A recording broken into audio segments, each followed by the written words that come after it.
The Snow Image, and Other Twice-Told Tales. By Nathaniel Hawthorne. My dear Bridge, some of the more crabbed of my critics, I understand, have pronounced your friend egotistical, indiscreet, and even impertinent, on account of the prefaces and introductions with which, on several occasions, he has seen fit to pave the reader's way into the interior edifice of a book. In the justice of this censure I do not exactly concur, for the reasons, on the one hand, that the public generally has negatived the idea of undue freedom on the author's part, by evincing, it seems to me, rather more interest in those aforesaid introductions than in the stories which followed, and that, on the other hand, with whatever appearance of confidential intimacy, I have been especially careful to make no disclosures respecting myself which the most indifferent observer might not have been acquainted with, and which I was not perfectly willing that my worst enemy should know. I might further justify myself, on the plea that, ever since my youth, I have been addressing a very limited circle of friendly readers, without much danger of being overheard by the public at large, and that the habits thus acquired might pardonably continue, although strangers may have begun to mingle with my audience. But the charge, I am bold to say, is not a reasonable one, in any view which we can fairly take of it. There is no harm, but, on the contrary, good, in arraying some of the ordinary facts of life in a slightly idealized and artistic guise. I have taken facts which relate to myself, because they chance to be nearest at hand, and likewise are my own property. And, as for egotism, a person, who has been burrowing, to his utmost ability, into the depths of our common nature, for the purposes of psychological romance, and who pursues his researches in that dusky region, as he needs must, as well by the tact of sympathy as by the light of observation, will smile at incurring such an imputation in virtue of a little preliminary talk about his external habits, his abode, his casual associates, and other matters entirely upon the surface. These things hide the man, instead of displaying him. You must make quite another kind of inquest, and look through the whole range of his fictitious characters, good and evil, in order to detect any of his essential traits. Be all this as it may, there can be no question as to the propriety of my inscribing this volume of earlier and later sketches to you, and pausing here, a few moments, to speak of them, as friend speaks to friend, still being cautious, however, that the public and the critics shall overhear nothing which we care about concealing. On you, if on no other person, I am entitled to rely, to sustain the position of my dedicatee. If anybody is responsible for my being at this day an author, it is yourself. I know not whence your faith came, but while we were lads together at a country college, gathering blueberries, in study hours, under those tall academic pines, or watching the great logs, as they tumbled along the current of the Androscoggin, or shooting pigeons and gray squirrels in the woods, or bat-fowling in the summer twilight, or catching trouts in that shadowy little stream which, I suppose, is still wandering riverward through the forest, though you and I will never cast a line in it. Again, 2 idle lads, in short, as we need not fear to acknowledge now, doing 100 things that the faculty never heard of, or else it had been the worse for us. Still it was your prognostic of your friend's destiny, that he was to be a writer of fiction. And a fictionmonger, in due season, he became. But was there ever such a weary delay in obtaining the slightest recognition from the public, as in my case?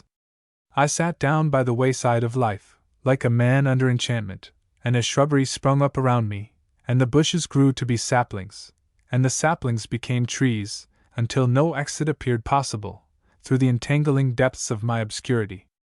And there, perhaps, I should be sitting at this moment, with the moss on the imprisoning tree trunks, and the yellow leaves of more than a score of autumns piled above me, if it had not been for you. For it was through your interposition, and that, moreover, unknown to himself, that your early friend was brought before the public, somewhat more prominently than theretofore, in the first volume of Twice-Told Tales. Not a publisher in America, I presume, would have thought well enough of my forgotten or never noticed stories to risk the expense of print and paper, nor do I say this with any purpose of casting odium on the respectable fraternity of booksellers, for their blindness to my wonderful merit. To confess the truth, I doubted of the public recognition quite as much as they could do. So much the more generous was your confidence, and knowing, as I do, that it was founded on old friendship rather than cold criticism, I value it only the more for that.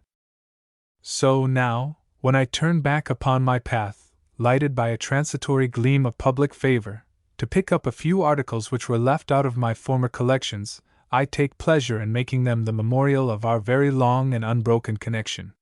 Some of these sketches were among the earliest that I wrote, and, after lying for years in manuscript, they at last skulked into the annuals or magazines, and have hidden themselves there ever since. Others were the productions of a later period, others, again, were written recently. The comparison of these various trifles, the indices of intellectual condition at far separate epochs, affects me with a singular complexity of regrets. I am disposed to quarrel with the earlier sketches, both because a mature judgment discerns so many faults, and still more because they come so nearly up to the standard of the best that I can achieve now. The ripened autumnal fruit tastes but little better than the early windfalls. It would, indeed, be mortifying to believe that the summertime of life has passed away, without any greater progress and improvement than is indicated here. But, at least so I would fain hope, these things are scarcely to be depended upon, as measures of the intellectual and moral man. In youth, men are apt to write more wisely than they really know or feel, and the remainder of life may be not idly spent in realizing and convincing themselves of the wisdom which they uttered long ago. The truth that was only in the fancy then may have since become a substance in the mind and heart. I have nothing further, I think, to say, unless it be that the public need not dread my again trespassing on its kindness, with any more of these musty and mouse-nibbled leaves of old periodicals, transformed, by the magic arts of my friendly publishers, into a new book. These are the last. Or if a few still remain, they are either such as no paternal partiality could induce the author to think worth preserving, or else they have got into some very dark and dusty hiding place, quite out of my own remembrance, and whence no researches can avail to unearth them. So there let them rest. Very sincerely yours, N.H. L. Lennox, November 1, 1851. The Snow Image, a Childish Miracle. One afternoon of a cold winter's day, when the sun shone forth with chilly brightness, after a long storm, 2 children asked leave of their mother to run out and play in the new-fallen snow. The elder child was a little girl, whom, because she was of a tender and modest disposition, and was thought to be very beautiful, her parents, and other people who were familiar with her, used to call Violet. But her brother was known by the style and title of Peony, on account of the ruddiness of his broad and round little phiz, which made everybody think of sunshine and great scarlet flowers. The father of these 2 children, a certain Mr. Lindsay, it is important to say, was an excellent but exceedingly matter-of-fact sort of man, a dealer in hardware, and was sturdily accustomed to take what is called the common-sense view of all matters that came under his consideration. With a heart about as tender as other people's, he had a head as hard and impenetrable, and therefore, perhaps, as empty, as one of the iron pots which it was a part of his business to sell. The mother's character, on the other hand, had a strain of poetry in it, a trait of unworldly beauty, a delicate and dewy flower, as it were, that had survived out of her imaginative youth, and still kept itself alive amid the dusty realities of matrimony and motherhood. So, Violet and Peony, as I began with saying, besought their mother to let them run out and play in the new snow, for though it had looked so dreary and dismal, drifting downward out of the grey sky, it had a very cheerful aspect, now that the sun was shining on it. The children dwelt in a city, and had no wider play-place than a little garden before the house, divided by a white fence from the street, and with a pear tree and 2 or 3 plum trees overshadowing it, and some rose bushes just in front of the parlor windows. The trees and shrubs, however, were now leafless, and their twigs were enveloped in the light snow, which thus made a kind of wintry foliage, with here and there a pendant icicle for the fruit. "Yes, Violet, yes, my little Peony," said their kind mother. "You may go out and play in the new snow." Accordingly, the good lady bundled up her darlings in woolen jackets and wadded sacks, and put comforters round their necks, and a pair of striped gaiters on each little pair of legs, and worsted mittens on their hands, and gave them a kiss apiece, by way of a spell to keep away Jack Frost. Forth sallied the 2 children, with a hop, skip, and jump, that carried them at once into the very heart of a huge snowdrift, whence Violet emerged like a snow bunting, while little Peony floundered out with his round face in full bloom. Then what a merry time had they! To look at them, frolicking in the wintry garden, you would have thought that the dark and pitiless storm had been sent for no other purpose but to provide a new plaything for Violet and Peony, and that they themselves had been created, as the snowbirds were, to take delight only in the tempest, and in the white mantle which it spread over the earth. At last, when they had frosted one another all over with handfuls of snow, Violet, after laughing heartily at little Peony's figure, was struck with a new idea. "You look exactly like a snow image, Peony," said she, "if your cheeks were not so red. And that puts me in mind. Let us make an image out of snow, an image of a little girl, and it shall be our sister, and shall run about and play with us all winter long. Won't it be nice?" "Oh, yes!" cried Peony, as plainly as he could speak, for he was but a little boy. "That will be nice. And Mamma shall see it." "Yes," answered Violet. "Mamma shall see the new little girl. But she must not make her come into the warm parlor, for, you know, our little snow sister will not love the warmth." And forthwith the children began this great business of making a snow image that should run about, while their mother, who was sitting at the window and overheard some of their talk, could not help smiling at the gravity with which they set about it. They really seemed to imagine that there would be no difficulty whatever in creating a live little girl out of the snow. And, to say the truth, if miracles are ever to be wrought, it will be by putting our hands to the work in precisely such a simple and undoubting frame of mind as that in which Violet and Peony now undertook to perform one, without so much as knowing that it was a miracle. So thought the mother, and thought, likewise, that the new snow, just fallen from heaven, would be excellent material to make new beings of, if it were not so very cold. She gazed at the children a moment longer, delighting to watch their little figures, the girl, tall for her age, graceful and agile, and so delicately colored that she looked like a cheerful thought more than a physical reality, while Peony expanded in breadth rather than height, and rolled along on his short and sturdy legs as substantial as an elephant, though not quite so big. Then the mother resumed her work. What it was I forget, but she was either trimming a silken bonnet for Violet, or darning a pair of stockings for little Peony's short legs. Again, however, and again, and yet other agains, she could not help turning her head to the window to see how the children got on with their snow image. Indeed, it was an exceedingly pleasant sight, those bright little souls at their task. Moreover, it was really wonderful to observe how knowingly and skillfully they managed the matter. Violet assumed the chief direction, and told Peony what to do, while, with her own delicate fingers, she shaped out all the nicer parts of the snow figure. It seemed, in fact, not so much to be made by the children, as to grow up under their hands, while they were playing and prattling about it. Their mother was quite surprised at this, and the longer she looked, the more and more surprised she grew. "What remarkable children mine are!" thought she, smiling with a mother's pride, and smiling at herself, too, for being so proud of them. What other children could have made anything so like a little girl's figure out of snow at the first trial? Well, but now I must finish Peony's new frock, for his grandfather is coming tomorrow, and I want the little fellow to look handsome. So she took up the frock, and was soon as busily at work again with her needle as the two children with their snow image. But still, as the needle traveled hither and thither through the seams of the dress, the mother made her toil light and happy by listening to the airy voices of Violet and Peony. They kept talking to one another all the time, their tongues being quite as active as their feet and hands. Except at intervals, she could not distinctly hear what was said, but had merely a sweet impression that they were in a most loving mood, and were enjoying themselves highly, and that the business of making the snow image went prosperously on. Now and then, however, when Violet and Peony happened to raise their voices, the words were as audible as if they had been spoken in the very parlor where the mother Saturday. Oh, how delightfully those words echoed in her heart, even though they meant nothing so very wise or wonderful, after all. But you must know a mother listens with her heart much more than with her ears, and thus she is often delighted with the trills of celestial music, when other people can hear nothing of the kind. "Peony, Peony!" cried Violet to her brother, who had gone to another part of the garden. "Bring me some of that fresh snow, Peony, from the very farthest corner, where we have not been trampling. I want it to shape our little snow sister's bosom with." You know that part must be quite pure, just as it came out of the sky.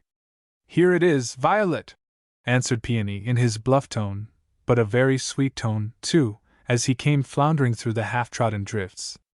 Here is the snow for her little bosom. Oh, Violet, how beautiful she begins to look! Yes, said Violet, thoughtfully and quietly. Our snow sister does look very lovely. I did not quite know, Peony, that we could make such a sweet little girl as this. The mother, as she listened, thought how fit and delightful an incident it would be, if fairies, or still better, if angel children were to come from paradise, and play invisibly with her own darlings, and help them to make their snow image, giving it the features of celestial babyhood. Violet and Peony would not be aware of their immortal playmates.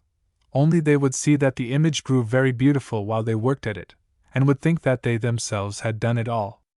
My little girl and boy deserve such playmates, if mortal children ever did, said the mother to herself, and then she smiled again at her own motherly pride. Nevertheless, the idea seized upon her imagination, and ever and anon, she took a glimpse out of the window, half dreaming that she might see the golden-haired children of paradise sporting with her own golden-haired Violet and bright-cheeked Peony.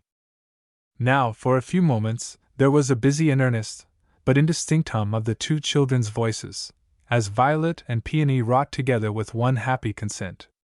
Violet still seemed to be the guiding spirit, while Peony acted rather as a laborer, and brought her the snow from far and near. And yet the little urchin evidently had a proper understanding of the matter, too. Peony, Peony, cried Violet, for her brother was again at the other side of the garden. Bring me those light wreaths of snow that have rested on the lower branches of the pear tree. You can clamber on the snowdrift, Peony, and reach them easily.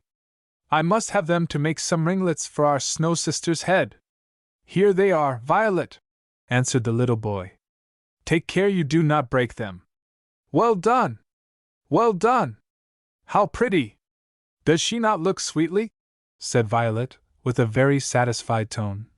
And now we must have some little shining bits of ice, to make the brightness of her eyes. She is not finished yet. Mamma will see how very beautiful she is, but Papa will say, Tush! Nonsense, come in out of the cold. Let us call Mamma to look out, said Peony, and then he shouted lustily, Mamma! Mamma! Mamma! Look out, and see what a nice little girl we are making! The mother put down her work for an instant, and looked out of the window.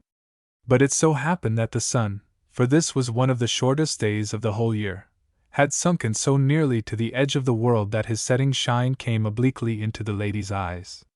So she was dazzled, you must understand, and could not very distinctly observe what was in the garden.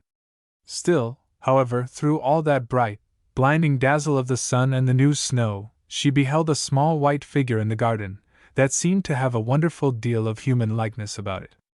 And she saw Violet and Peony. Indeed, she looked more at them than at the image. She saw the two children still at work, Peony bringing fresh snow, and Violet applying it to the figure as scientifically as a sculptor adds clay to his model. Indistinctly as she discerned the snow child, the mother thought to herself that never before was there a snow figure so cunningly made, nor ever such a dear little girl and boy to make it. They do everything better than other children, said she, very complacently. No wonder they make better snow images.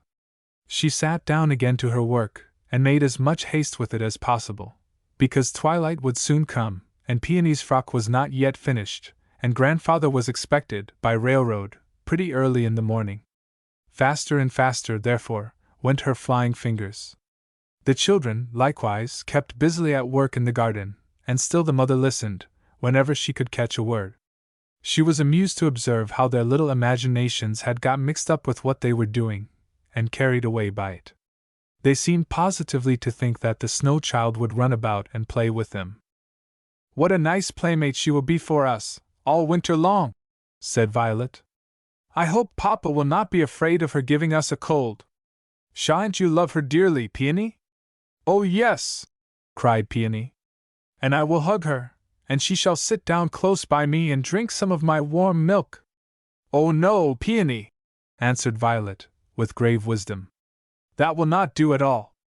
Warm milk will not be wholesome for our little snow sister. Little snow people, like her, eat nothing but icicles. No, no, Peony, we must not give her anything warm to drink. There was a minute or two of silence, for Peony, whose short legs were never weary, had gone on a pilgrimage again to the other side of the garden. All of a sudden, Violet cried out, loudly and joyfully, "Look here, Peony! Come quickly! A light has been shining on her cheek out of that rose-colored cloud. And the color does not go away! Is not that beautiful?" "Yes, it is beautiful," answered Peony, pronouncing the 3 syllables with deliberate accuracy. "Oh, Violet, only look at her hair! It is all like gold." "Oh, certainly," said Violet, with tranquility, as if it were very much a matter of course. "That color, you know, comes from the golden clouds that we see up there in the sky. She is almost finished now. But her lips must be made very red, redder than her cheeks. Perhaps, Peony, it will make them red if we both kiss them." Accordingly, the mother heard 2 smart little smacks, as if both her children were kissing the snow image on its frozen mouth. But, as this did not seem to make the lips quite red enough, Violet next proposed that the snow child should be invited to kiss Peony's scarlet cheek. "Come, it'll snow sister, kiss me!" cried Peony. "There! She has kissed you," added Violet. "And now her lips are very red. And she blushed a little, too. Oh, what a cold kiss!" cried Peony. Just then, there came a breeze of the pure west wind, sweeping through the garden and rattling the parlor windows. It sounded so wintry cold that the mother was about to tap on the window pane with her thimbled finger, to summon the 2 children in, when they both cried out to her with one voice. The tone was not a tone of surprise, although they were evidently a good deal excited. It appeared rather as if they were very much rejoiced at some event that had now happened, but which they had been looking for, and had reckoned upon all along. "Mamma! Mamma! We have finished our little snow sister, and she is running about the garden with us. What imaginative little beings my children are!" thought the mother, putting the last few stitches into Peony's frock. "And it is strange, too, that they make me almost as much a child as they themselves are. I can hardly help believing, now, that the snow image has really come to life." "Dear Mamma!" cried Violet. "Pray look out and see what a sweet playmate we have." The mother, being thus entreated, could no longer delay to look forth from the window. The sun was now gone out of the sky, leaving, however, a rich inheritance of his brightness among those purple and golden clouds which make the sunsets of winter so magnificent. But there was not the slightest gleam or dazzle, either on the window or on the snow, so that the good lady could look all over the garden, and see everything and everybody in it. And what do you think she saw there? Violet and Peony, of course, her own 2 darling children. Ah, but whom or what did she see besides? Why, if you will believe me, there was a small figure of a girl, dressed all in white, with rose-tinged cheeks and ringlets of golden hue, playing about the garden with the 2 children. A stranger though she was, the child seemed to be on as familiar terms with Violet and Peony, and they with her, as if all the 3 had been playmates during the whole of their little lives. The mother thought to herself that it must certainly be the daughter of one of the neighbors, and that, seeing Violet and Peony in the garden, the child had run across the street to play with them. So this kind lady went to the door, intending to invite the little runaway into her comfortable parlor, for, now that the sunshine was withdrawn, the atmosphere, out of doors, was already growing very cold. But after opening the house door, she stood an instant on the threshold, hesitating whether she ought to ask the child to come in, or whether she should even speak to her. Indeed, she almost doubted whether it were a real child after all, or only a light wreath of the new-fallen snow, blown hither and thither about the garden by the intensely cold west wind. There was certainly something very singular in the aspect of the little stranger. Among all the children of the neighborhood, the lady could remember no such face, with its pure white and delicate rose color, and the golden ringlets tossing about the forehead and cheeks. And as for her dress, which was entirely of white, and fluttering in the breeze, it was such as no reasonable woman would put upon a little girl, when sending her out to play, in the depth of winter. It made this kind and careful mother shiver only to look at those small feet, with nothing in the world on them, except a very thin pair of white slippers. Nevertheless, airily as she was clad, the child seemed to feel not the slightest inconvenience from the cold, but danced so lightly over the snow that the tips of her toes left hardly a print in its surface, while Violet could but just keep pace with her, and Peony's short legs compelled him to lag behind. Once, in the course of their play, the strange child placed herself between Violet and Peony, and taking a hand of each, skipped merrily forward, and they along with her.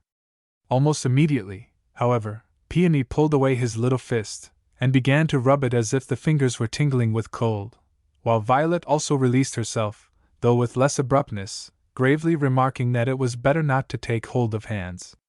The white-robed damsel said not a word, but danced about, just as merrily as before. If Violet and Peony did not choose to play with her, she could make just as good a playmate of the brisk and cold west wind, which kept blowing her all about the garden, and took such liberties with her, that they seemed to have been friends for a long time. All this while, the mother stood on the threshold, wondering how a little girl could look so much like a flying snowdrift, or how a snowdrift could look so very like a little girl. She called Violet, and whispered to her. "Violet, my darling, what is this child's name?" asked she. "Does she live near us?" "Why, dearest mamma," answered Violet, laughing to think that her mother did not comprehend so very plain an affair. "This is our little snow sister whom we have just been making." "Yes, dear mamma," cried Peony, running to his mother, and looking up simply into her face. "This is our snow image. Is it not a nice little child?" At this instant a flock of snowbirds came flitting through the air. As was very natural, they avoided Violet and Peony. But, and this looked strange, they flew at once to the white-robed child, fluttered eagerly about her head, alighted on her shoulders, and seemed to claim her as an old acquaintance. She, on her part, was evidently as glad to see these little birds, old Winter's grandchildren, as they were to see her, and welcomed them by holding out both her hands. Hereupon, they each and all tried to alight on her 2 palms and 10 small fingers and thumbs, crowding one another off, with an immense fluttering of their tiny wings. One dear little bird nestled tenderly in her bosom, another put its bill to her lips. They were as joyous, all the while, and seemed as much in their element, as you may have seen them when sporting with a snowstorm. Violet and Peony stood laughing at this pretty sight, for they enjoyed the merry time which their new playmate was having with these small winged visitants, almost as much as if they themselves took part in it. "Violet," said her mother, greatly perplexed, "tell me the truth, without any jest. Who is this little girl?" "My darling mamma," answered Violet, looking seriously into her mother's face, and apparently surprised that she should need any further explanation. "I have told you truly who she is. It is our little snow image, which Peony and I have been making. Peony will tell you so, as well as I." "Yes, mamma," asseverated Peony, with much gravity in his crimson little phiz. "This is little Snow Child. Is not she a nice one? But, mamma, her hand is, oh, so very cold." While mamma still hesitated what to think and what to do, the street gate was thrown open, and the father of Violet and Peony appeared, wrapped in a pilot cloth sack, with a fur cap drawn down over his ears, and the thickest of gloves upon his hands. Mr. Lindsay was a middle-aged man, with a weary and yet a happy look in his wind-flushed and frost-pinched face, as if he had been busy all the day long, and was glad to get back to his quiet home. His eyes brightened at the sight of his wife and children, although he could not help uttering a word or two of surprise at finding the whole family in the open air on so bleak a day, and after sunset too. He soon perceived the little white stranger sporting to and fro in the garden, like a dancing snow wreath, and the flock of snowbirds fluttering about her head. "Pray, what little girl may that be?" inquired this very sensible man. "Surely her mother must be crazy to let her go out in such bitter weather as it has been today, with only that flimsy white gown and those thin slippers." "My dear husband," said his wife, "I know no more about the little thing than you do. Some neighbor's child, I suppose? Our Violet and Peony." she added, laughing at herself for repeating so absurd a story. Insists that she is nothing but a snow image, which they have been busy about in the garden almost all the afternoon. As she said this, the mother glanced her eyes toward the spot where the children's snow image had been made. What was her surprise on perceiving that there was not the slightest trace of so much labor, no image at all, no piled-up heap of snow, nothing whatever, save the prints of little footsteps around a vacant space. "This is very strange," said she. "What is strange, dear mother?" asked Violet. "Dear father, do not you see how it is? This is our snow image, which Peony and I have made, because we wanted another playmate. Did not we, Peony?" "Yes, Papa," said Crimson Peony. "This be our little snow sister. Is she not beautiful? But she gave me such a cold kiss." "Poh, nonsense, children!" cried their good, honest father, who, as we have already intimated, had an exceedingly commonsensible way of looking at matters. "Do not tell me of making live figures out of snow. Come, wife, this little stranger must not stay out in the bleak air a moment longer. We will bring her into the parlor, and you shall give her a supper of warm bread and milk, and make her as comfortable as you can. Meanwhile, I will inquire among the neighbors, or, if necessary, send the city crier about the streets, to give notice of a lost child." So saying, this honest and very kind-hearted man was going toward the little white damsel, with the best intentions in the world. But Violet and Peony, each seizing their father by the hand, earnestly besought him not to make her come in. "Dear father," cried Violet, putting herself before him, "it is true what I have been telling you. This is our little snow girl, and she cannot live any longer than while she breathes the cold west wind. Do not make her come into the hot room." "Yes, father," shouted Peony, stamping his little foot, so mightily was he in earnest. "This be nothing but our little snow child. She will not love the hot fire." "Nonsense, children, nonsense, nonsense!"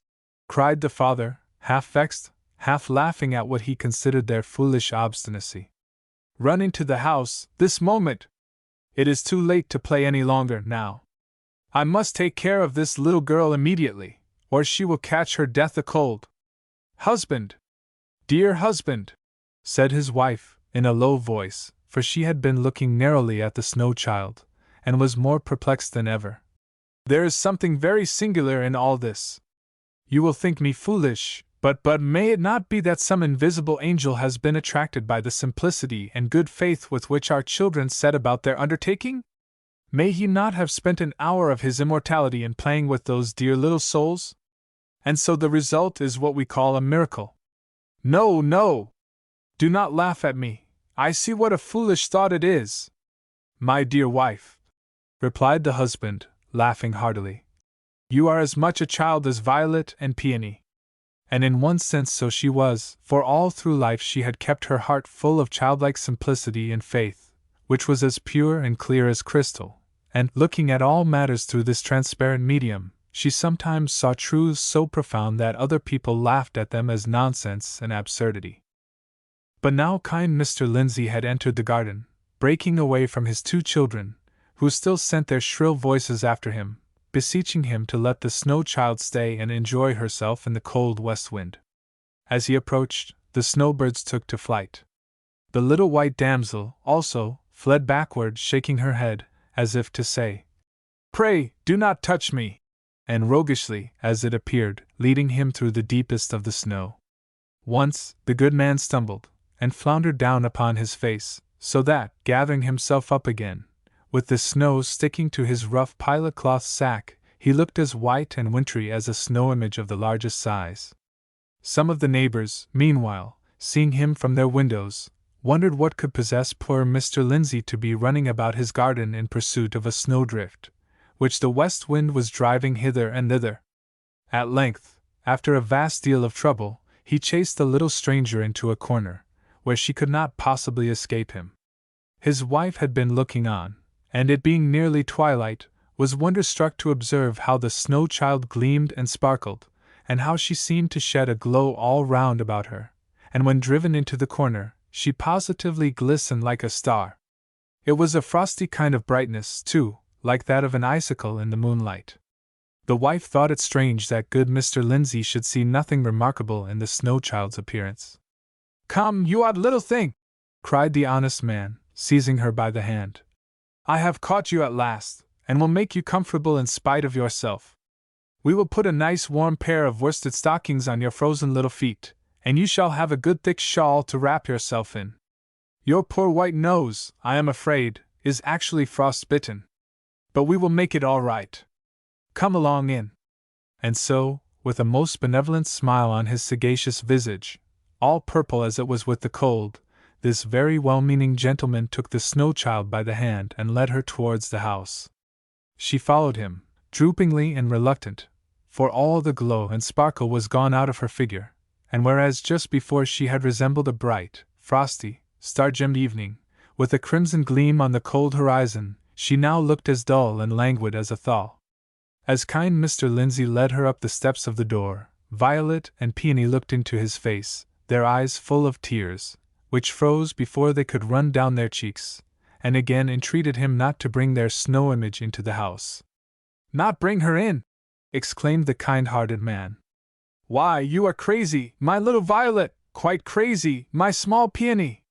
She is so cold, already, that her hand has almost frozen mine, in spite of my thick gloves. Would you have her freeze to death?"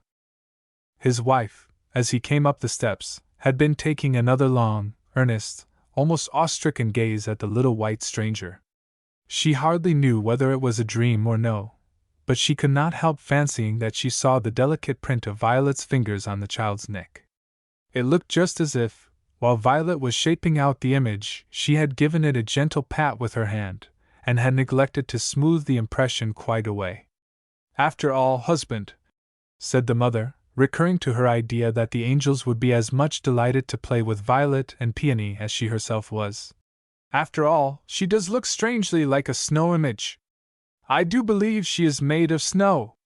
A puff of the west wind blew against the snow child, and again she sparkled like a star. "Snow!" repeated good Mr. Lindsay, drawing the reluctant guest over his hospitable threshold. "No wonder she looks like snow.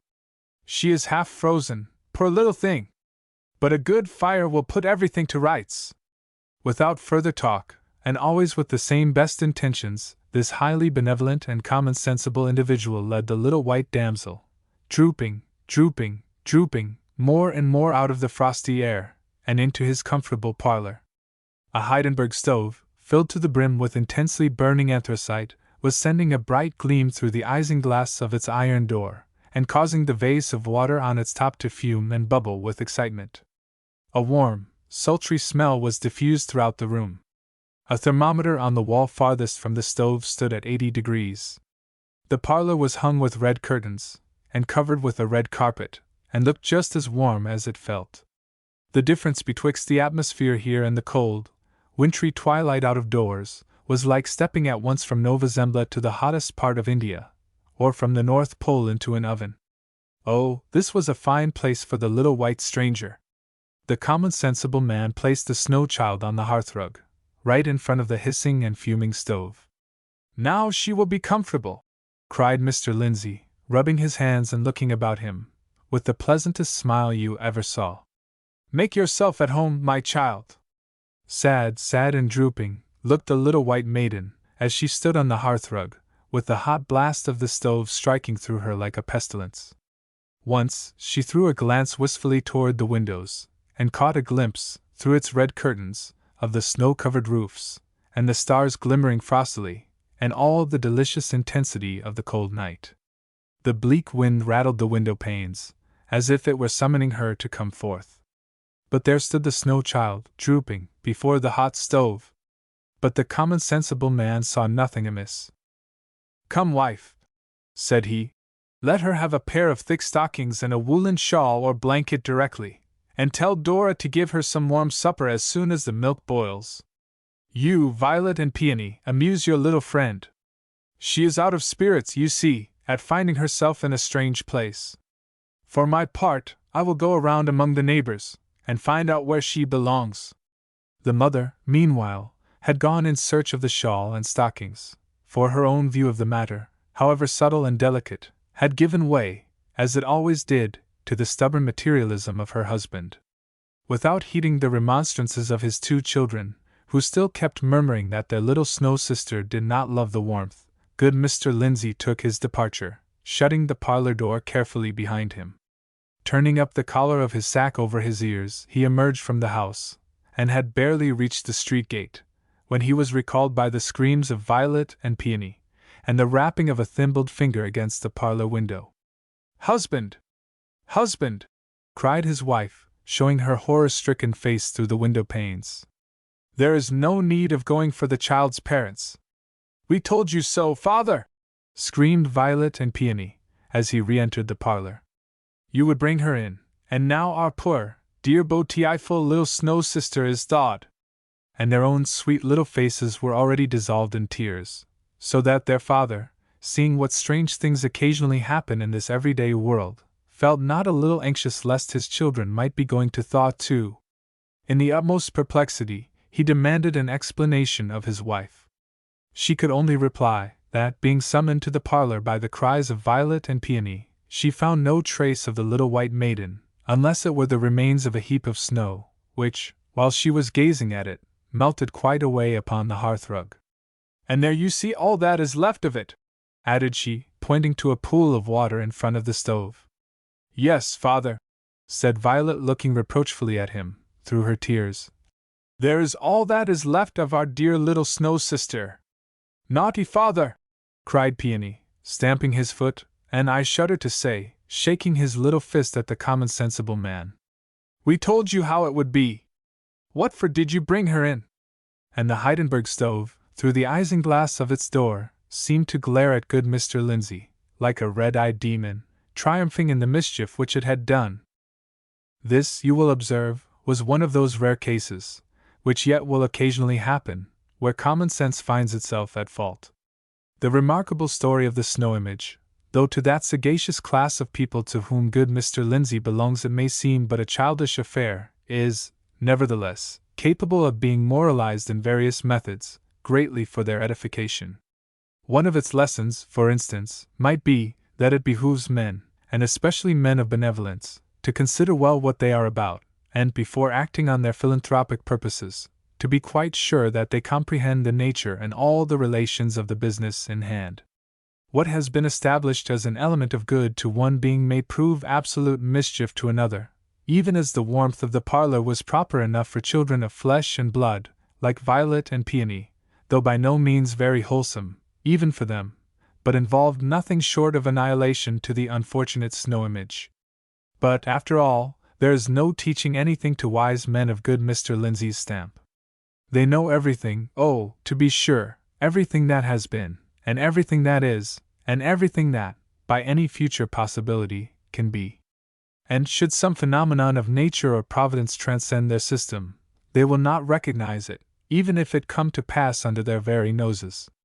"Wife," said Mr. Lindsay, after a fit of silence, "see what a quantity of snow the children have brought in on their feet. It has made quite a puddle here before the stove. Pray tell Dora to bring some towels and mop it up." The great stone face. One afternoon, when the sun was going down, a mother and her little boy sat at the door of their cottage, talking about the great stone face. They had but to lift their eyes, and there it was plainly to be seen, though miles away, with the sunshine brightening all its features. And what was the great stone face? Embosomed amongst a family of lofty mountains, there was a valley so spacious that it contained many thousand inhabitants. Some of these good people dwelt in log huts, with the black forest all around them, on the steep and difficult hillsides. Others had their homes in comfortable farmhouses, and cultivated the rich soil on the gentle slopes or level surfaces of the valley. Others, again, were congregated into populous villages, where some wild, highland rivulet, tumbling down from its birthplace in the upper mountain region, had been caught and tamed by human cunning, and compelled to turn the machinery of cotton factories. The inhabitants of this valley, in short, were numerous, and of many modes of life. But all of them, grown people and children, had a kind of familiarity with the great stone face, although some possessed the gift of distinguishing this grand natural phenomenon more perfectly than many of their neighbors. The great stone face, then, was a work of nature in her mood of majestic playfulness, formed on the perpendicular side of a mountain by some immense rocks, which had been thrown together in such a position as, when viewed at a proper distance, precisely to resemble the features of the human countenance. It seemed as if an enormous giant, or a Titan, had sculptured his own likeness on the precipice. There was the broad arch of the forehead, 100 feet in height, the nose, with its long bridge, and the vast lips, which, if they could have spoken, would have rolled their thunder accents from one end of the valley to the other. True it is, that if the spectator approached too near, he lost the outline of the gigantic visage, and could discern only a heap of ponderous and gigantic rocks, piled in chaotic ruin one upon another. Retracing his steps, however, the wondrous features would again be seen, and the farther he withdrew from them, the more like a human face, with all its original divinity intact, did they appear, until, as it grew dim in the distance, with the clouds and glorified vapor of the mountains clustering about it, the great stone face seemed positively to be alive. It was a happy lot for children to grow up to manhood or womanhood with the great stone face before their eyes, for all the features were noble, and the expression was at once grand and sweet, as if it were the glow of a vast, warm heart, that embraced all mankind in its affections, and had room for more. It was an education only to look at it. According to the belief of many people, the valley owed much of its fertility to this benign aspect that was continually beaming over it, illuminating the clouds, and infusing its tenderness into the sunshine. As we began with saying, a mother and her little boy sat at their cottage door, gazing at the great stone face, and talking about it. The child's name was Ernest. "Mother," said he, while the titanic visage smiled on him, "I wish that it could speak, for it looks so very kindly that its voice must needs be pleasant. If I were to see a man with such a face, I should love him dearly." "If an old prophecy should come to pass," answered his mother, "we may see a man, some time or other, with exactly such a face as that." "What prophecy do you mean, dear mother?" eagerly inquired Ernest. "Pray tell me about it." So his mother told him a story that her own mother had told to her, when she herself was younger than little Ernest, a story, not of things that were past, but of what was yet to come, a story, nevertheless, so very old, that even the Indians, who formerly inhabited this valley, had heard it from their forefathers, to whom, as they affirmed, it had been murmured by the mountain streams, and whispered by the wind among the tree-tops. The purport was, that, at some future day, a child should be born hereabouts, who was destined to become the greatest and noblest personage of his time, and whose countenance, in manhood, should bear an exact resemblance to the great stone face. Not a few old-fashioned people, and young ones likewise, in the ardor of their hopes, still cherished an enduring faith in this old prophecy. But others, who had seen more of the world, had watched and waited till they were weary, and had beheld no man with such a face, nor any man that proved to be much greater or nobler than his neighbors, concluded it to be nothing but an idle tale. At all events, the great man of the prophecy had not yet appeared. "Oh, mother, dear mother!" cried Ernest, clapping his hands above his head. "I do hope that I shall live to see him." His mother was an affectionate and thoughtful woman, and felt that it was wisest not to discourage the generous hopes of her little boy. So she only said to him, "Perhaps you may." And Ernest never forgot the story that his mother told him. It was always in his mind, whenever he looked upon the great stone face. He spent his childhood in the log cottage where he was born, and was dutiful to his mother, and helpful to her in many things, assisting her much with his little hands, and more with his loving heart. In this manner, from a happy yet often pensive child, he grew up to be a mild, quiet, unobtrusive boy, and sun-browned with labor in the fields, but with more intelligence brightening his aspect than is seen in many lads who have been taught at famous schools. Yet Ernest had had no teacher, save only that the great stone face became one to him. When the toil of the day was over, he would gaze at it for hours, until he began to imagine that those vast features recognized him, and gave him a smile of kindness and encouragement, responsive to his own look of veneration. We must not take upon us to affirm that this was a mistake, although the face may have looked no more kindly at Ernest than at all the world besides. But the secret was that the boy's tender and confiding simplicity discerned what other people could not see, and thus the love, which was meant for all, became his peculiar portion. About this time there went a rumor throughout the valley that the great man, foretold from ages long ago, who was to bear a resemblance to the great stone face, had appeared at last. It seems that, many years before, a young man had migrated from the valley and settled at a distant seaport, where, after getting together a little money, he had set up as a shopkeeper. His name, but I could never learn whether it was his real one, or a nickname that had grown out of his habits and success in life, was Gathergold. Being shrewd and active, and endowed by Providence with that inscrutable faculty which develops itself in what the world calls luck, he became an exceedingly rich merchant, and owner of a whole fleet of bulky-bottomed ships. All the countries of the globe appeared to join hands for the mere purpose of adding heap after heap to the mountainous accumulation of this one man's wealth. The cold regions of the north, almost within the gloom and shadow of the Arctic Circle, sent him their tribute in the shape of furs. Hot Africa sifted for him the golden sands of her rivers, and gathered up the ivory tusks of her great elephants out of the forests.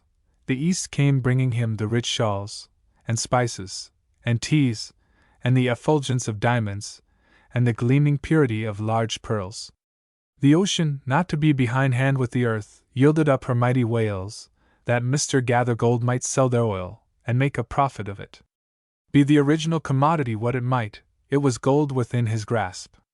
It might be said of him, as of Midas in the fable, that whatever he touched with his finger immediately glistened, and grew yellow, and was changed at once into sterling metal, or, which suited him still better, into piles of coin.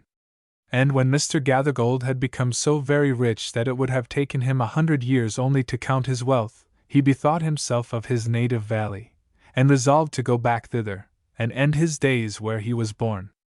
With this purpose in view, he sent a skillful architect to build him such a palace as should be fit for a man of his vast wealth to live in. As I have said above, it had already been rumored in the valley that Mr. Gathergold had turned out to be the prophetic personage so long and vainly looked for, and that his visage was the perfect and undeniable similitude of the great stone face. People were the more ready to believe that this must needs be the fact, when they beheld the splendid edifice that rose, as if by enchantment, on the site of his father's old weather-beaten farmhouse. The exterior was of marble, so dazzlingly white that it seemed as though the whole structure might melt away in the sunshine, like those humbler ones which Mr. Gathergold, in his young playdays, before his fingers were gifted with the touch of transmutation, had been accustomed to build of snow. It had a richly ornamented portico, supported by tall pillars, beneath which was a lofty door, studded with silver knobs, and made of a kind of variegated wood that had been brought from beyond the sea. The windows, from the floor to the ceiling of each stately apartment, were composed, respectively, of but one enormous pane of glass, so transparently pure that it was said to be a finer medium than even the vacant atmosphere. Hardly anybody had been permitted to see the interior of this palace, but it was reported, and with good semblance of truth, to be far more gorgeous than the outside, insomuch that whatever was iron or brass in other houses was silver or gold in this, and Mr. Gathergold's bedchamber, especially, made such a glittering appearance that no ordinary man would have been able to close his eyes there. But, on the other hand, Mr. Gathergold was now so inured to wealth, that perhaps he could not have closed his eyes unless where the gleam of it was certain to find its way beneath his eyelids. In due time, the mansion was finished. Next came the upholsterers, with magnificent furniture. Then, a whole troop of black and white servants, the harbingers of Mr. Gathergold, who, in his own majestic person, was expected to arrive at sunset. Our friend Ernest, meanwhile, had been deeply stirred by the idea that the great man, the noble man, the man of prophecy, after so many ages of delay, was at length to be made manifest to his native valley. He knew, boy as he was, that there were 1,000 ways in which Mr. Gathergold, with his vast wealth, might transform himself into an angel of beneficence, and assume a control over human affairs as wide and benignant as the smile of the great stone face. Full of faith and hope, Ernest doubted not that what the people said was true, and that now he was to behold the living likeness of those wondrous features on the mountain side. While the boy was still gazing up the valley, and fancying, as he always did, that the great stone face returned his gaze and looked kindly at him, the rumbling of wheels was heard, approaching swiftly along the winding road. "Here he comes!" cried a group of people who were assembled to witness the arrival. "Here comes the great Mr. Gathergold!" A carriage, drawn by 4 horses, dashed round the turn of the road. Within it, thrust partly out of the window, appeared the physiognomy of the old man, with a skin as yellow as if his own Midas hand had transmuted it. He had a low forehead, small, sharp eyes, puckered about with innumerable wrinkles, and very thin lips, which he made still thinner by pressing them forcibly together. "The very image of the great stone face!" shouted the people. "Sure enough, the old prophecy is true, and here we have the great man come, at last!" And what greatly perplexed Ernest, they seemed actually to believe that here was the likeness which they spoke of. By the roadside there chanced to be an old beggar woman and 2 little beggar children, stragglers from some far-off region, who, as the carriage rolled onward, held out their hands and lifted up their doleful voices, most piteously beseeching charity. A yellow claw, the very same that had clawed together so much wealth, poked itself out of the coach window, and dropped some copper coins upon the ground, so that, though the great man's name seems to have been Gathergold, he might just as suitably have been nicknamed Scattercopper. Still, nevertheless, with an earnest shout, and evidently with as much good faith as ever, the people bellowed, "He is the very image of the great stone face!" But Ernest turned sadly from the wrinkled shrewdness of that sordid visage, and gazed up the valley, where, amid a gathering mist, gilded by the last sunbeams, he could still distinguish those glorious features which had impressed themselves into his soul. Their aspect cheered him. What did the benign lips seem to say? "He will come! Fear not, Ernest! The man will come!" The years went on, and Ernest ceased to be a boy. He had grown to be a young man now. He attracted little notice from the other inhabitants of the valley, for they saw nothing remarkable in his way of life save that, when the labor of the day was over, he still loved to go apart and gaze and meditate upon the great stone face. According to their idea of the matter, it was a folly, indeed, but pardonable, inasmuch as Ernest was industrious, kind, and neighborly, and neglected no duty for the sake of indulging this idle habit. They knew not that the great stone face had become a teacher to him, and that the sentiment which was expressed in it would enlarge the young man's heart, and fill it with wider and deeper sympathies than other hearts. They knew not that thence would come a better wisdom than could be learned from books, and a better life than could be molded on the defaced example of other human lives.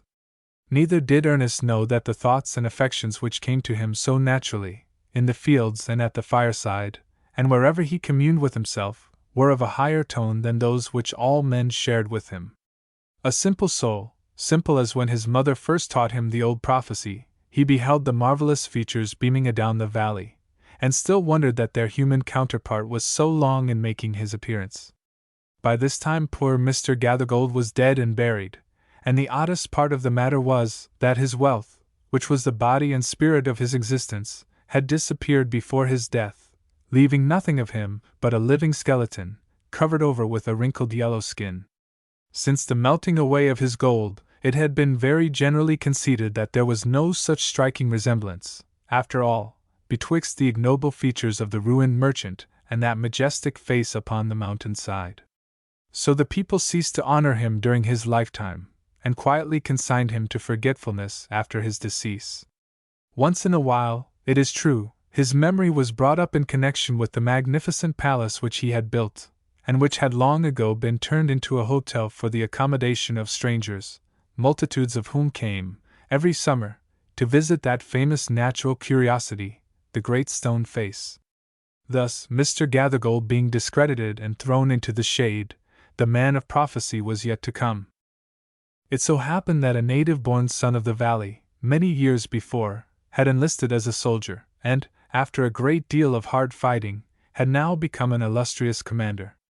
Whatever he may be called in history, he was known in camps and on the battlefield under the nickname of Old Blood and Thunder. This war-worn veteran being now infirm with age and wounds, and weary of the turmoil of a military life, and of the roll of the drum and the clangor of the trumpet, that had so long been ringing in his ears, had lately signified a purpose of returning to his native valley, hoping to find repose where he remembered to have left it. The inhabitants, his old neighbors and their grown-up children, were resolved to welcome the renowned warrior with a salute of cannon and a public dinner, and all the more enthusiastically, it being affirmed that now, at last, the likeness of the great stone face had actually appeared. An aide-de-camp of Old Blood and Thunder, traveling through the valley, was said to have been struck with the resemblance. Moreover, the schoolmates and early acquaintances of the general were ready to testify, on oath, that, to the best of their recollection, the aforesaid general had been exceedingly like the majestic image, even when a boy, only the idea had never occurred to them at that period. Great, therefore, was the excitement throughout the valley, and many people, who had never once thought of glancing at the great stone face for years before, now spent their time in gazing at it, for the sake of knowing exactly how General Blood and Thunder looked. On the day of the great festival, Ernest, with all the other people of the valley, left their work, and proceeded to the spot where the sylvan banquet was prepared. As he approached, the loud voice of the Rev. Dr. Battleblast was heard, beseeching a blessing on the good things set before them, and on the distinguished friend of peace in whose honor they were assembled. The tables were arranged in a cleared space of the woods, shut in by the surrounding trees, except where a vista opened eastward, and afforded a distant view of the great stone face. Over the general's chair, which was a relic from the home of Washington, there was an arch of verdant boughs, with the laurel profusely intermixed, and surmounted by his country's banner, beneath which he had won his victories. Our friend Ernest raised himself on his tiptoes, in hopes to get a glimpse of the celebrated guest. But there was a mighty crowd about the tables anxious to hear the toasts and speeches, and to catch any word that might fall from the general in reply, and a volunteer company, doing duty as a guard, pricked ruthlessly with their bayonets at any particularly quiet person among the throng. So Ernest, being of an unobtrusive character, was thrust quite into the background, where he could see no more of Old Blood and Thunder's physiognomy than if it had been still blazing on the battlefield. To console himself, he turned towards the great stone face, which, like a faithful and long-remembered friend, looked back and smiled upon him through the vista of the forest.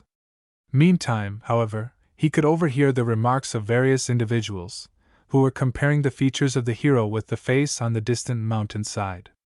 "'Tis the same face to a hair!" cried one man, cutting a caper for joy. "Wonderfully like, that's a fact," responded another. "Like?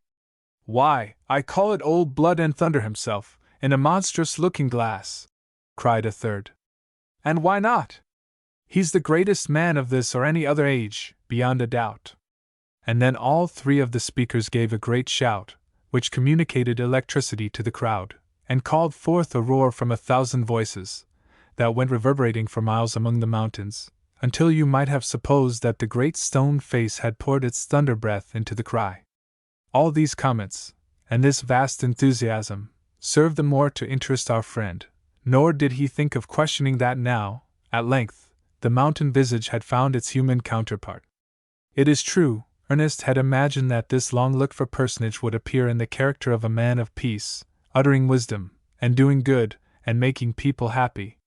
But taking an habitual breadth of view, with all his simplicity, he contended that Providence should choose its own method of blessing mankind, and could conceive that this great end might be effected even by a warrior and a bloody sword, should inscrutable wisdom see fit to order matters so.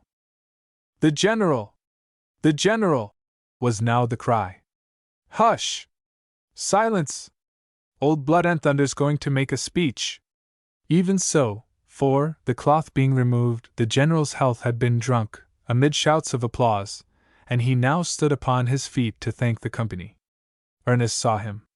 There he was, over the shoulders of the crowd, from the two glittering epaulets and embroidered collar upward, beneath the arch of green boughs with intertwined laurel, and the banner drooping as if to shade his brow. And there, too, visible in the same glance, through the vista of the forest, appeared the great stone face. And was there, indeed, such a resemblance as the crowd had testified? Alas, Ernest could not recognize it. He beheld a war-worn and weather-beaten countenance, full of energy, and expressive of an iron will, but the gentle wisdom, the deep, broad, tender sympathies, were altogether wanting in old Blood and Thunder's visage, and even if the great stone face had assumed his look of stern command, the milder traits would still have tempered it. "This is not the man of prophecy," sighed Ernest to himself, as he made his way out of the throng. "And must the world wait longer yet?" The mist had congregated about the distant mountainside, and there were seen the grand and awful features of the great stone face, awful but benignant, as if a mighty angel were sitting among the hills, and enrobing himself in a cloud vesture of gold and purple. As he looked, Ernest could hardly believe but that a smile beamed over the whole visage, with a radiance still brightening, although without motion of the lips. It was probably the effect of the western sunshine, melting through the thinly diffused vapors that had swept between him and the object that he gazed at. But, as it always did, the aspect of his marvelous friend made Ernest as hopeful as if he had never hoped in vain. "Fear not, Ernest," said his heart, even as if the great face were whispering him. "Fear not, Ernest, he will come." More years sped swiftly and tranquilly away. Ernest still dwelt in his native valley, and was now a man of middle age. By imperceptible degrees, he had become known among the people. Now, as heretofore, he labored for his bread, and was the same simple-hearted man that he had always been. But he had thought and felt so much, he had given so many of the best hours of his life to unworldly hopes for some great good to mankind, that it seemed as though he had been talking with the angels, and had imbibed a portion of their wisdom unawares. It was visible in the calm and well-considered beneficence of his daily life, the quiet stream of which had made a wide green margin all along its course. Not a day passed by that the world was not the better because this man, humble as he was, had lived. He never stepped aside from his own path, yet would always reach a blessing to his neighbor. Almost involuntarily, too, he had become a preacher. The pure and high simplicity of his thought, which, as one of its manifestations, took shape in the good deeds that dropped silently from his hand, flowed also forth in speech. He uttered truths that wrought upon and molded the lives of those who heard him. His auditors, it may be, never suspected that Ernest, their own neighbor and familiar friend, was more than an ordinary man. Least of all did Ernest himself suspect it. But, inevitably as the murmur of a rivulet, came thoughts out of his mouth that no other human lips had spoken. When the people's minds had had a little time to cool, they were ready enough to acknowledge their mistake in imagining a similarity between General Blood and Thunder's truculent physiognomy and the benign visage on the mountainside.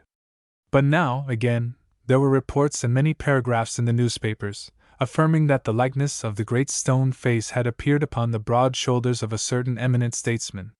He, like Mr. Gathergold and Old Blood and Thunder, was a native of the valley, but had left it in his early days, and taken up the trades of law and politics. Instead of the rich man's wealth and the warrior's sword, he had but a tongue, and it was mightier than both together. So wonderfully eloquent was he, that whatever he might choose to say, his auditors had no choice but to believe him. Wrong looked like right, and right like wrong, for when it pleased him, he could make a kind of illuminated fog with his mere breath, and obscure the natural daylight with it. His tongue, indeed, was a magic instrument. Sometimes it rumbled like the thunder, sometimes it warbled like the sweetest music. It was the blast of war, the song of peace, and it seemed to have a heart in it, when there was no such matter. In good truth, he was a wondrous man, and when his tongue had acquired him all other imaginable success, when it had been heard in halls of state, and in the courts of princes and potentates, after it had made him known all over the world, even as a voice crying from shore to shore, it finally persuaded his countrymen to select him for the presidency. Before this time, indeed, as soon as he began to grow celebrated, his admirers had found out the resemblance between him and the great stone face, and so much were they struck by it, that throughout the country this distinguished gentleman was known by the name of Old Stony Phiz. The phrase was considered as giving a highly favorable aspect to his political prospects, for, as is likewise the case with the Popebaum, nobody ever becomes president without taking a name other than his own. While his friends were doing their best to make him president, Old Stony Phiz, as he was called, set out on a visit to the valley where he was born. Of course, he had no other object than to shake hands with his fellow citizens, and neither thought nor cared about any effect which his progress through the country might have upon the election. Magnificent preparations were made to receive the illustrious statesman. A cavalcade of horsemen set forth to meet him at the boundary line of the state, and all the people left their business and gathered along the wayside to see him pass. Among these was Ernest. Though more than once disappointed, as we have seen, he had such a hopeful and confiding nature that he was always ready to believe in whatever seemed beautiful and good. He kept his heart continually open, and thus was sure to catch the blessing from on high when it should come. So now again, as buoyantly as ever, he went forth to behold the likeness of the great stone face. The cavalcade came prancing along the road, with a great clattering of hoofs and a mighty cloud of dust, which rose up so dense and high that the visage of the mountainside was completely hidden from Ernest's eyes. All the great men of the neighborhood were there on horseback, militia officers in uniform, the member of Congress, the sheriff of the county, the editors of newspapers, and many a farmer, too, had mounted his patient steed, with his Sunday coat upon his back. It really was a very brilliant spectacle, especially as there were numerous banners flaunting over the cavalcade, on some of which were gorgeous portraits of the illustrious statesman and the great stone face, smiling familiarly at one another, like two brothers. If the pictures were to be trusted, the mutual resemblance, it must be confessed, was marvelous. We must not forget to mention that there was a band of music, which made the echoes of the mountains ring and reverberate with the loud triumph of its strains, so that airy and soul-thrilling melodies broke out among all the heights and hollows, as if every nook of his native valley had found a voice to welcome the distinguished guest. But the grandest effect was when the far-off mountain precipice flung back the music, for then the great stone face itself seemed to be swelling the triumphant chorus, in acknowledgment that, at length, the man of prophecy was come. All this while the people were throwing up their hats and shouting with enthusiasm so contagious that the heart of Ernest kindled up, and he likewise threw up his hat, and shouted, as loudly as the loudest, "Huzzah for the great man! Huzzah for old Stony Phiz!"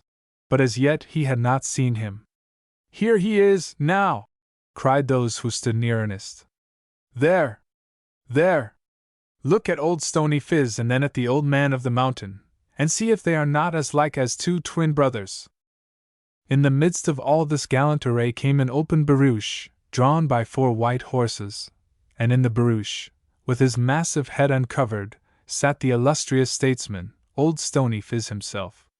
"Confess it," said one of Ernest's neighbors to him. "The great stone face has met its match at last." Now, it must be owned that, at his first glimpse of the countenance which was bowing and smiling from the barouche, Ernest did fancy that there was a resemblance between it and the old familiar face upon the mountain side. The brow, with its massive depth and loftiness, and all the other features, indeed, were boldly and strongly hewn, as if in emulation of a more than heroic, of a titanic model. But the sublimity and stateliness, the grand expression of a divine sympathy, that illuminated the mountain visage and etherealized its ponderous granite substance into spirit, might here be sought in vain. Something had been originally left out, or had departed. And therefore the marvelously gifted statesman had always a weary gloom in the deep caverns of his eyes, as of a child that has outgrown its playthings or a man of mighty faculties and little aims, whose life, with all its high performances, was vague and empty, because no high purpose had endowed it with reality. Still, Ernest's neighbor was thrusting his elbow into his side, and pressing him for an answer. "Confess! Confess! Is not he the very picture of your old man of the mountain?" "No," said Ernest bluntly. "I see little or no likeness." "Then so much the worse for the great stone face," answered his neighbor, and again he set up a shout for old Stony Phiz. But Ernest turned away, melancholy, and almost despondent, for this was the saddest of his disappointments, to behold a man who might have fulfilled the prophecy, and had not willed to do so.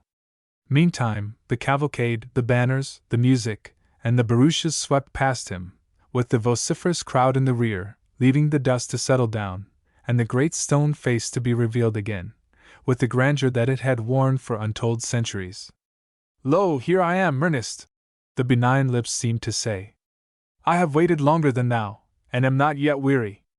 Fear not, the man will come. The years hurried onward, treading in their haste on one another's heels. And now they began to bring white hairs, and scatter them over the head of Ernest. They made reverend wrinkles across his forehead, and furrows in his cheeks. He was an aged man. But not in vain had he grown old. More than the white hairs on his head were the sage thoughts in his mind. His wrinkles and furrows were inscriptions that time had graved, and in which he had written legends of wisdom that had been tested by the tenor of a life. And Ernest had ceased to be obscure. Unsought for, undesired, had come the fame which so many seek, and made him known in the great world, beyond the limits of the valley in which he had dwelt so quietly. College professors, and even the active men of cities, came from far to see and converse with Ernest, for the report had gone abroad that this simple husbandman had ideas unlike those of other men, not gained from books, but of a higher tone, a tranquil and familiar majesty, as if he had been talking with the angels as his daily friends. Whether it were sage statesman or philanthropist, Ernest received these visitors with the gentle sincerity that had characterized him from boyhood, and spoke freely with them of whatever came uppermost, or lay deepest in his heart or their own. While they talked together, his face would kindle, unawares, and shine upon them, as with a mild evening light. Pensive with the fullness of such discourse, his guests took leave and went their way, and passing up the valley, paused to look at the great stone face, imagining that they had seen its likeness in a human countenance, but could not remember where. While Ernest had been growing up and growing old, a bountiful providence had granted a new poet to this earth. He likewise was a native of the valley, but had spent the greater part of his life at a distance from that romantic region, pouring out his sweet music amid the bustle and din of cities. Often, however, did the mountains which had been familiar to him in his childhood lift their snowy peaks into the clear atmosphere of his poetry. Neither was the great stone face forgotten, for the poet had celebrated it in an ode, which was grand enough to have been uttered by its own majestic lips. This man of genius, we may say, had come down from heaven with wonderful endowments. If he sang of a mountain, the eyes of all mankind beheld a mightier grandeur reposing on its breast, or soaring to its summit, than had before been seen there. If his theme were a lovely lake, a celestial smile had now been thrown over it, to gleam forever on its surface. If it were the vast old sea, even the deep immensity of its dread bosom seemed to swell the higher, as if moved by the emotions of the song. Thus the world assumed another and a better aspect from the hour that the poet blessed it with his happy eyes. The Creator had bestowed him, as the last best touch to his own handiwork. Creation was not finished till the poet came to interpret, and so complete it. The effect was no less high and beautiful, when his human brethren were the subject of his verse. The man or woman, sorted with the common dust of life, who crossed his daily path, and the little child who played in it, were glorified if he beheld them in his mood of poetic faith. He showed the golden links of the great chain that intertwined them with an angelic kindred. He brought out the hidden traits of a celestial birth that made them worthy of such kin. Some, indeed, there were, who thought to show the soundness of their judgment by affirming that all the beauty and dignity of the natural world existed only in the poet's fancy. Let such men speak for themselves, who undoubtedly appear to have been spawned forth by nature with a contemptuous bitterness, she having plastered them up out of her refused stuff, after all the swine were made. As respects all things else, the poet's ideal was the truest truth. The songs of this poet found their way to Ernest. He read them after his customary toil, seated on the bench before his cottage door, where for such a length of time he had filled his repose with thought, by gazing at the great stone face. And now, as he read stanzas that caused the soul to thrill within him, he lifted his eyes to the vast countenance beaming on him so benignantly. "O majestic friend," he murmured, addressing the great stone face, "is not this man worthy to resemble thee?" The face seemed to smile, but answered not a word. Now it happened that the poet, though he dwelt so far away, had not only heard of Ernest, but had meditated much upon his character, until he deemed nothing so desirable as to meet this man, whose untaught wisdom walked hand in hand with the noble simplicity of his life. One summer morning, therefore, he took passage by the railroad, and in the decline of the afternoon, alighted from the cars at no great distance from Ernest's cottage.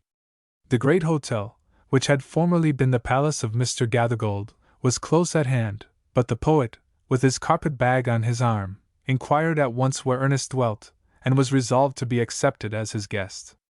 Approaching the door, he there found the good old man, holding a volume in his hand, which alternately he read, and then, with a finger between the leaves, looked lovingly at the great stone face. "Good evening," said the poet. "Can you give a traveler a night's lodging?" "Willingly," answered Ernest, and then he added, smiling, "Methinks I never saw the great stone face look so hospitably at a stranger." The poet sat down on the bench beside him, and he and Ernest talked together. Often had the poet held intercourse with the wittiest and the wisest, but never before with a man like Ernest, whose thoughts and feelings gushed up with such a natural freedom, and who made great truths so familiar by his simple utterance of them.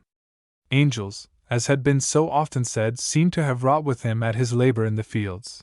Angels seemed to have sat with him by the fireside, and dwelling with angels as friend with friends, he had imbibed the sublimity of their ideas, and imbued it with the sweet and lowly charm of household words. So thought the poet.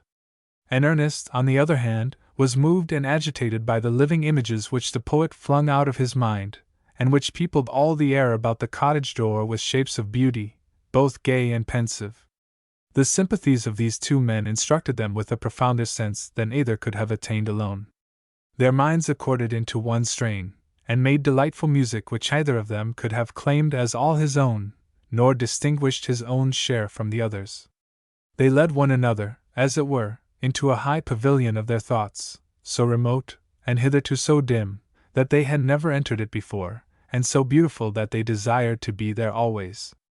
As Ernest listened to the poet, he imagined that the great stone face was bending forward to listen too. He gazed earnestly into the poet's glowing eyes. "Who are you, my strangely gifted guest?" he said. The poet laid his finger on the volume that Ernest had been reading. "You have read these poems," said he. "You know me, then, for I wrote them." Again, and still more earnestly than before, Ernest examined the poet's features, then turned towards the great stone face, then back, with an uncertain aspect, to his guest. But his countenance fell, he shook his head, and sighed. "Wherefore are you sad?" inquired the poet. "Because," replied Ernest, "all through life I have awaited the fulfillment of a prophecy, and when I read these poems, I hoped that it might be fulfilled in you." "You hoped," answered the poet, faintly smiling, "to find in me the likeness of the great stone face. And you are disappointed, as formerly with Mr. Gathergold, and old Blood and Thunder, and old Stony Phiz. Yes, Ernest, it is my doom. You must add my name to the illustrious three, and record another failure of your hopes.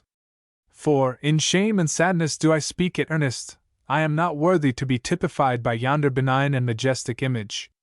"And why?" asked Ernest. He pointed to the volume. "Are not those thoughts divine?" "They have a strain of the divinity," replied the poet. "You can hear in them the far-off echo of a heavenly song. But my life, dear Ernest, has not corresponded with my thought. I have had grand dreams, but they have been only dreams, because I have lived, and that, too, by my own choice, among poor and mean realities. Sometimes even, shall I dare to say it, I lack faith in the grandeur, the beauty, and the goodness, which my own words are said to have made more evident in nature and in human life. Why, then, pure seeker of the good and true, shouldst thou hope to find me, in yonder image of the divine?" The poet spoke sadly, and his eyes were dim with tears. So likewise were those of Ernest. At the hour of sunset, as had long been his frequent custom, Ernest was to discourse to an assemblage of the neighboring inhabitants in the open air. He and the poet, arm in arm, still talking together as they went along, proceeded to the spot. It was a small nook among the hills, with a grey precipice behind, the stern front of which was relieved by the pleasant foliage of many creeping plants that made a tapestry for the naked rock, by hanging their festoons from all its rugged angles. At a small elevation above the ground, set in a rich framework of verdure, there appeared a niche, spacious enough to admit a human figure, with freedom for such gestures as spontaneously accompany earnest thought and genuine emotion. Into this natural pulpit Ernest ascended, and threw a look of familiar kindness around upon his audience. They stood, or sat, or reclined upon the grass, as seemed good to each, with the departing sunshine falling obliquely over them, and mingling its subdued cheerfulness with the solemnity of a grove of ancient trees, beneath and amid the boughs of which the golden rays were constrained to pass. In another direction was seen the great stone face, with the same cheer, combined with the same solemnity, in its benignant aspect. Ernest began to speak, giving to the people of what was in his heart and mind. His words had power, because they accorded with his thoughts, and his thoughts had reality and depth, because they harmonized with the life which he had always lived. It was not mere breath that this preacher uttered, they were the words of life, because a life of good deeds and holy love was melted into them. Pearls, pure and rich, had been dissolved into this precious draught. The poet, as he listened, felt that the being and character of Ernest were a nobler strain of poetry than he had ever written. His eyes glistening with tears, he gazed reverentially at the venerable man, and said within himself that never was there an aspect so worthy of a prophet and a sage as that mild, sweet, thoughtful countenance, with the glory of white hair diffused about it. At a distance, but distinctly to be seen, high up in the golden light of the setting sun, appeared the great stone face, with hoary mists around it, like the white hairs around the brow of Ernest. Its look of grand beneficence seemed to embrace the world. At that moment, in sympathy with the thought which he was about to utter, the face of Ernest assumed a grandeur of expression, so imbued with benevolence, that the poet, by an irresistible impulse, threw his arms aloft, and shouted, "Behold! Behold! Ernest is himself the likeness of the great stone face!" Then all the people looked, and saw that what the deep-sighted poet said was true. The prophecy was fulfilled. But Ernest, having finished what he had to say, took the poet's arm, and walked slowly homeward, still hoping that some wiser and better man than himself would by and by appear, bearing a resemblance to the Gutenberg face. Main Street.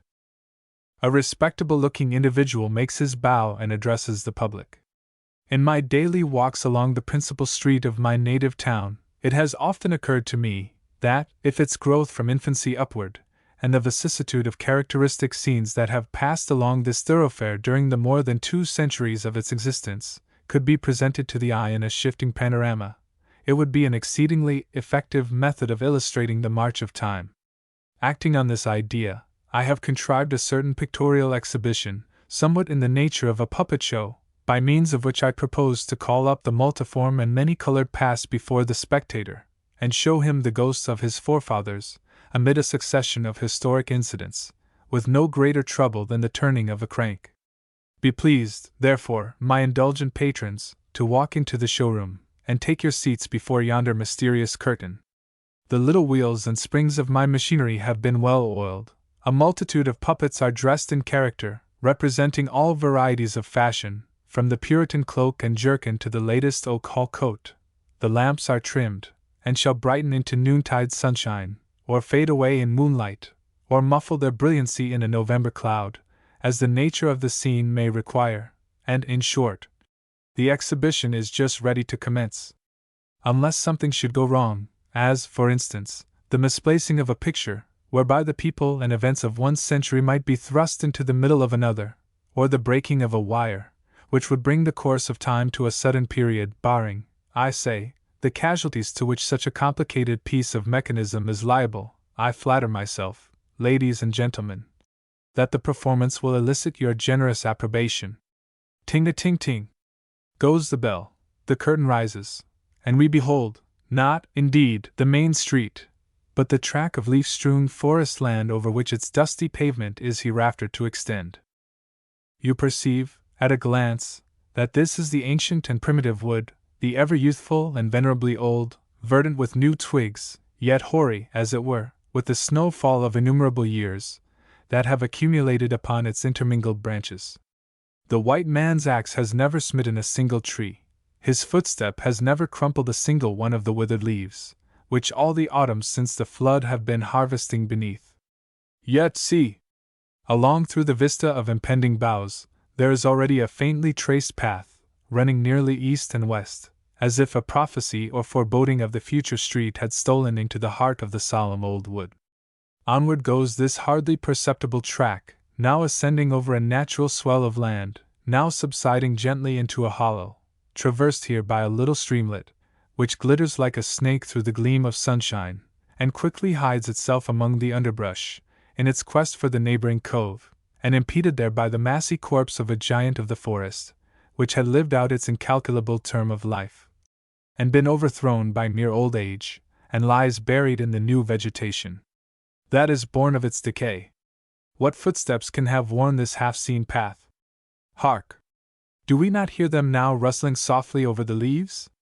We discern an Indian woman, a majestic and queenly woman, or else her spectral image does not represent her truly, for this is the great squaw sachem, whose rule, with that of her sons, extends from Mystic to Agawam.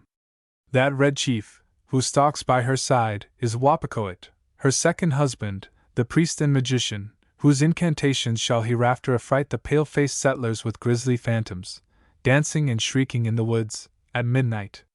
But greater would be the affright of the Indian necromancer, if, mirrored in the pool of water at his feet, he could catch a prophetic glimpse of the noonday marvels which the white man is destined to achieve, if he could see, as in a dream, the stone front of the stately hall, which will cast its shadow over this very spot, if he could be aware that the future edifice will contain a noble museum, where, among countless curiosities of earth and sea, a few Indian arrowheads shall be treasured up as memorials of a vanished race.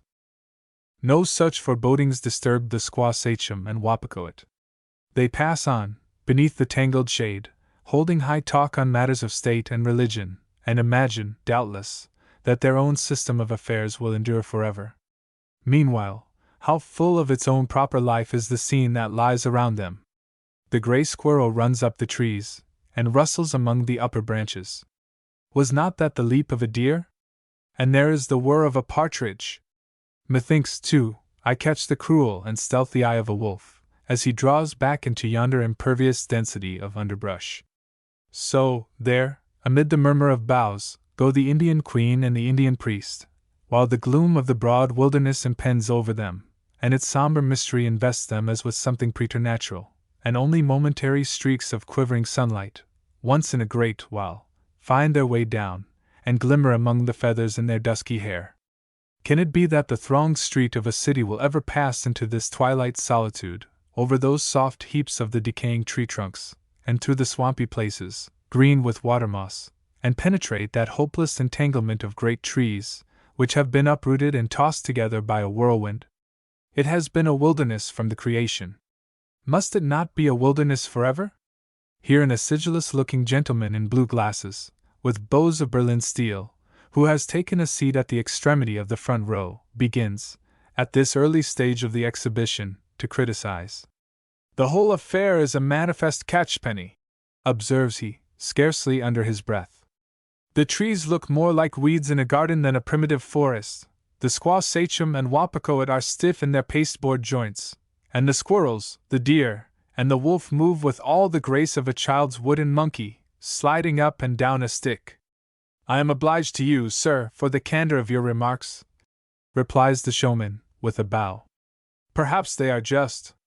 Human art has its limits, and we must now and then ask a little aid from the spectator's imagination." "You will get no such aid from mine," responds the critic. "I make it a point to see things precisely as they are. But come! Go ahead! The stage is waiting," the showman proceeds. Casting our eyes again over the scene, we perceive that strangers have found their way into the solitary place. In more than one spot, among the trees, an upheaved axe is glittering in the sunshine.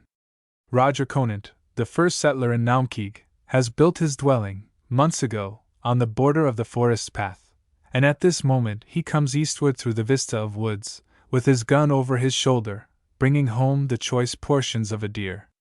His stalwart figure, clad in a leathern jerkin and breeches of the same, strides sturdily onward, with such an air of physical force and energy that we might almost expect the very trees to stand aside, and give him room to pass. And so, indeed, they must, for, humble as is his name in history, Roger Conant still is of that class of men who do not merely find, but make, their place in the system of human affairs. A man of thoughtful strength, he has planted the germ of a city. There stands his habitation, showing in its rough architecture some features of the Indian wigwam, and some of the log cabin, and somewhat, too, of the straw-thatched cottage in Old England, where this good yeoman had his birth and breeding. The dwelling is surrounded by a cleared space of a few acres, where Indian corn grows thrivingly among the stumps of the trees, while the dark forest hems it in, and seems to gaze silently and solemnly, as if wondering at the breadth of sunshine which the white man spreads around him. An Indian, half hidden in the dusky shade, is gazing and wondering too. Within the door of the cottage you discern the wife, with her ruddy English cheek. She is singing, doubtless, a psalm tune, at her household work, or perhaps she sighs at the remembrance of the cheerful gossip, and all the merry social life, of her native village beyond the vast and melancholy sea. Yet the next moment she laughs, with sympathetic glee, at the sports of her little tribe of children, and soon turns round, with the home look in her face, as her husband's foot is heard approaching the rough-hewn threshold. How sweet must it be for those who have an Eden in their hearts, like Roger Conant and his wife, to find a new world to project it into, as they have, instead of dwelling among old haunts of men, where so many household fires have been kindled and burned out, that the very glow of happiness has something dreary in it. Not that this pair are alone in their wild Eden, for here comes goodwife Massey, the young spouse of Geoffrey Massey, from her home hard by, with an infant at her breast. Dame Conant has another of like age, and it shall hereafter be one of the disputed points of history which of these two babies was the first town-born child. But see! Roger Conant has other neighbors within view. Peter Palfrey likewise has built himself a house, and so has Balch, and Norman, and Woodbury. Their dwellings, indeed, such is the ingenious contrivance of this piece of pictorial mechanism, seem to have arisen, at various points of the scene, even while we have been looking at it. The forest track, trodden more and more by the hobnailed shoes of these sturdy and ponderous Englishmen, has now a distinctness which it never could have acquired from the light tread of 100 times as many Indian moccasins. It will be a street, anon. As we observe it now, it goes onward from one clearing to another, here plunging into a shadowy strip of woods, there open to the sunshine, but everywhere showing a decided line, along which human interests have begun to hold their career. Over yonder swampy spot, 2 trees have been felled, and laid side by side to make a causeway. In another place, the axe has cleared away a confused intricacy of fallen trees and clustered boughs, which had been tossed together by a hurricane. So now the little children, just beginning to run alone, may trip along the path, and not often stumble over an impediment, unless they stray from it to gather woodberries beneath the trees. And besides the feet of grown people and children, there are the cloven hoofs of a small herd of cows, who seek their subsistence from the native grasses, and help to deepen the track of the future thoroughfare. Goats also browse along it, and nibble at the twigs that thrust themselves across the way. Not seldom, in its more secluded portions, where the black shadow of the forest strives to hide the trace of human footsteps, stalks a gaunt wolf, on the watch for a kid or a young calf, or fixes his hungry gaze on the group of children gathering berries, and can hardly forbear to rush upon them. And the Indians, coming from their distant wigwams to view the white man's settlement, marvel at the deep track which he makes, and perhaps are saddened by a flitting presentiment that this heavy tread will find its way over all the land, and that the wild woods, the wild wolf, and the wild Indian will alike be trampled beneath it. Even so shall it be. The pavements of the main street must be laid over the red man's grave. Behold! Here is a spectacle which should be ushered in by the peal of trumpets, if Naumkeag had ever yet heard that cheery music, and by the roar of cannon, echoing among the woods. A procession, for, by its dignity, as marking an epoch in the history of the street, it deserves that name. A procession advances along the pathway. The good ship Abigail has arrived from England, bringing wares and merchandise, for the comfort of the inhabitants, and traffic with the Indians, bringing passengers too, and, more important than all, a governor for the new settlement. Roger Conant and Peter Palfrey, with their companions, have been to the shore to welcome him, and now, with such honor and triumph as their rude way of life permits, are escorting the sea-flushed voyagers to their habitations. At the point where Endicott enters upon the scene, two venerable trees unite their branches high above his head, thus forming a triumphal arch of living verdure, beneath which he pauses, with his wife leaning on his arm, to catch the first impression of their newfound home. The old settlers gaze not less earnestly at him than he at the hoary woods and the rough surface of the clearings. They like his bearded face, under the shadow of the broad-brimmed and steeple-crowned Puritan hat, a visage resolute, grave, and thoughtful, yet apt to kindle with that glow of a cheerful spirit by which men of strong character are enabled to go joyfully on their proper tasks.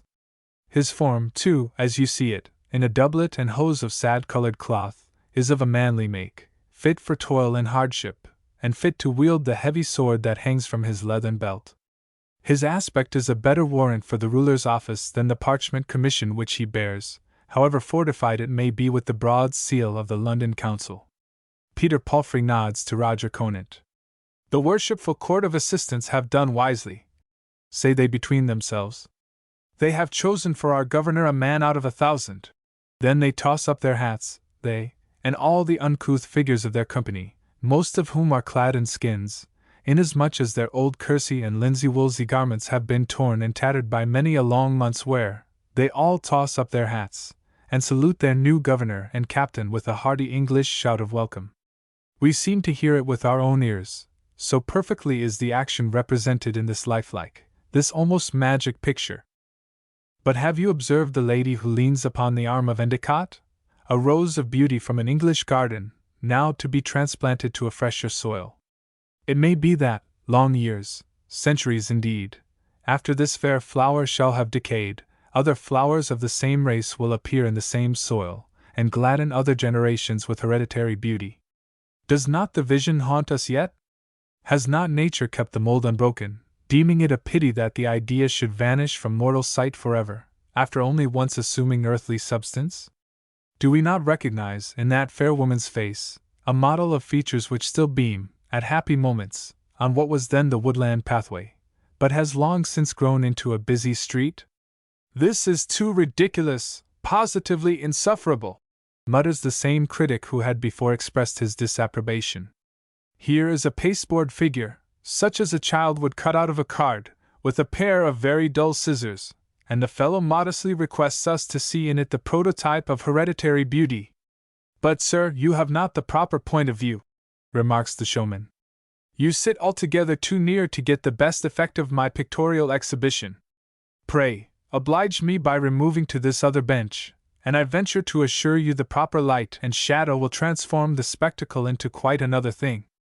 Pshaw, replies the critic. I want no other light and shade. I have already told you that it is my business to see things just as they are. I would suggest to the author of this ingenious exhibition, observes a gentlemanly person, who has shown signs of being much interested.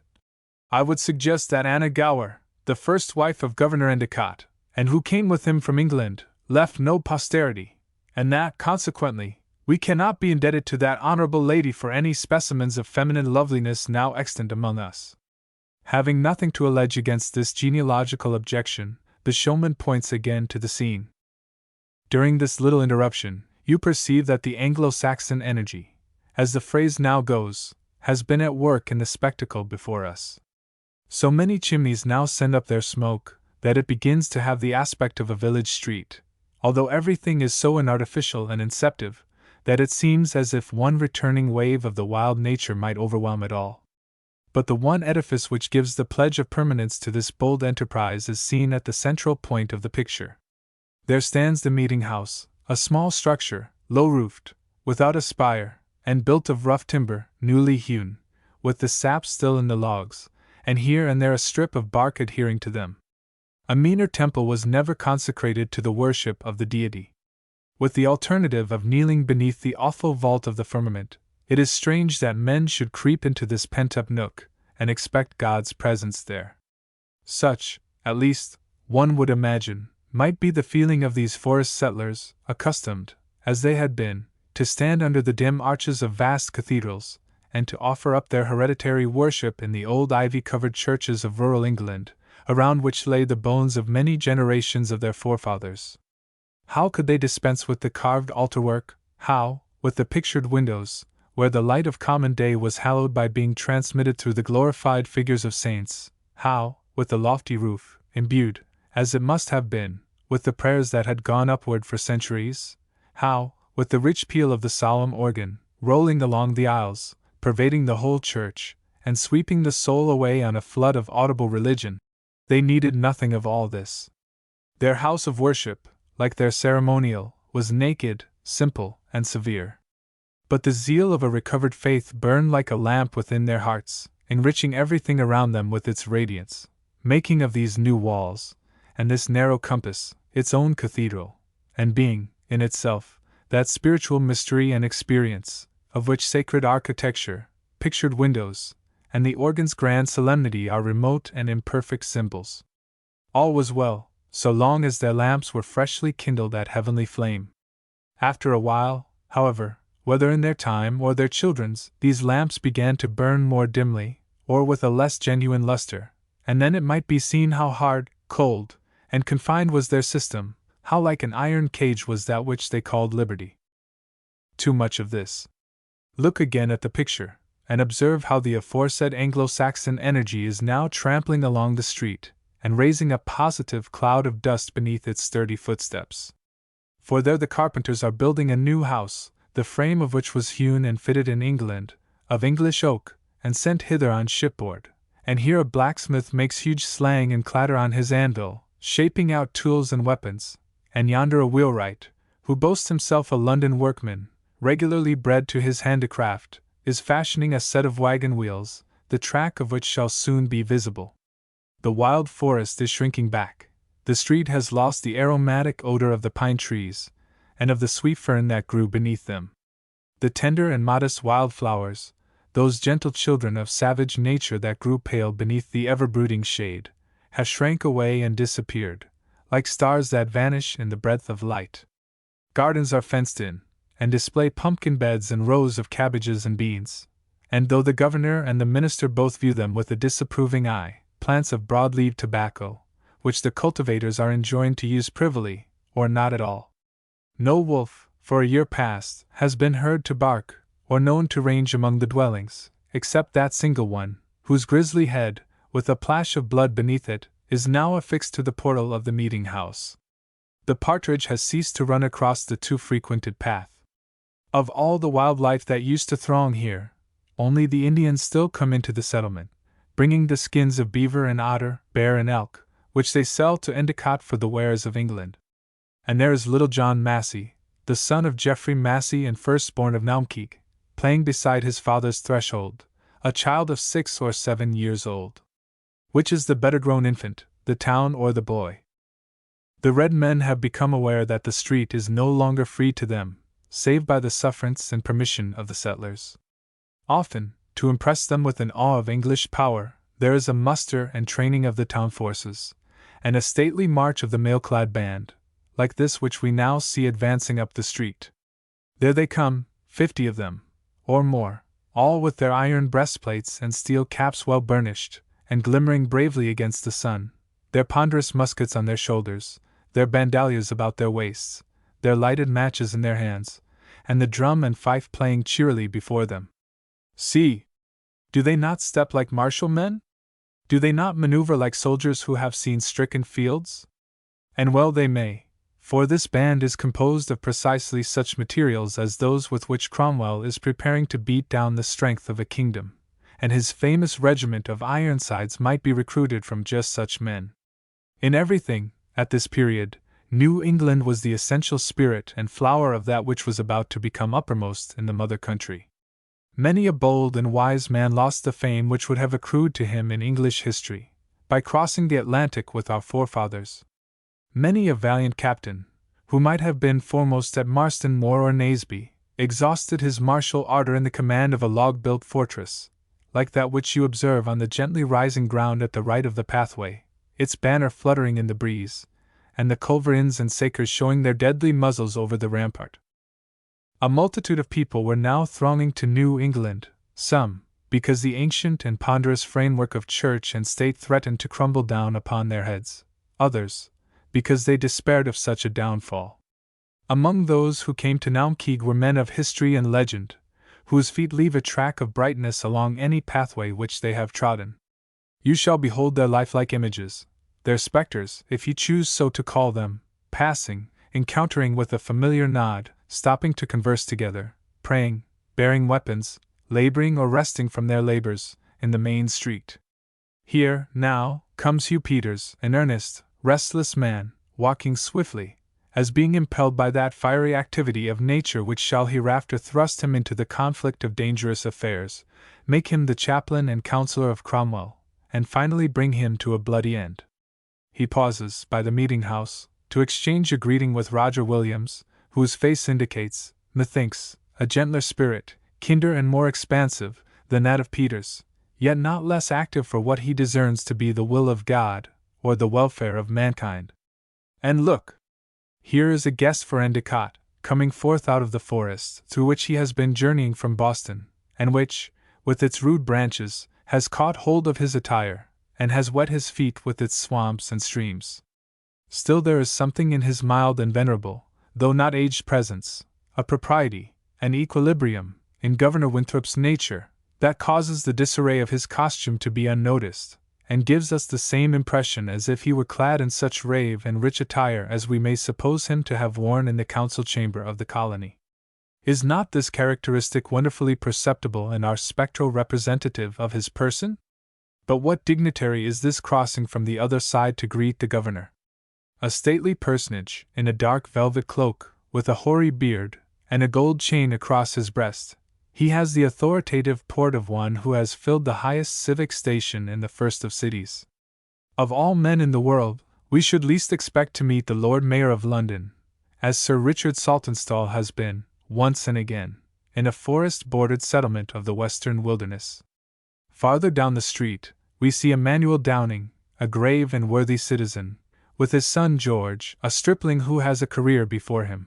His shrewd and quick capacity and pliant conscience shall not only exalt him high, but secure him from a downfall.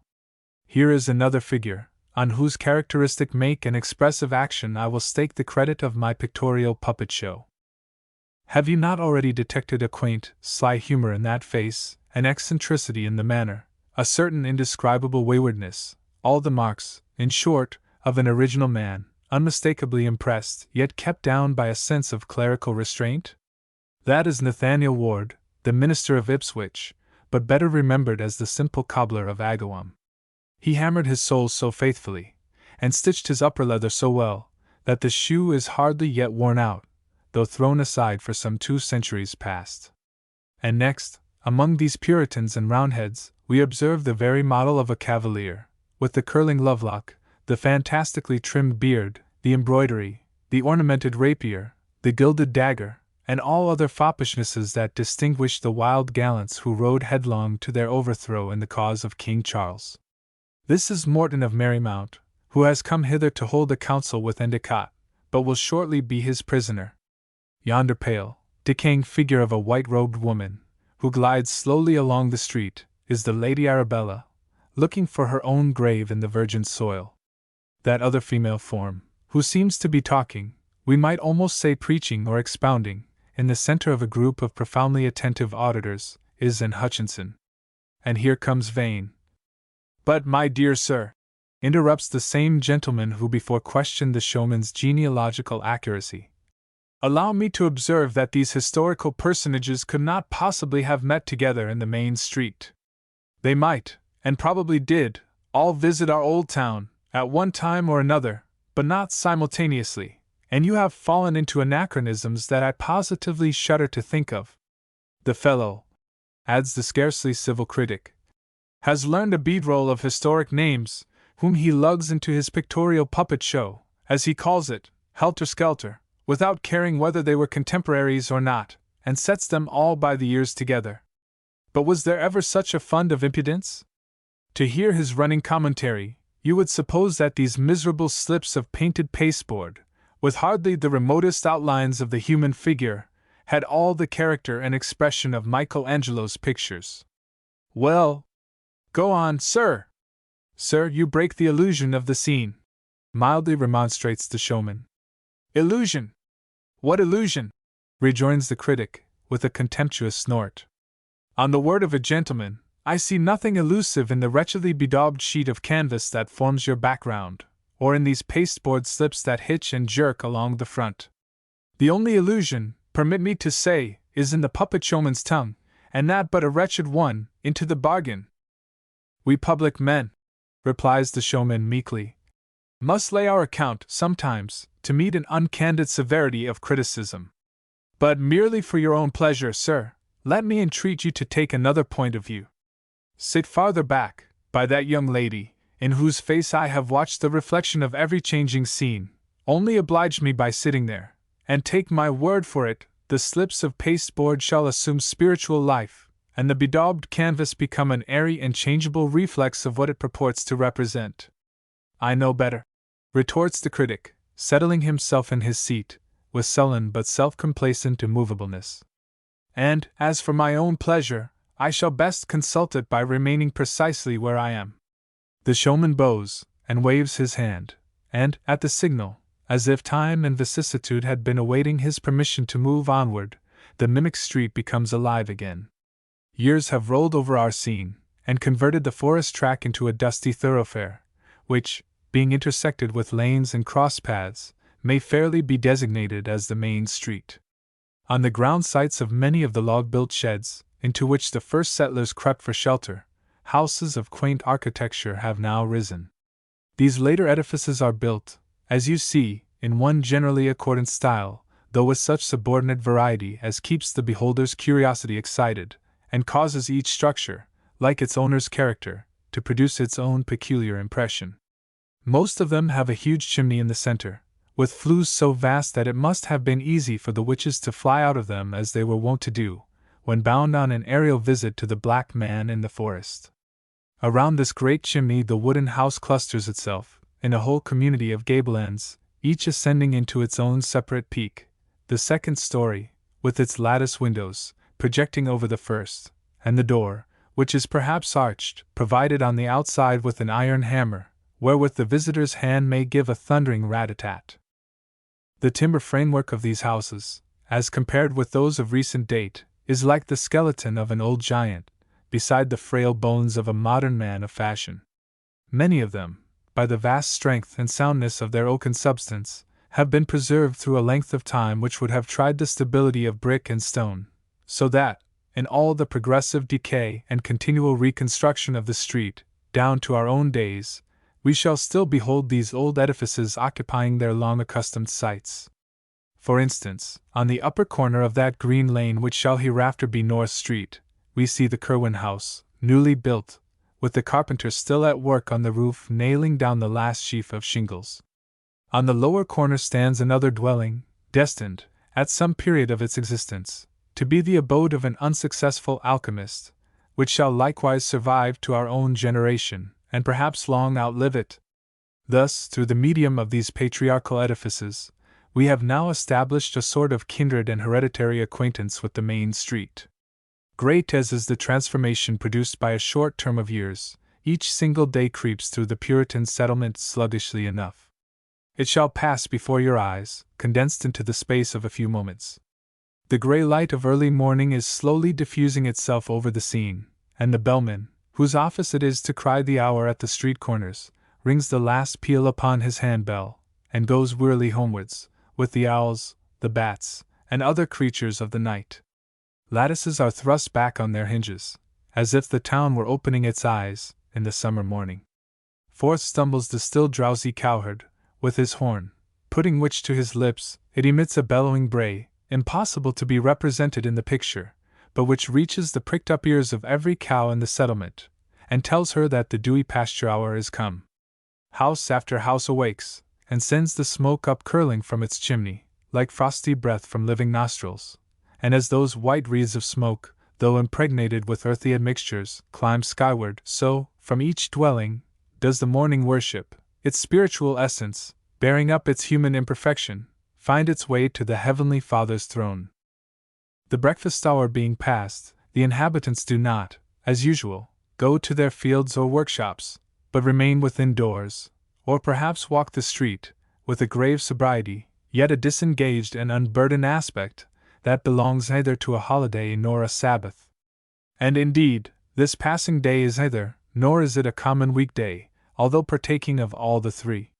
It is the Thursday lecture, an institution which New England has long ago relinquished, and almost forgotten, yet which it would have been better to retain, as bearing relations to both the spiritual and ordinary life, and bringing each acquainted with the other. The tokens of its observance, however, which here meet our eyes, are of rather a questionable cast. It is, in one sense, a day of public shame, the day on which transgressors, who have made themselves liable to the minor severities of the Puritan law, receive their reward of ignominy. At this very moment, this constable has bound an idle fellow to the whipping post, and is giving him his deserts with a cat o' nine tails. Ever since sunrise, Daniel Fairfield has been standing on the steps of the meeting-house, with a halter about his neck, which he is condemned to wear visibly throughout his lifetime. Dorothy Talby is chained to a post at the corner of Prison Lane, with the hot sun blazing on her matronly face, and all for no other offense than lifting her hand against her husband, while, through the bars of that great wooden cage, in the center of the scene, we discern either a human being or a wild beast, or both in one, whom this public infamy causes to roar, and gnash his teeth, and shake the strong oaken bars, as if he would break forth, and tear in pieces the little children who have been peeping at him. Such are the profitable sights that serve the good people to while away the earlier part of lecture day. Betimes in the forenoon, a traveler, the first traveler that has come hitherward this morning, rides slowly into the street on his patient steed. He seems a clergyman, and, as he draws near, we recognize the minister of Lynn, who was pre-engaged to lecture here, and has been revolving his discourse, as he rode through the hoary wilderness. Behold, now, the whole town thronging into the meeting-house, mostly with such somber visages that the sunshine becomes little better than a shadow when it falls upon them. There go the 13 men, grim rulers of a grim community. There goes John Massey, the first town-born child, now a youth of 20, whose eye wanders with peculiar interest towards that buxom damsel who comes up the steps at the same instant. There hobbles Goody Foster, a sour and bitter old beldam, looking as if she went to curse, and not to pray, and whom many of her neighbors suspect of taking an occasional airing on a broomstick. There, too, slinking shamefacedly in, you observe that same poor do-nothing and good-for-nothing whom we saw castigated just now at the whipping post. Last of all, there goes the tithing man, lugging in a couple of small boys, whom he has caught at play beneath God's blessed sunshine, in a back lane. What native of Naumkeag, whose recollections go back more than 30 years, does not still shudder at that dark ogre of his infancy, who perhaps had long ceased to have an actual existence, but still lived in his childish belief, in a horrible idea, and in the nurse's threat, as the tidy man? It will be hardly worth our while to wait 2, or it may be 3, turnings of the hourglass, for the conclusion of the lecture.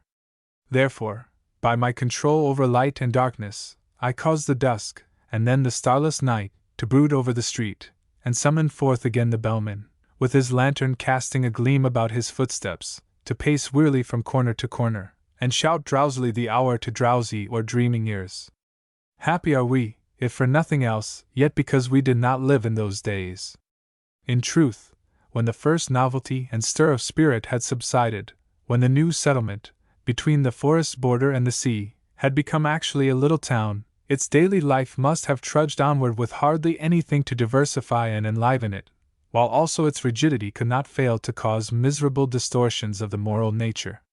Such a life was sinister to the intellect, and sinister to the heart, especially when one generation had bequeathed its religious gloom, and the counterfeit of its religious ardor, to the next, for these characteristics, as was inevitable, assumed the form both of hypocrisy and exaggeration, by being inherited from the example and precept of other human beings, and not from an original and spiritual source. The sons and grandchildren of the first settlers were a race of lower and narrower souls than their progenitors had been. The latter were stern, severe, intolerant, but not superstitious, not even fanatical, and endowed, if any men of that age were, with a far-seeing worldly sagacity. But it was impossible for the succeeding race to grow up, in heaven's freedom, beneath the discipline which their gloomy energy of character had established, nor, it may be, Have we even yet thrown off all the unfavorable influences which, among many good ones, were bequeathed to us by our Puritan forefathers? Let us thank God for having given us such ancestors, and let each successive generation thank Him, not less fervently, for being one step further from them in the march of ages. What is all this? Cries the critic. A sermon? If so, it is not in the bill. Very true, replies the showman, and I ask pardon of the audience. Look now at the street, and observe a strange people entering it. Their garments are torn and disordered, their faces haggard, their figures emaciated, for they have made their way hither through pathless deserts, suffering hunger and hardship, with no other shelter than a hollow tree, the lair of a wild beast, or an Indian wigwam. Nor, in the most inhospitable and dangerous of such lodging places, was there half the peril that awaits them in this thoroughfare of Christian men, with those secure dwellings and warm hearths on either side of it, and yonder meeting-house as the central object of the scene. These wanderers have received from heaven a gift that, in all epochs of the world, has brought with it the penalties of mortal suffering and persecution, scorn, enmity, and death itself, a gift that, thus terrible to its possessors, has ever been most hateful to all other men, since its very existence seems to threaten the overthrow of whatever else the toilsome ages have built up, the gift of a new idea. You can discern it in them, illuminating their faces, their whole persons, indeed, however earthly and cloddish, with a light that inevitably shines through, and makes the startled community aware that these men are not as they themselves are, not brethren nor neighbors of their thought. Forthwith, it is as if an earthquake rumbled through the town, making its vibrations felt at every hearthstone, and especially causing the spire of the meeting-house to totter. The Quakers have come. We are in peril! See! They trample upon our wise and well-established laws in the person of our chief magistrate, for Governor Endicott is passing, now an aged man, and dignified with long habits of authority, and not one of the irreverent vagabonds has moved his hat. Did you note the ominous frown of the white-bearded Puritan governor, as he turned himself about, and in his anger, half uplifted the staff that has become a needful support to his old age? Here comes old Mr. Norris, our venerable minister. Will they doff their hats, and pay reverence to him? No, their hats stick fast to their ungracious heads, as if they grew there, and impious varlets that they are, and worse than the heathen Indians, they eye our reverend pastor with a peculiar scorn, distrust, unbelief, and utter denial of his sanctified pretensions, of which he himself immediately becomes conscious, the more bitterly conscious, as he never knew nor dreamed of the like before. But look yonder! Can we believe our eyes? A Quaker woman, clad in sackcloth, and with ashes on her head, has mounted the steps of the meeting-house. She addresses the people in a wild, shrill voice, wild and shrill it must be to suit such a figure, which makes them tremble and turn pale, although they crowd open-mouthed to hear her. She is bold against established authority. She denounces the priest and his steeple-house. Many of her hearers are appalled, some weep, and others listen with a rapt attention, as if a living truth had now, for the first time, forced its way through the crust of habit, reached their hearts, and awakened them to life. This matter must be looked to, else we have brought our faith across the seas with us in vain, and it had been better that the old forest were still standing here, waving its tangled boughs and murmuring to the sky out of its desolate recesses, instead of this goodly street, if such blasphemies be spoken in it. So thought the old Puritans. What was their mode of action may be partly judged from the spectacles which now pass before your eyes. Joshua Buffum is standing in the pillory. Cassandra Southwick is led to prison. And there a woman, it is in Coleman, naked from the waist upward, and bound to the tail of a cart, is dragged through the main street at the pace of a brisk walk, while the constable follows with a whip of knotted cords. A strong-armed fellow is that constable, and each time that he flourishes his lash in the air, you see a frown wrinkling and twisting his brow, and, at the same instant, a smile upon his lips. He loves his business, faithful officer that he is, and puts his soul into every stroke, zealous to fulfill the injunction of Major Hawthorne's warrant, in the spirit and to the letter. There came down a stroke that has drawn blood. 10 such stripes are to be given in Salem, 10 in Boston, and 10 in Dedham, and with those 30 stripes of blood upon her, she is to be driven into the forest. The crimson trail goes wavering along the main street, but heaven grant that, as the rain of so many years has wept upon it, time after time, and washed it all away, so there may have been a dew of mercy, to cleanse this cruel blood stain out of the record of the persecutor's life. Pass on, thou spectral constable, and betake thee to thine own place of torment.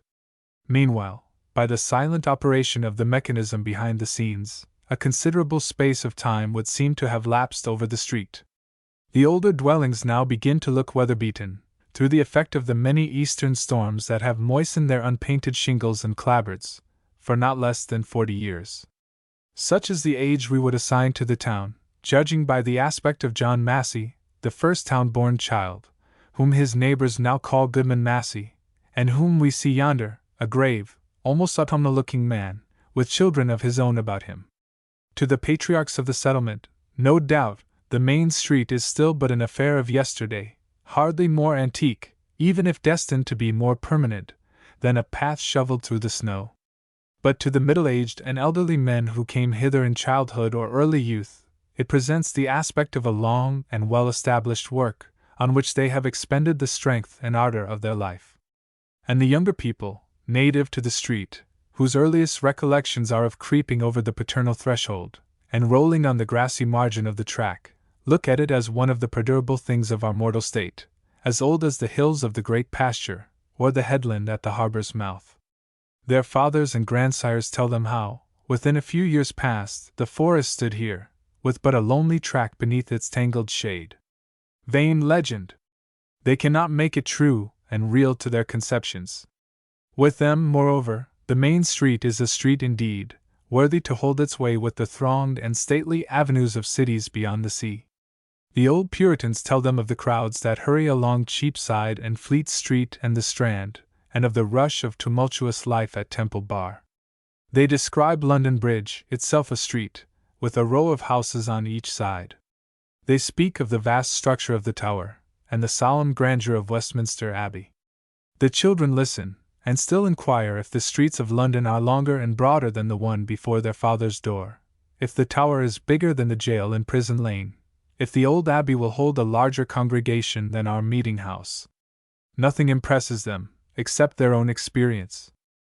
It seems all a fable, too, that wolves have ever prowled here, and not less so, that the squaw Sachem, and the Sagamore her son, once ruled over this region, and treated as sovereign potentates with the English settlers, then so few and storm-beaten, now so powerful.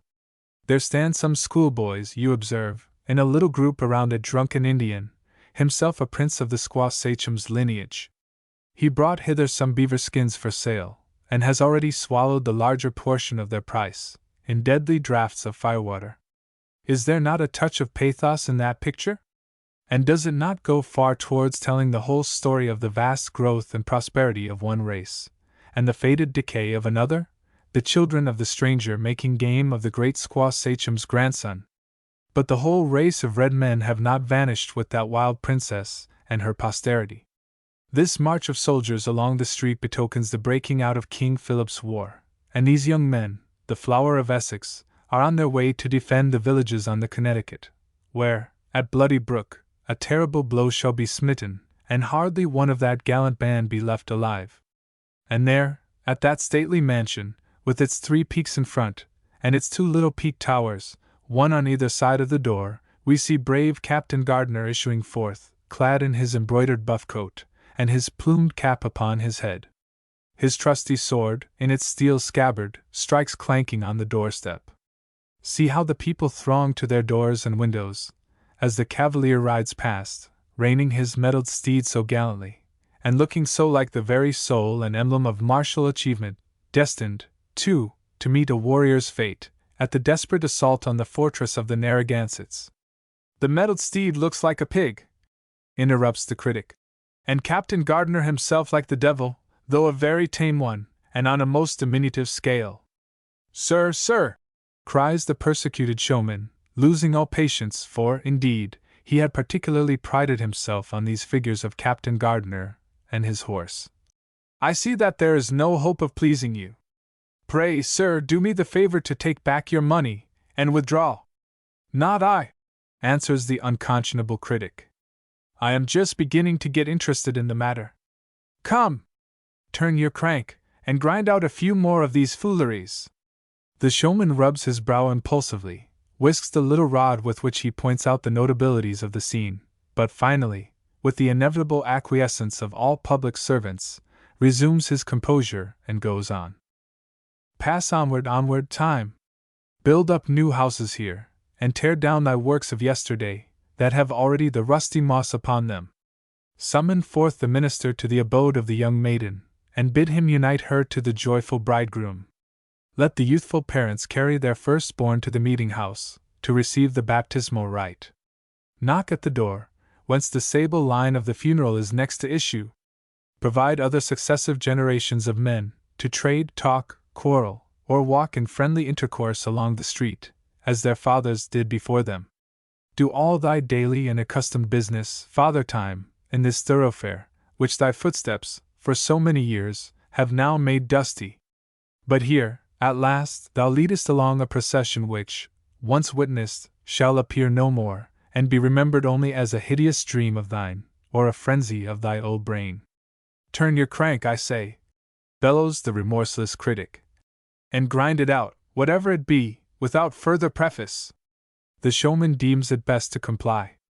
Then, here comes the worshipful Captain Kerwin, Sheriff of Essex, on horseback, at the head of an armed guard, escorting a company of condemned prisoners from the jail to their place of execution on Gallows Hill. The witches! There is no mistaking them.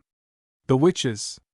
As they approach up Prison Lane, and turn into the main street, let us watch their faces, as if we made a part of the pale crowd that presses so eagerly about them, yet shrinks back with such shuddering dread, leaving an open passage betwixt a dense throng on either side. Listen to what the people say. There is old George Jacobs, known hereabouts, these 60 years, as a man whom we thought upright in all his way of life, quiet, blameless, a good husband before his pious wife was summoned from the evil to come, and a good father to the children whom she left him. Ah! But when that blessed woman went to heaven, George Jacobs's heart was empty, his hearth lonely, his life broken tip, his children were married, and betook themselves to habitations of their own, and Satan, in his wanderings up and down, beheld this forlorn old man, to whom life was a sameness and a weariness, and found the way to tempt him. So the miserable sinner was prevailed with to mount into the air, and career among the clouds, and he is proved to have been present at a witch meeting as far off as Falmouth, on the very same night that his next neighbors saw him, with his rheumatic stoop, going in at his own door. There is John Willard, too, an honest man we thought him, and so shrewd and active in his business, so practical, so intent on everyday affairs, so constant at his little place of trade, where he bartered English goods for Indian corn and all kinds of country produce. How could such a man find time, or what could put it into his mind, to leave his proper calling, and become a wizard? It is a mystery, unless the black man tempted him with great heaps of gold. See that aged couple, a sad sight, truly, John Proctor, and his wife Elizabeth.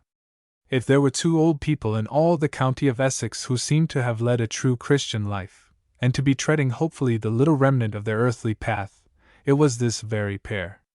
Yet have we heard it sworn, to the satisfaction of the worshipful Chief Justice Sewell, and all the court and jury, that Proctor and his wife have shown their withered faces at children's bedsides, mocking, making mouths, and affrighting the poor little innocents in the night time.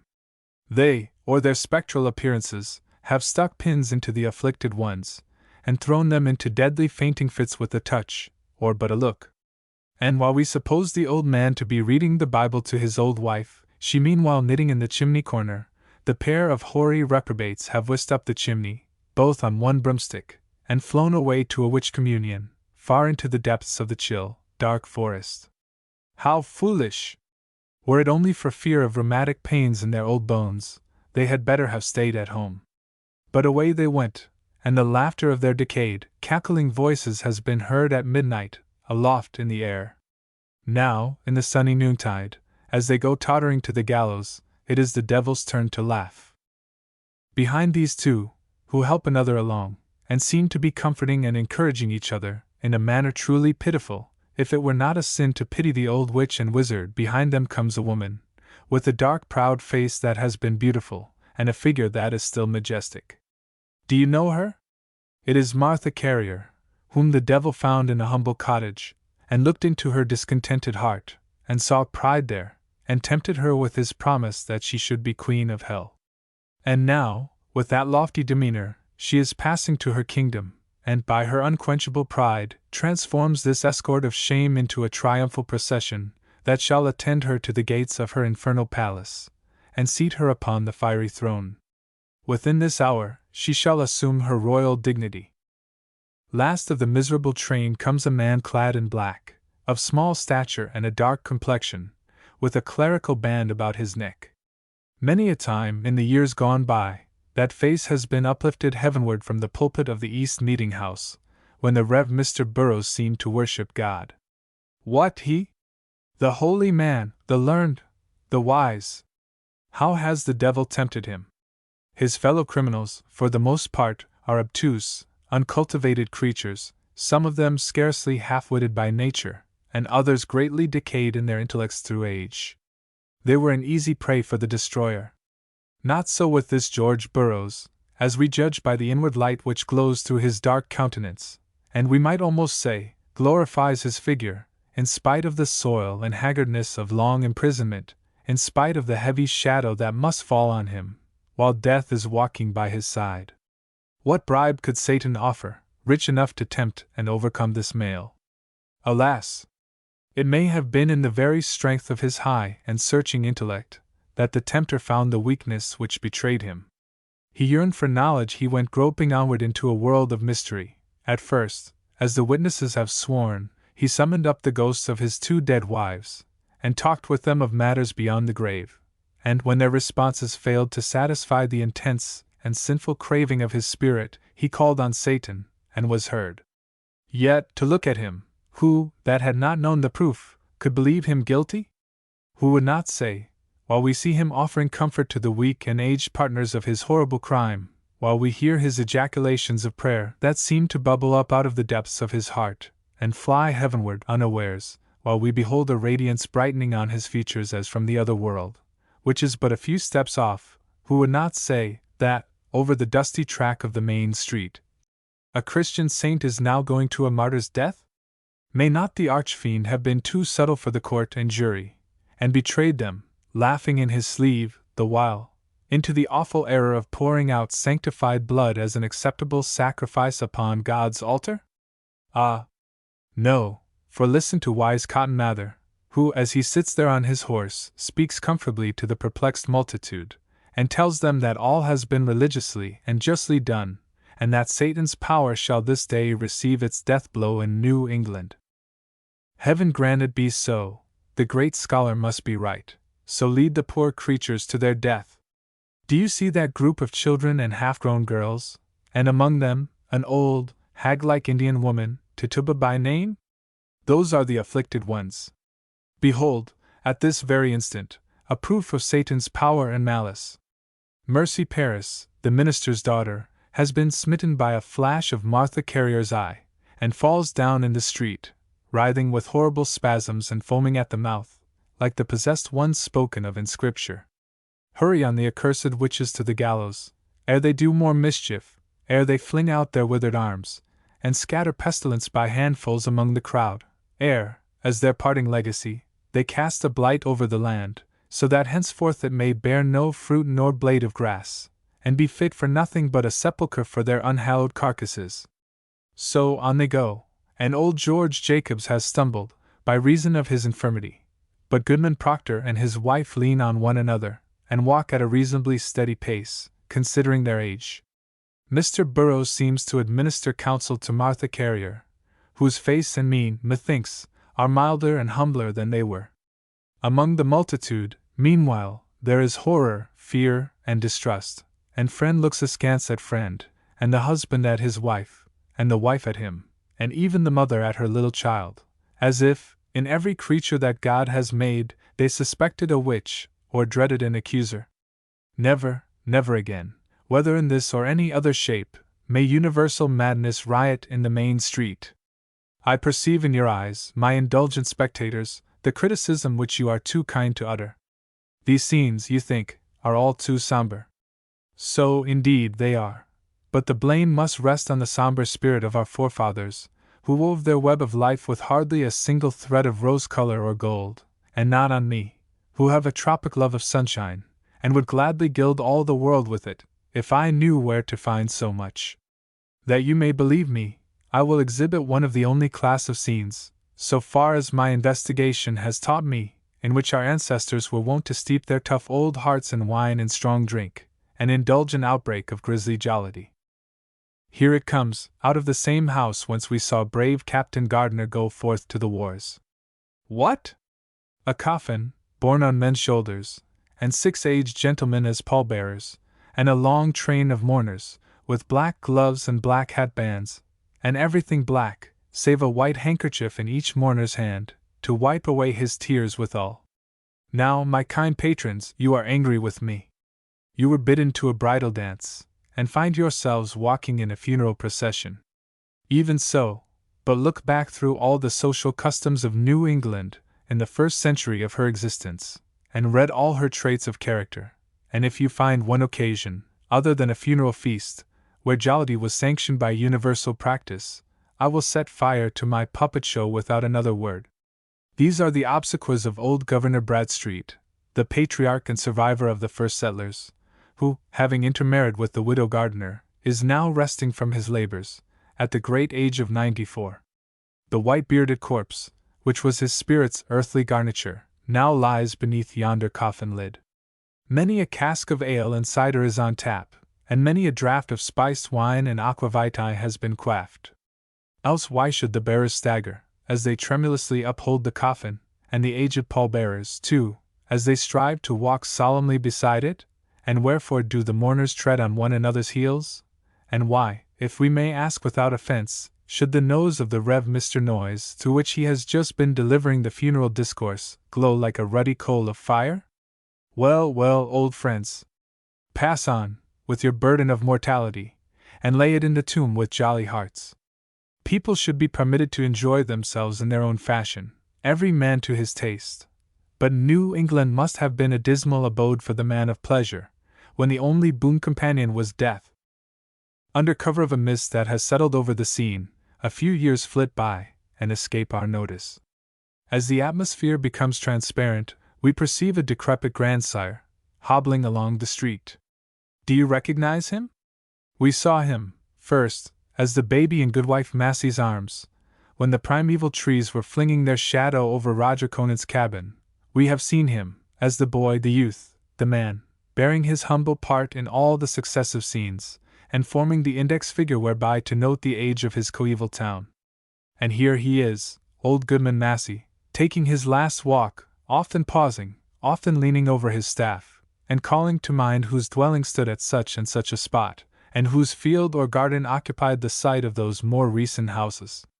He can render a reason for all the bends and deviations of the thoroughfare, which, in its flexible and plastic infancy, was made to swerve aside from a straight line, in order to visit every settler's door. The main street is still youthful. The coeval man is in his latest age. Soon he will be gone, a patriarch of fourscore, yet shall retain a sort of infantine life in our local history, as the first town-born child. Behold here a change, wrought in the twinkling of an eye, like an incident in a tale of magic, even while your observation has been fixed upon the scene. The main street has vanished out of sight.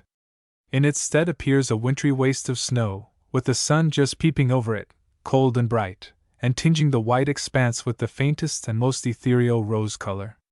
This is the great snow of 1717, famous for the mountain drifts in which it buried the whole country. It would seem as if the street, the growth of which we have noted so attentively, following it from its first phase as an Indian track, until it reached the dignity of sidewalks, were all at once obliterated, and dissolved into a drearier pathlessness than when the forests covered it. The gigantic swells and billows of the snow have swept over each man's metes and bounds, and annihilated all the visible distinctions of human property. So that now the traces of former times and hitherto accomplished deeds being done away, mankind should be at liberty to enter on new paths, and guide themselves by other laws than heretofore, if, indeed, the race be not extinct, and it be worth our while to go on with the march of life, over the cold and desolate expanse that lies before us. It may be, however, that matters are not so desperate as they appear. That vast icicle, glittering so cheerlessly in the sunshine, must be the spire of the meeting-house, encrusted with frozen sleet. Those great heaps, too, which we mistook for drifts, are houses, buried up to their eaves, and with their peaked roofs rounded by the depth of snow upon them. There, now, comes a gush of smoke from what I judge to be the chimney of the Ship Tavern, and another, and another, from the chimneys of other dwellings, where fireside comfort, domestic peace, the sports of children, and the quietude of age are living yet, in spite of the frozen crust above them. But it is time to change the scene. Its dreary monotony shall not test your fortitude like one of our actual New England winters, which leaves so large a blank, so melancholy a death spot, in lives so brief that they ought to be all summertime.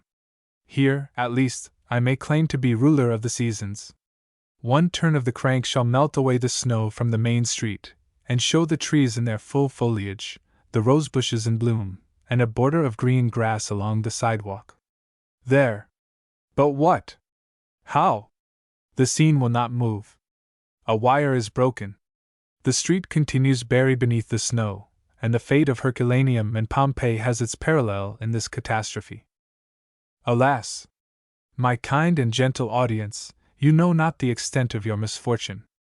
The scenes to come were far better than the past. The street itself would have been more worthy of pictorial exhibition, the deeds of its inhabitants not less so. And how would your interest have deepened, as, passing out of the cold shadow of antiquity, in my long and weary course, I should arrive within the limits of man's memory, and leading you at last into the sunshine of the present, should give a reflex of the very life that is flitting past us. Your own beauty, my fair townswomen, would have beamed upon you, out of my scene. Not a gentleman that walks the street but should have beheld his own face and figure, his gait, the peculiar swing of his arm, and the coat that he put on yesterday.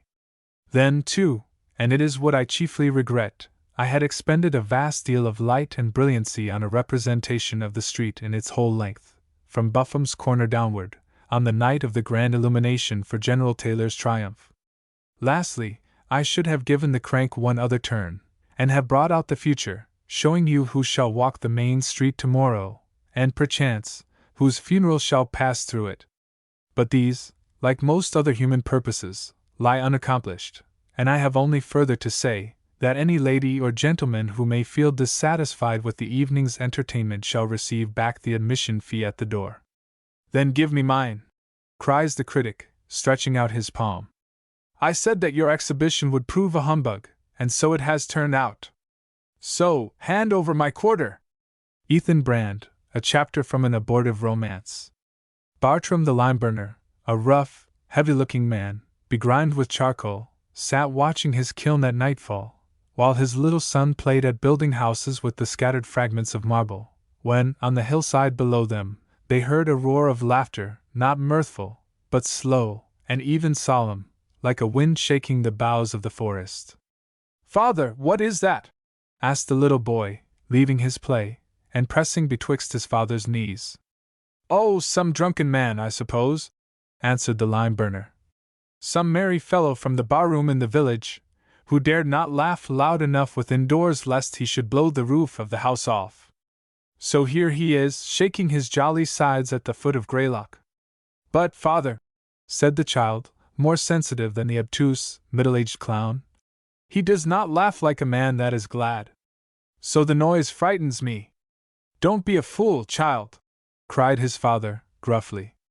"You will never make a man, I do believe. There is too much of your mother in you. I have known the rustling of a leaf startle you. Hark! Here comes the merry fellow now.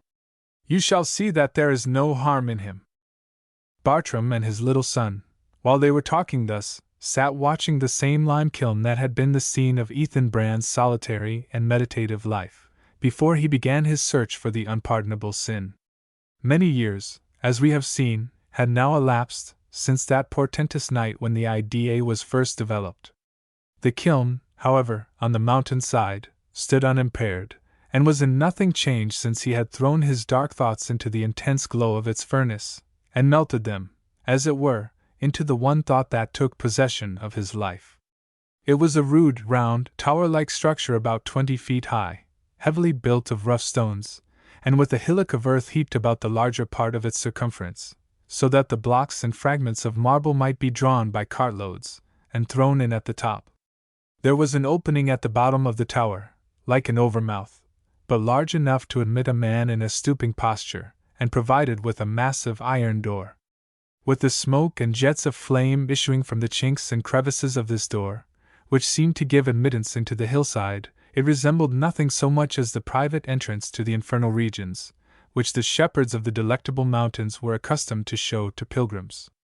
There are many such lime-kilns in that tract of country, for the purpose of burning the white marble which composes a large part of the substance of the hills. Some of them, built years ago, and long deserted, with weeds growing in the vacant round of the interior, which is open to the sky, and grass and wild flowers rooting themselves into the chinks of the stones, look already like relics of antiquity, and may yet be overspread with the lichens of centuries to come. Others, where the lime burner still feeds his daily and night-long fire, afford points of interest to the wanderer among the hills, who seats himself on a log of wood or a fragment of marble, to hold a chat with the solitary man. It is a lonesome, and when the character is inclined to thought, may be an intensely thoughtful occupation, as it proved in the case of Ethan Brand, who had mused to such strange purpose, in days gone by, while the fire in this very kiln was burning. The man who now watched the fire was of a different order, and troubled himself with no thoughts save the very few that were requisite to his business. At frequent intervals, he flung back the clashing weight of the iron door, and turning his face from the insufferable glare, thrust in huge logs of oak, or stirred the immense brands with a long pole. Within the furnace were seen the curling and riotous flames, and the burning marble, almost molten with the intensity of heat, while without, the reflection of the fire quivered on the dark intricacy of the surrounding forest, and showed in the foreground a bright and ruddy little picture of the hut, the spring beside its door, the athletic and coal-begrimed figure of the lime-burner, and the half-frightened child, shrinking into the protection of his father's shadow. And when, again, the iron door was closed, then reappeared the tender light of the half-full moon, which vainly strove to trace out the indistinct shapes of the neighboring mountains, and in the upper sky, there was a flitting congregation of clouds, still faintly tinged with the rosy sunset, though thus far down into the valley the sunshine had vanished long and long ago. The little boy now crept still closer to his father, as footsteps were heard ascending the hillside, and a human form thrust aside the bushes that clustered beneath the trees. "Halloo! Who is it?" cried the lime-burner, vexed at his son's timidity, yet half infected by it. "Come forward, and show yourself, like a man, or I'll fling this chunk of marble at your head." "You offer me a rough welcome," said a gloomy voice, as the unknown man drew nigh. "Yet I neither claim nor desire a kinder one, even at my own fireside."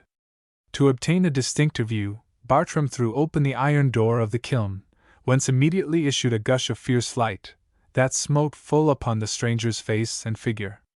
To a careless eye there appeared nothing very remarkable in his aspect, which was that of a man in a coarse brown, country-made suit of clothes, tall and thin, with the staff and heavy shoes of a wayfarer.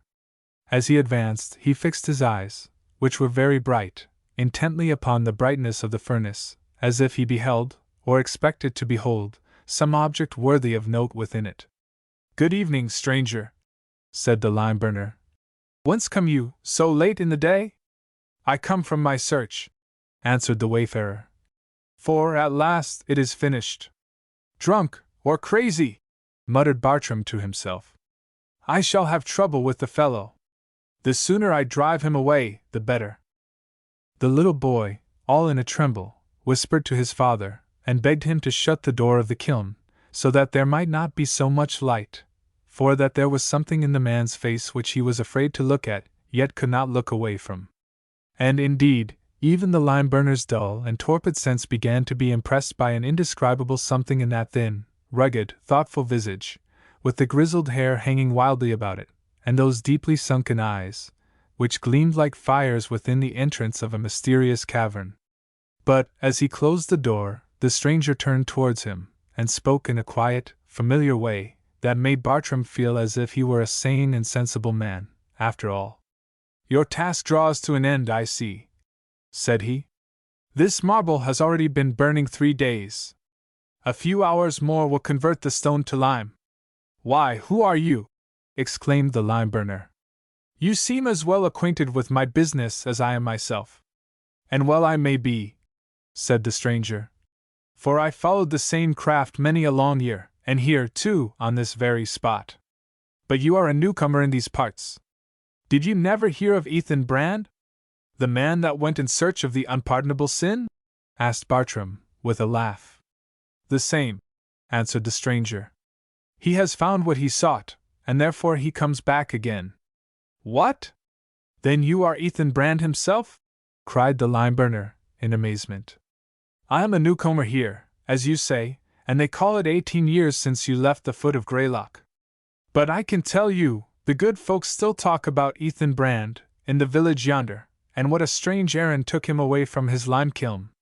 "Well, and so you have found the unpardonable sin?" "Even so," said the stranger calmly.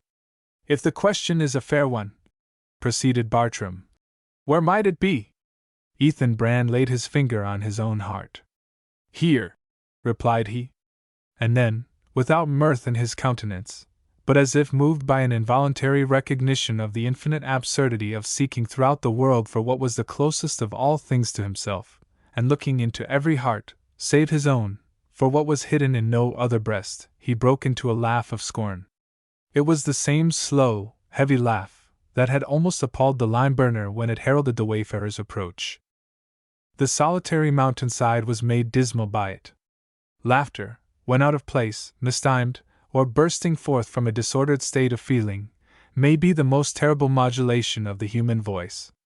The laughter of one asleep, even if it be a little child, the madman's laugh, the wild, screaming laugh of a born idiot, are sounds that we sometimes tremble to hear, and would always willingly forget. Poets have imagined no utterance of fiends or hobgoblins so fearfully appropriate as a laugh. And even the obtuse lime burner felt his nerves shaken, as this strange man looked inward at his own heart, and burst into laughter that rolled away into the night, and was indistinctly reverberated among the hills. "Joe," said he to his little son, "scamper down to the tavern in the village, and tell the jolly fellows there that Ethan Brand has come back, and that he has found the unpardonable sin." The boy darted away on his errand, to which Ethan Brand made no objection, nor seemed hardly to notice it. He sat on a log of wood, looking steadfastly at the iron door of the kiln. When the child was out of sight, and his swift and light footsteps ceased to be heard treading first on the fallen leaves and then on the rocky mountain path, the lime burner began to regret his departure. He felt that the little fellow's presence had been a barrier between his guest and himself, and that he must now deal, heart to heart, with a man who, on his own confession, had committed the one only crime for which heaven could afford no mercy. That crime, in its indistinct blackness, seemed to overshadow him, and made his memory riotous with a throng of evil shapes that asserted their kindred with the master's sin, whatever it might be, which it was within the scope of man's corrupted nature to conceive and cherish. They were all of one family. They went to and fro between his breast and Ethan Brand's, and carried dark greetings from one to the other. Then Bartram remembered the stories which had grown traditionary in reference to this strange man, who had come upon him like a shadow of the night, and was making himself at home in his old place, after so long absence, that the dead people, dead and buried for years, would have had more right to be at home, in any familiar spot, than he. Ethan Brand, it was said, had conversed with Satan himself in the lurid blaze of this very kiln. The legend had been matter of mirth heretofore, but looked grisly now. According to this tale, before Ethan Brand departed on his search, he had been accustomed to evoke a fiend from the hot furnace of the lime kiln, night after night, in order to confer with him about the unpardonable sin, the man and the fiend each laboring to frame the image of some mode of guilt which could neither be atoned for nor forgiven. And with the first gleam of light upon the mountain top, the fiend crept in at the iron door, there to abide the intensest element of fire until again summoned forth to share in the dreadful task of extending man's possible guilt beyond the scope of heaven's else infinite mercy. While the lime burner was struggling with the horror of these thoughts, Ethan Brand rose from the log and flung open the door of the kiln.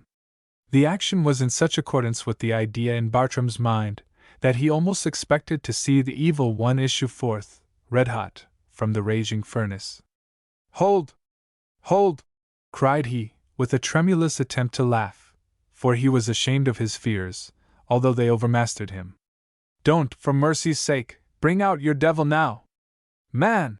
sternly replied Ethan Brand. "What need have I of the devil? I have left him behind me, on my track. It is with such halfway sinners as you that he busies himself. Fear not, because I open the door. I do but act by old custom, and am going to trim your fire, like a lime burner, as I was once." He stirred the vast coals, thrust in more wood, and bent forward to gaze into the hollow prison house of the fire, regardless of the fierce glow that reddened upon his face. The lime burner sat watching him, and half suspected this strange guest of a purpose, if not to evoke a fiend, at least to plunge into the flames, and thus vanish from the sight of man. Ethan Brand, however, drew quietly back, and closed the door of the kiln. "I have looked," said he, "into many a human heart that was 7 times hotter with sinful passions than yonder furnace is with fire. But I found not there what I sought. No, not the unpardonable sin." "What is the unpardonable sin?" asked the lime burner, and then he shrank farther from his companion, trembling lest his question should be answered. "It is a sin that grew within my own breast," replied Ethan Brand, standing erect with a pride that distinguishes all enthusiasts of his stamp. "A sin that grew nowhere else. The sin of an intellect that triumphed over the sense of brotherhood with man and reverence for God, and sacrificed everything to its own mighty claims. The only sin that deserves a recompense of immortal agony. Freely, were it to do again, would I incur the guilt. Unshrinkingly I accept the retribution. The man's head is turned," muttered the lime burner to himself. "He may be a sinner like the rest of us, nothing more likely, but I'll be sworn, he is a madman too." Nevertheless, he felt uncomfortable at his situation, alone with Ethan Brand on the wild mountain side, and was right glad to hear the rough murmur of tongues, and the footsteps of what seemed a pretty numerous party, stumbling over the stones and rustling through the underbrush. Soon appeared the whole lazy regiment that was wont to infest the village tavern, comprehending 3 or 4 individuals who had drunk flip beside the barroom fire through all the winters, and smoked their pipes beneath the stoop through all the summers, since Ethan Brand's departure. Laughing boisterously, and mingling all their voices together in unceremonious talk, they now burst into the moonshine and narrow streaks of firelight that illuminated the open space before the lime kiln. Bartram set the door ajar again, flooding the spot with light, that the whole company might get a fair view of Ethan Brand, and he of them. There, among other old acquaintances, was a once ubiquitous man, now almost extinct, but whom we were formerly sure to encounter at the hotel of every thriving village throughout the country. It was the stage agent. The present specimen of the genus was a wilted and smoke-dried man, wrinkled and red-nosed, in a smartly cut, brown, bob-tailed coat, with brass buttons, who, for a length of time unknown, had kept his desk and corner in the bar-room, and was still puffing what seemed to be the same cigar that he had lighted 20 years before. He had great fame as a dry joker, though, perhaps, less on account of any intrinsic humor than from a certain flavor of brandy-toddy and tobacco smoke, which impregnated all his ideas and expressions, as well as his person. Another well-remembered, though strangely altered, face was that of Lawyer Giles, as people still called him in courtesy, an elderly ragamuffin, in his soiled shirt-sleeves and toe-cloth trousers. This poor fellow had been an attorney, in what he called his better days, a sharp practitioner, and in great vogue among the village litigants. But flip, and sling, and toddy, and cocktails, imbibed at all hours, morning, noon, and night, had caused him to slide from intellectual to various kinds and degrees of bodily labor, till at last, to adopt his own phrase, he slid into a soap vat. In other words, Giles was now a soap boiler, in a small way. He had come to be but the fragment of a human being, a part of one foot having been chopped off by an axe, and an entire hand torn away by the devilish grip of a steam engine. Yet, though the corporeal hand was gone, a spiritual member remained, for, stretching forth the stump, Giles steadfastly averred that he felt an invisible thumb and fingers with as vivid a sensation as before the real ones were amputated. A maimed and miserable wretch he was, but one, nevertheless, whom the world could not trample on, and had no right to scorn, either in this or any previous stage of his misfortunes, since he had still kept up the courage and spirit of a man, asked nothing in charity, and with his one hand, and that the left one, fought a stern battle against want and hostile circumstances. Among the throng, too, came another personage, who, with certain points of similarity to Lawyer Giles, had many more of difference. It was the village doctor, a man of some 50 years, whom, at an earlier period of his life, we introduced as paying a professional visit to Ethan Brand during the latter's supposed insanity. He was now a purple-visaged, rude, and brutal, yet half-gentlemanly figure, with something wild, ruined, and desperate in his talk, and in all the details of his gesture and manners. Brandy possessed this man like an evil spirit, and made him as surly and savage as a wild beast, and as miserable as a lost soul. But there was supposed to be in him such wonderful skill, such native gifts of healing, beyond any which medical science could impart, that society caught hold of him, and would not let him sink out of its reach. So, swaying to and fro upon his horse, and grumbling thick accents at the bedside, he visited all the sick chambers for miles about among the mountain towns, and sometimes raised a dying man, as it were, by miracle, or quite as often, no doubt, sent his patient to a grave that was dug many a year too soon.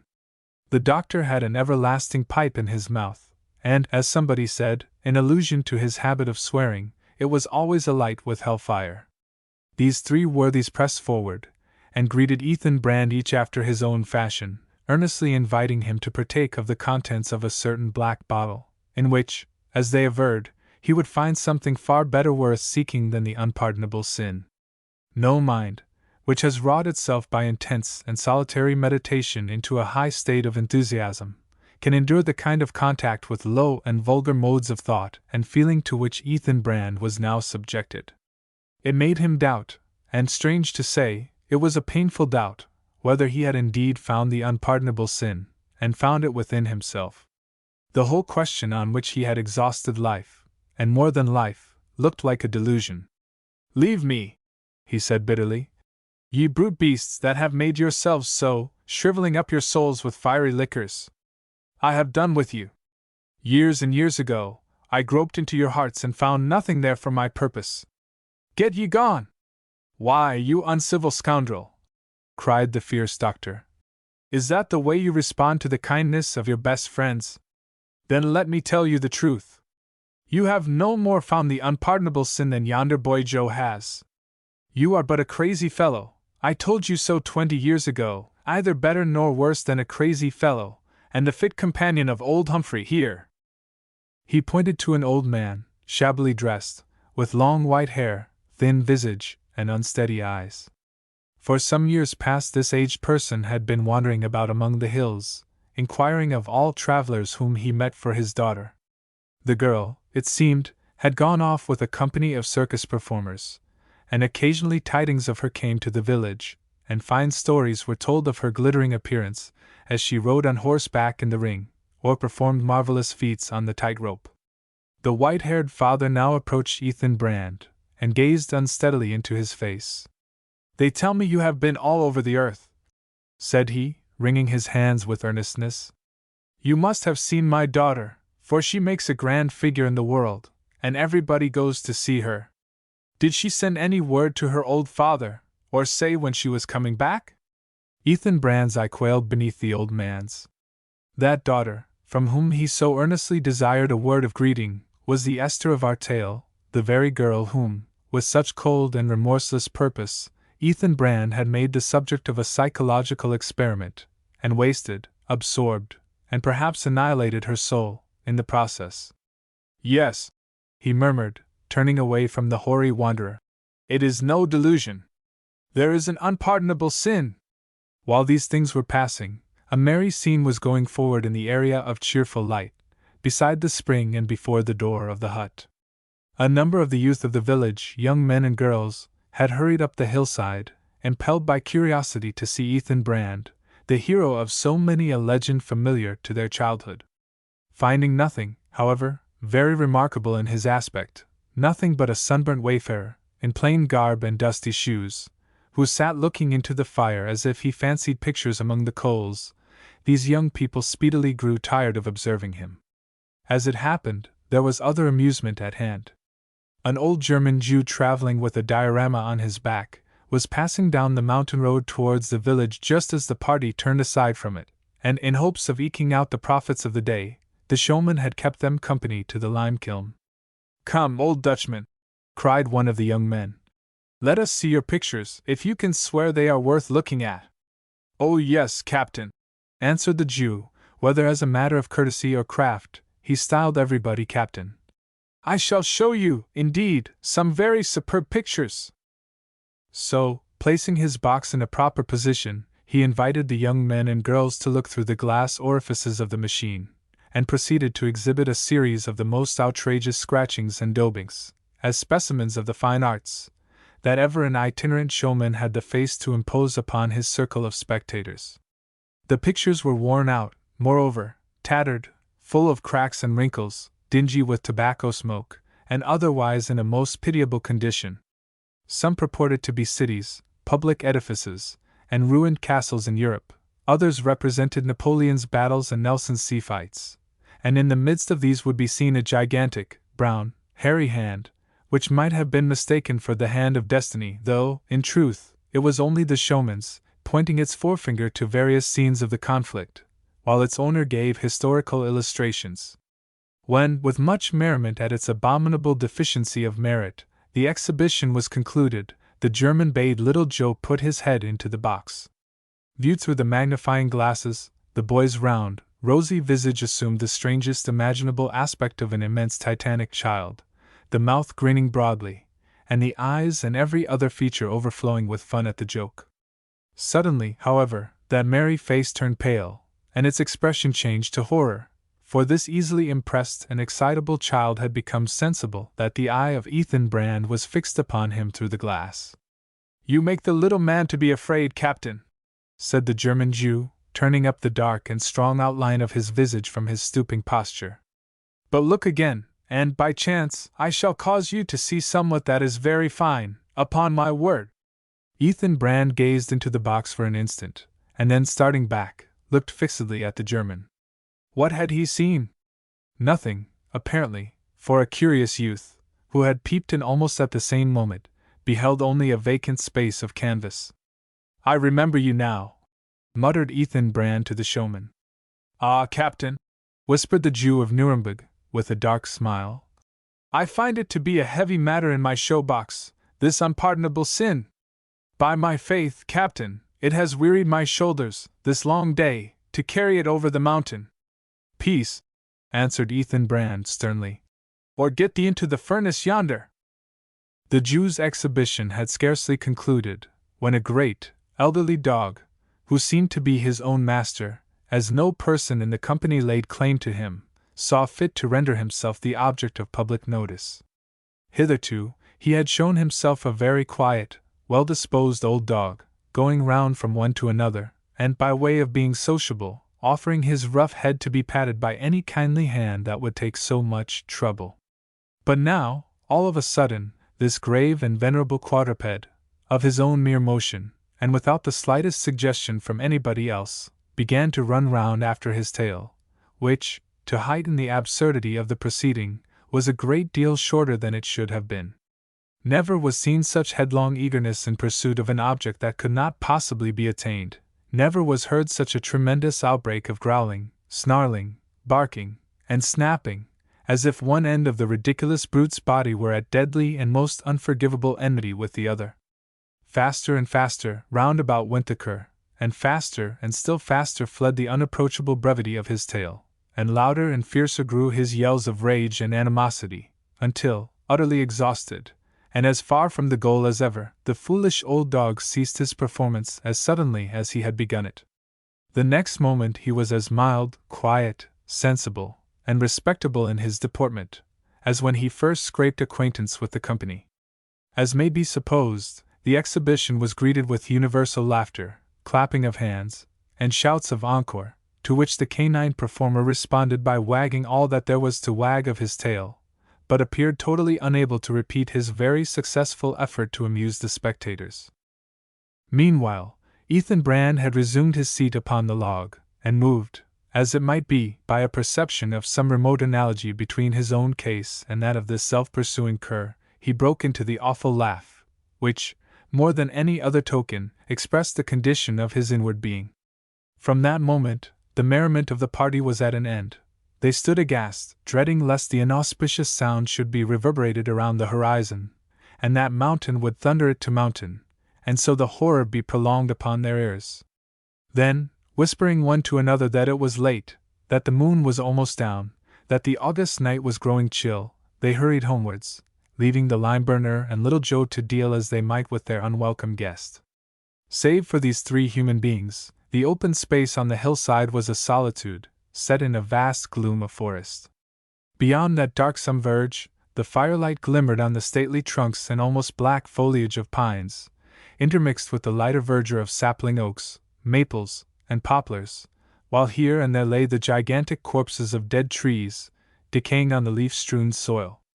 And it seemed to little Joe, a timorous and imaginative child, that the silent forest was holding its breath until some fearful thing should happen.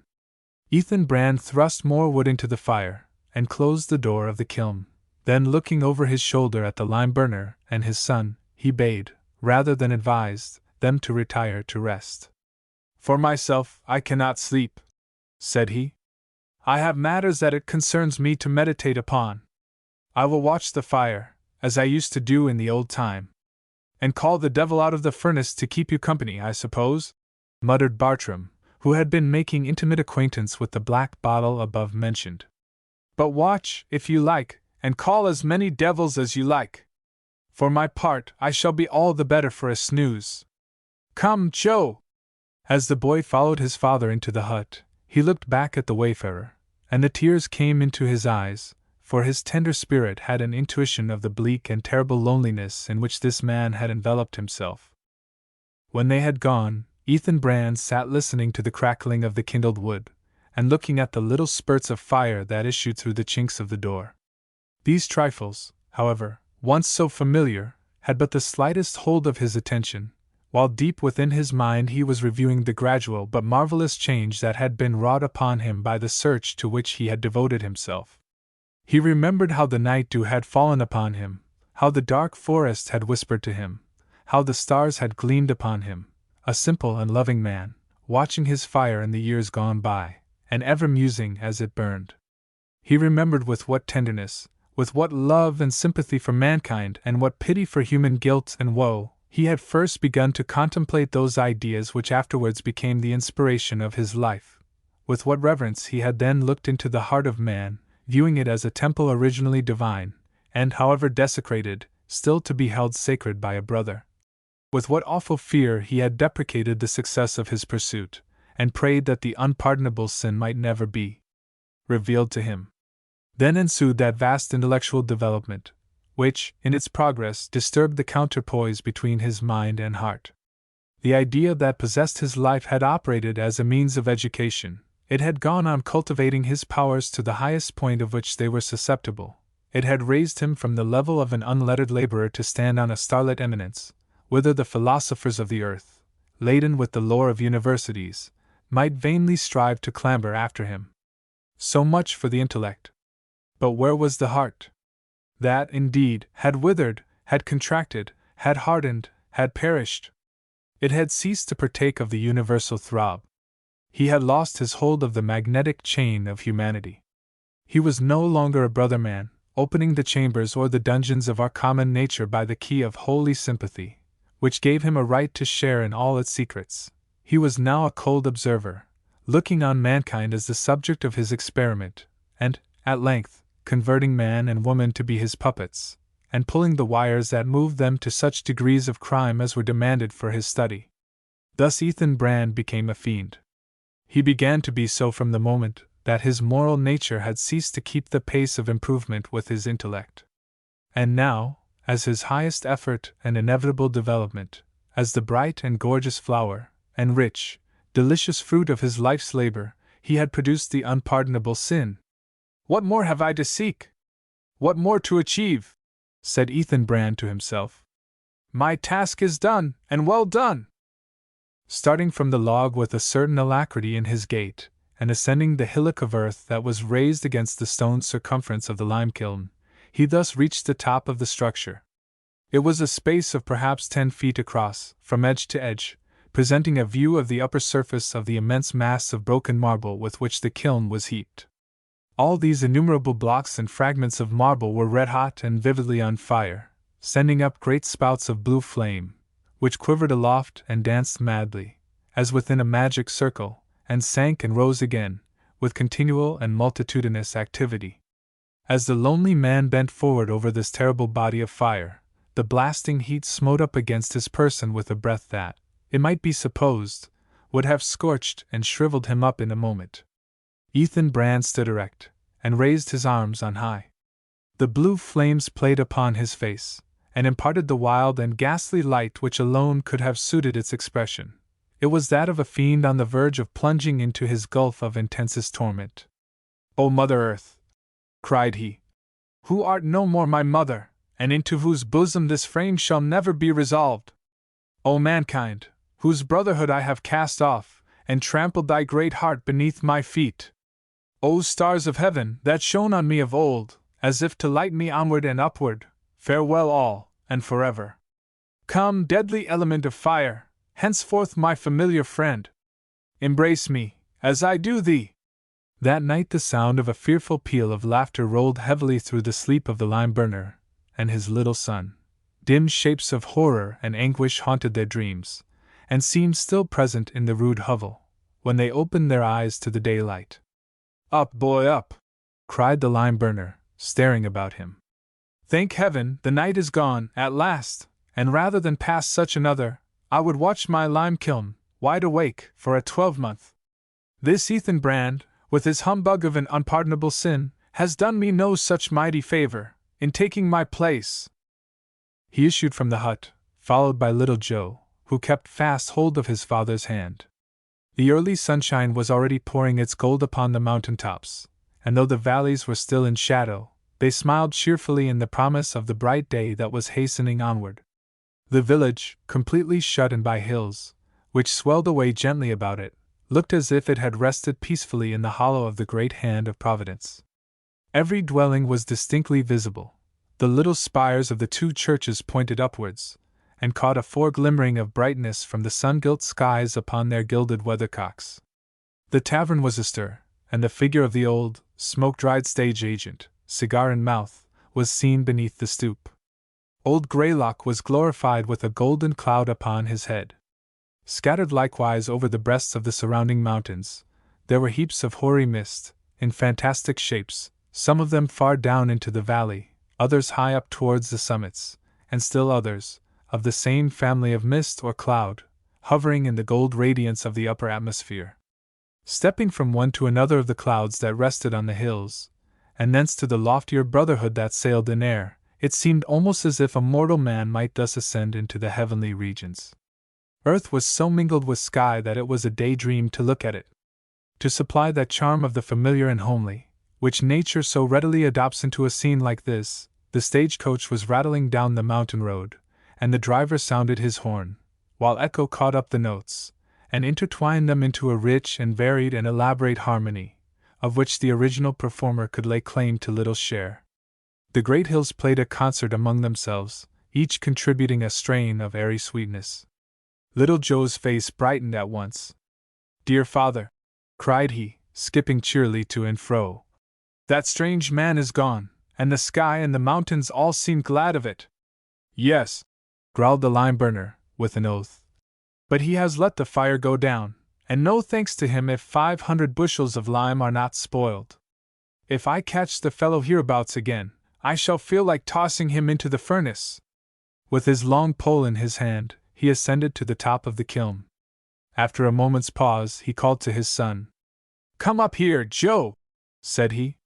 So little Joe ran up the hillock, and stood by his father's side. The marble was all burnt into perfect, snow-white lime. But on its surface, in the midst of the circle, snow-white too, and thoroughly converted into lime, lay a human skeleton, in the attitude of a person who, after long toil, lies down to long repose. Within the ribs, strange to say, was the shape of a human heart. "Was the fellow's heart made of marble?" cried Bartram, in some perplexity at this phenomenon. "At any rate, it is burnt into what looks like special good lime, and taking all the bones together, my kiln is half a bushel the richer for him." So saying, the rude lime burner lifted his pole, and, letting it fall upon the skeleton, the relics of Ethan Brand were crumbled into fragments. A Bell's Biography. Hearken to our neighbor with the iron tongue. While I sit musing over my sheet of foolscap, he emphatically tells the hour, in tones loud enough for all the town to hear, though doubtless intended only as a gentle hint to myself, that I may begin his biography before the evening shall be further wasted. Unquestionably, a personage in such an elevated position, and making so great a noise in the world, has a fair claim to the services of a biographer. He is the representative and most illustrious member of that innumerable class, whose characteristic feature is the tongue, and whose sole business, to clamor for the public good. If any of his noisy brethren, in our tongue-governed democracy, be envious of the superiority which I have assigned him, they have my free consent to hang themselves as high as he. And for his history, let not the reader apprehend an empty repetition of Ding Dong Bell.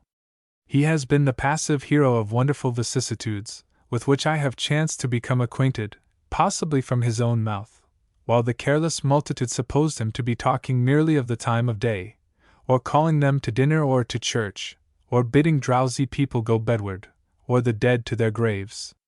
Many a revolution has it been his fate to go through, and invariably with a prodigious uproar. And whether or no he have told me his reminiscences, this at least is true, that the more I study his deep-toned language, the more sense, and sentiment, and soul, do I discover in it. This bell, for we may as well drop our quaint personification, is of antique French manufacture, and the symbol of the cross betokens that it was meant to be suspended in the belfry of a Romish place of worship. The old people hereabout have a tradition that a considerable part of the metal was supplied by a brass cannon, captured in one of the victories of Louis XIV over the Spaniards, and that a Bourbon princess threw her golden crucifix into the molten mass. It is said, likewise, that a bishop baptized and blessed the bell, and prayed that a heavenly influence might mingle with its tones. When all due ceremonies had been performed, the grand monarch bestowed the gift, than which none could resound his beneficence more loudly, on the Jesuits, who were then converting the American Indians to the spiritual dominion of the Pope. So the bell, our selfsame bell, whose familiar voice we may hear at all hours in the streets, this very bell sent forth its firstborn accents from the tower of a log-built chapel, westward of Lake Champlain, and near the mighty stream of the St. Lawrence. It was called Our Lady's Chapel of the Forest. The peal went forth as if to redeem and consecrate the heathen wilderness. The wolf growled at the sound, as he prowled stealthily through the underbrush. The grim bear turned his back, and stalked sullenly away. The startled doe leaped up, and led her fawn into a deeper solitude. The red men wondered what awful voice was speaking amid the wind that roared through the treetops, and, following reverentially its summons, the dark-robed fathers blessed them, as they drew near the cross-crowned chapel. In a little time, there was a crucifix on every dusky bosom. The Indians knelt beneath the lowly roof, worshipping in the same forms that were observed under the vast dome of St. Peter's, when the Pope performed high mass in the presence of kneeling princes. All the religious festivals, that awoke the chiming bells of lofty cathedrals, called forth a peal from Our Lady's Chapel of the Forest. Loudly rang the bell of the wilderness while the streets of Paris echoed with rejoicings for the birthday of the Bourbon, or whenever France had triumphed on some European battlefield. And the solemn woods were saddened with a melancholy knell, as often as the thick-strewn leaves were swept away from the virgin soil, for the burial of an Indian chief. Meantime, the bells of a hostile people and a hostile faith were ringing on Sabbaths and lecture days, at Boston and other Puritan towns. Their echoes died away hundreds of miles southeastward of Our Lady's Chapel. But scouts had threaded the pathless desert that lay between, and, from behind the huge tree trunks, perceived the Indians assembling at the summons of the bell. Some bore flaxen-haired scalps at their girdles, as if to lay those bloody trophies on Our Lady's altar. It was reported, and believed, all through New England, that the Pope of Rome, and the King of France, had established this little chapel in the forest for the purpose of stirring up the red men to a crusade against the English settlers. The latter took energetic measures to secure their religion and their lives. On the eve of an especial fast of the Romish Church, while the bell tolled dismally, and the priests were chanting a doleful stave, a band of New England Rangers rushed from the surrounding woods. Fierce shouts, and the report of musketry, pealed suddenly within the chapel. The ministering priests threw themselves before the altar, and were slain even on its steps. If, as antique traditions tell us, no grass will grow where the blood of martyrs has been shed, there should be a barren spot, to this very day, on the site of that desecrated altar. While the blood was still plashing from step to step, the leader of the Rangers seized a torch, and applied it to the drapery of the shrine. The flame and smoke arose, as from a burnt sacrifice, at once illuminating and obscuring the whole interior of the chapel, now hiding the dead priests in a sable shroud, now revealing them and their slayers in one terrific glare. Some already wished that the altar smoke could cover the deed from the sight of heaven. But one of the Rangers, a man of sanctified aspect, though his hands were bloody, approached the captain. "Sir," said he, "our village meeting-house lacks a bell, and hitherto we have been fain to summon the good people to worship by beat of drum. Give me, I pray you, the bell of this popish chapel, for the sake of the godly Mr. Rogers, who doubtless hath remembered us in the prayers of the congregation, ever since we began our march. Who can tell what share of this night's good success we owe to that holy man's wrestling with the Lord?" "Nay, then," answered the captain, "if good Mr. Rogers hath hope in our enterprise, it is right that he should share the spoil. Take the bell and welcome, Deacon Lawson, if you will be at the trouble of carrying it home. Hitherto it hath spoken nothing but papistry, and that too in the French or Indian gibberish. But I warrant me, if Mr. Rogers consecrate it anew, it will talk like a good English and Protestant bell." So Deacon Lawson and half a score of his townsmen took down the bell, suspended it on a pole, and bore it away on their sturdy shoulders, meaning to carry it to the shore of Lake Champlain, and thence homeward by water. Far through the woods gleamed the flames of Our Lady's Chapel, flinging fantastic shadows from the clustered foliage, and glancing on brooks that had never caught the sunlight. As the Rangers traversed the midnight forest, staggering under their heavy burden, the tongue of the bell gave many a tremendous stroke, clang, clang, clang, a most doleful sound, as if it were tolling for the slaughter of the priests and the ruin of the chapel. Little dreamed Deacon Lawson and his townsmen that it was their own funeral knell. A war party of Indians had heard the report of musketry, and seen the blaze of the chapel, and now were on the track of the Rangers, summoned to vengeance by the bell's dismal murmurs.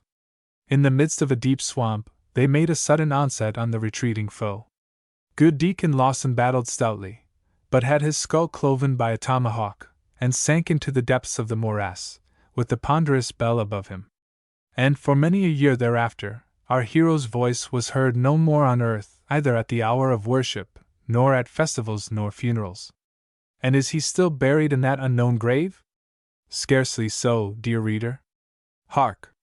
How plainly we hear him at this moment, the spokesman of time, proclaiming that it is 9 o'clock at night.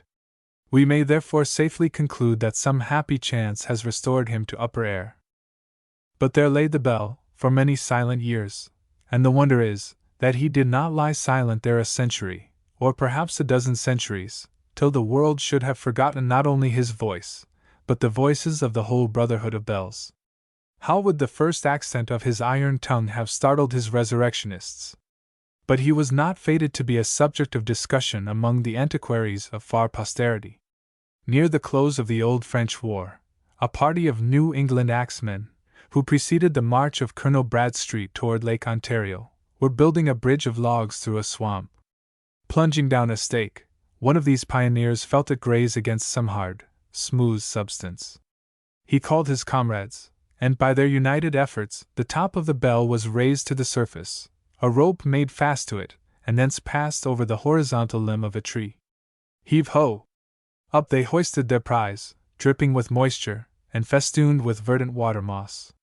As the base of the bell emerged from the swamp, the pioneers perceived that a skeleton was clinging with its bony fingers to the clapper, but immediately relaxing its nerveless grasp, sank back into the stagnant water. The bell then gave forth a sullen clang. No wonder that he was in haste to speak, after holding his tongue for such a length of time. The pioneers shoved the bell to and fro, thus ringing a loud and heavy peal, which echoed widely through the forest, and reached the ears of Colonel Bradstreet and his 3,000 men. The soldiers paused on their march. A feeling of religion, mingled with born tenderness, overpowered their rude hearts. Each seemed to hear the clangor of the old church bell, which had been familiar to him from infancy, and had tolled at the funerals of all his forefathers. By what magic had that holy sound strayed over the wide murmuring ocean, and become audible amid the clash of arms, the loud crashing of the artillery over the rough wilderness path, and the melancholy roar of the wind among the boughs? The New Englanders hid their prize in a shadowy nook, betwixt a large grey stone and the earthy roots of an overthrown tree, and when the campaign was ended, they conveyed our friend to Boston, and put him up at auction on the sidewalk of King Street. He was suspended, for the nonce, by a block and tackle, and being swung backward and forward, gave such loud and clear testimony to his own merits, that the auctioneer had no need to say a word. The highest bidder was a rich old representative from our town, who piously bestowed the bell on the meeting house where he had been a worshipper for half a century. The good man had his reward. By a strange coincidence, the very first duty of the sexton, after the bell had been hoisted into the belfry, was to toll the funeral knell of the donor. Soon, however, those doleful echoes were drowned by a triumphant peal for the surrender of Quebec. Ever since that period, our hero has occupied the same elevated station, and has put in his word on all matters of public importance, civil, military, or religious. On the day when independence was first proclaimed in the street beneath, he uttered a peal which many deemed ominous and fearful, rather than triumphant.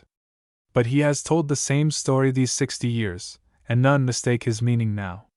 When Washington, in the fullness of his glory, rode through our flower-strewn streets, this was the tongue that bade the father of his country welcome. Again the same voice was heard, when Lafayette came to gather in his half-century's harvest of gratitude. Meantime, vast changes have been going on below.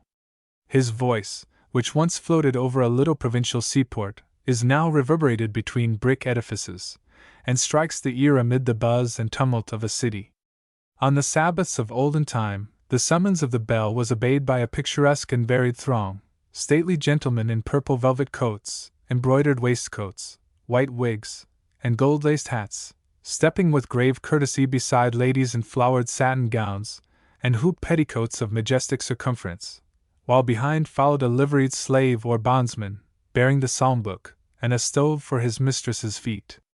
The commonalty, clad in homely garb, gave precedence to their betters at the door of the meeting-house, as if admitting that there were distinctions between them, even in the sight of God. Yet, as their coffins were borne one after another through the street, the bell has tolled a requiem for all alike. What mattered it, whether or no there were a silver scutcheon on the coffin lid?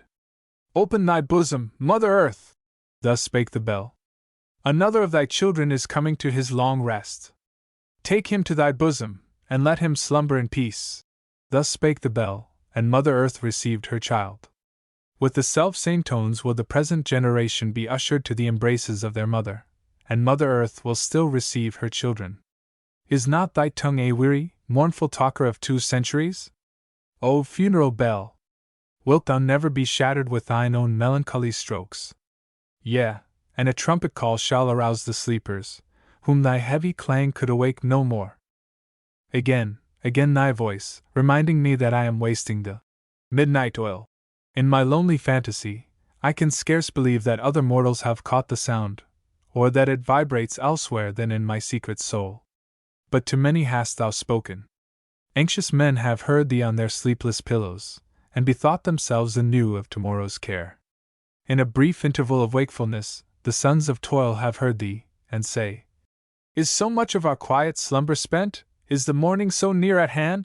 Crime has heard thee, and mutters, "Now is the very hour!" Despair answers thee, "Thus much of this weary life is gone."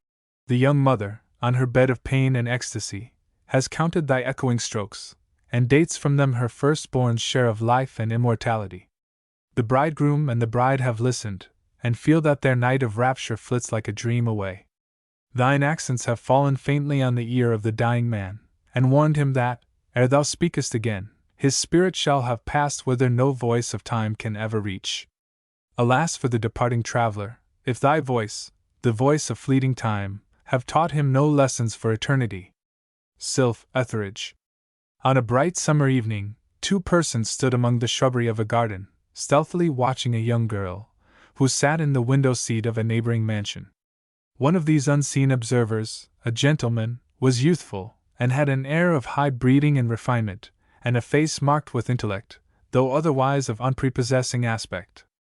His features wore even an ominous, though somewhat mirthful expression, while he pointed his long forefinger at the girl, and seemed to regard her as a creature completely within the scope of his influence. "The charm works," said he, in a low but emphatic whisper. "Do you know, Edward Hamilton, since so you choose to be named, do you know," said the lady beside him, "that I have almost a mind to break the spell at once? What if the lesson should prove too severe? True, if my ward could be thus laughed out of her fantastic nonsense, she might be the better for it through life. But then, she is such a delicate creature. And besides, are you not ruining your own chance, by putting forward this shadow of a rival?" "But will he not vanish into thin air, at my bidding?" rejoined Edward Hamilton. "Let the charm work."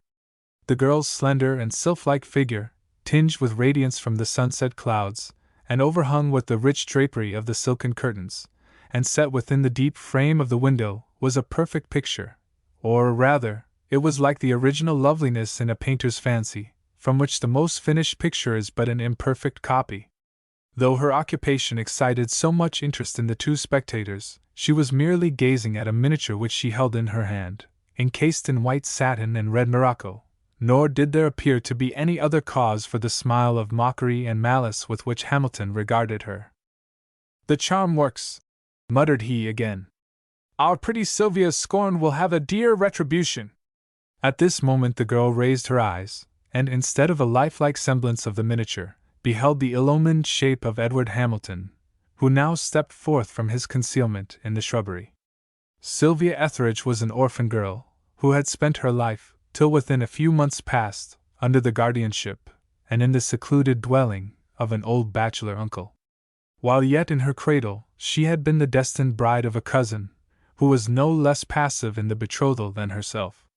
Their future union had been projected, as the means of uniting two rich estates, and was rendered highly expedient, if not indispensable, by the testamentary dispositions of the parents on both sides. Edgar Vaughan, the promised bridegroom, had been bred from infancy in Europe, and had never seen the beautiful girl whose heart he was to claim as his inheritance.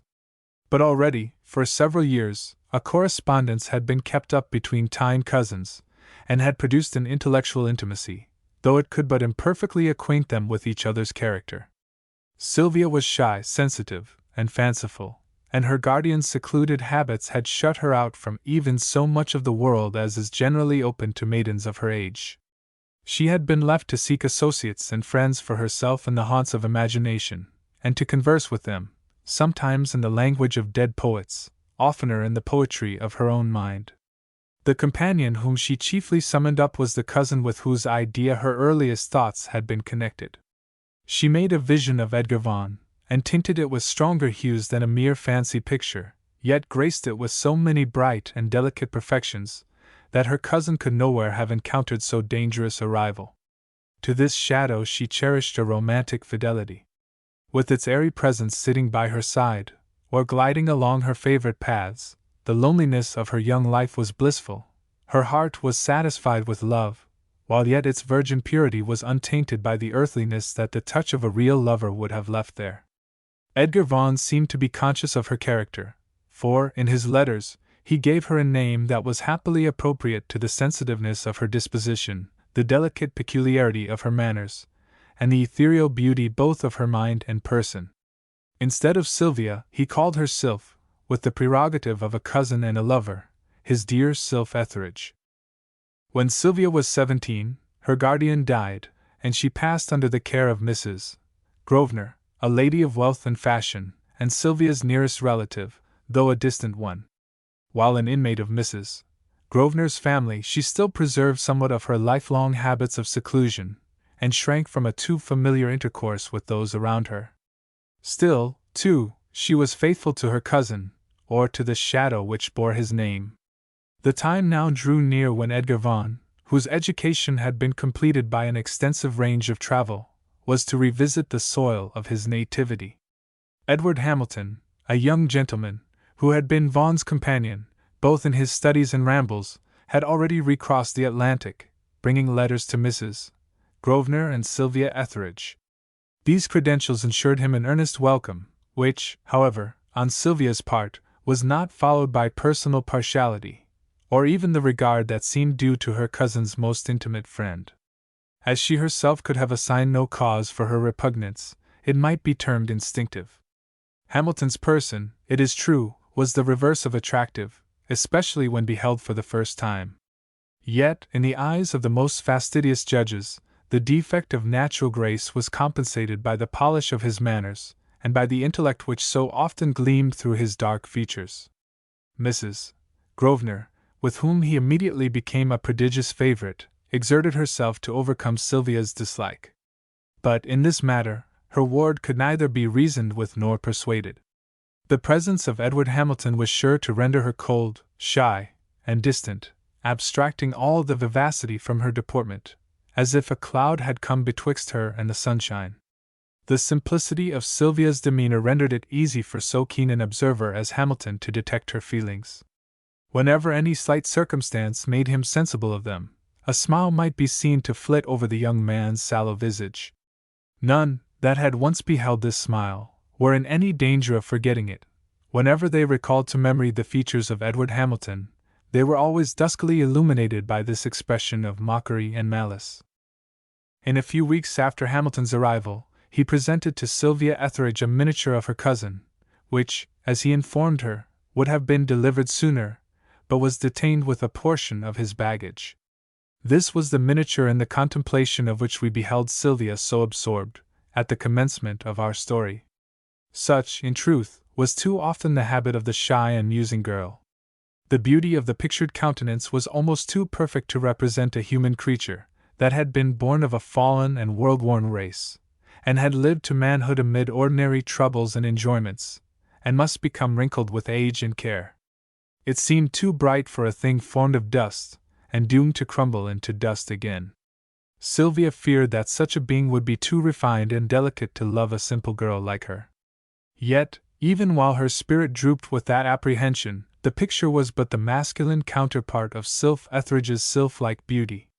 There was that resemblance between her own face and the miniature which is said often to exist between lovers whom heaven has destined for each other, and which, in this instance, might be owing to the kindred blood of the two parties.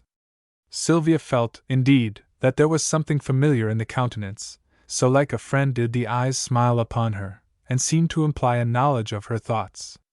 She could account for this impression only by supposing that, in some of her daydreams, imagination had conjured up the true similitude of her distant and unseen lover.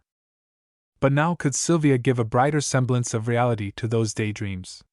Clasping the miniature to her heart, she could summon forth, from that haunted cell of pure and blissful fantasies, the lifelike shadow, to roam with her in the moonlight garden. Even at noontide it sat with her in the arbor, when the sunshine threw its broken flakes of gold into the clustering shade. The effect upon her mind was hardly less powerful than if she had actually listened to, and reciprocated, the vows of Edgar Vaughan, for, though the illusion never quite deceived her, yet the remembrance was as distinct as of a remembered interview. Those heavenly eyes gazed forever into her soul, which drank at them as at a fountain, and was disquieted if reality threw a momentary cloud between. She heard the melody of a voice breathing sentiments with which her own chimed in like music. O happy yet hapless girl! Thus to create the being whom she loves, to endow him with all the attributes that were most fascinating to her heart, and then to flit with the airy creature into the realm of fantasy and moonlight, where dwelt his dreamy kindred.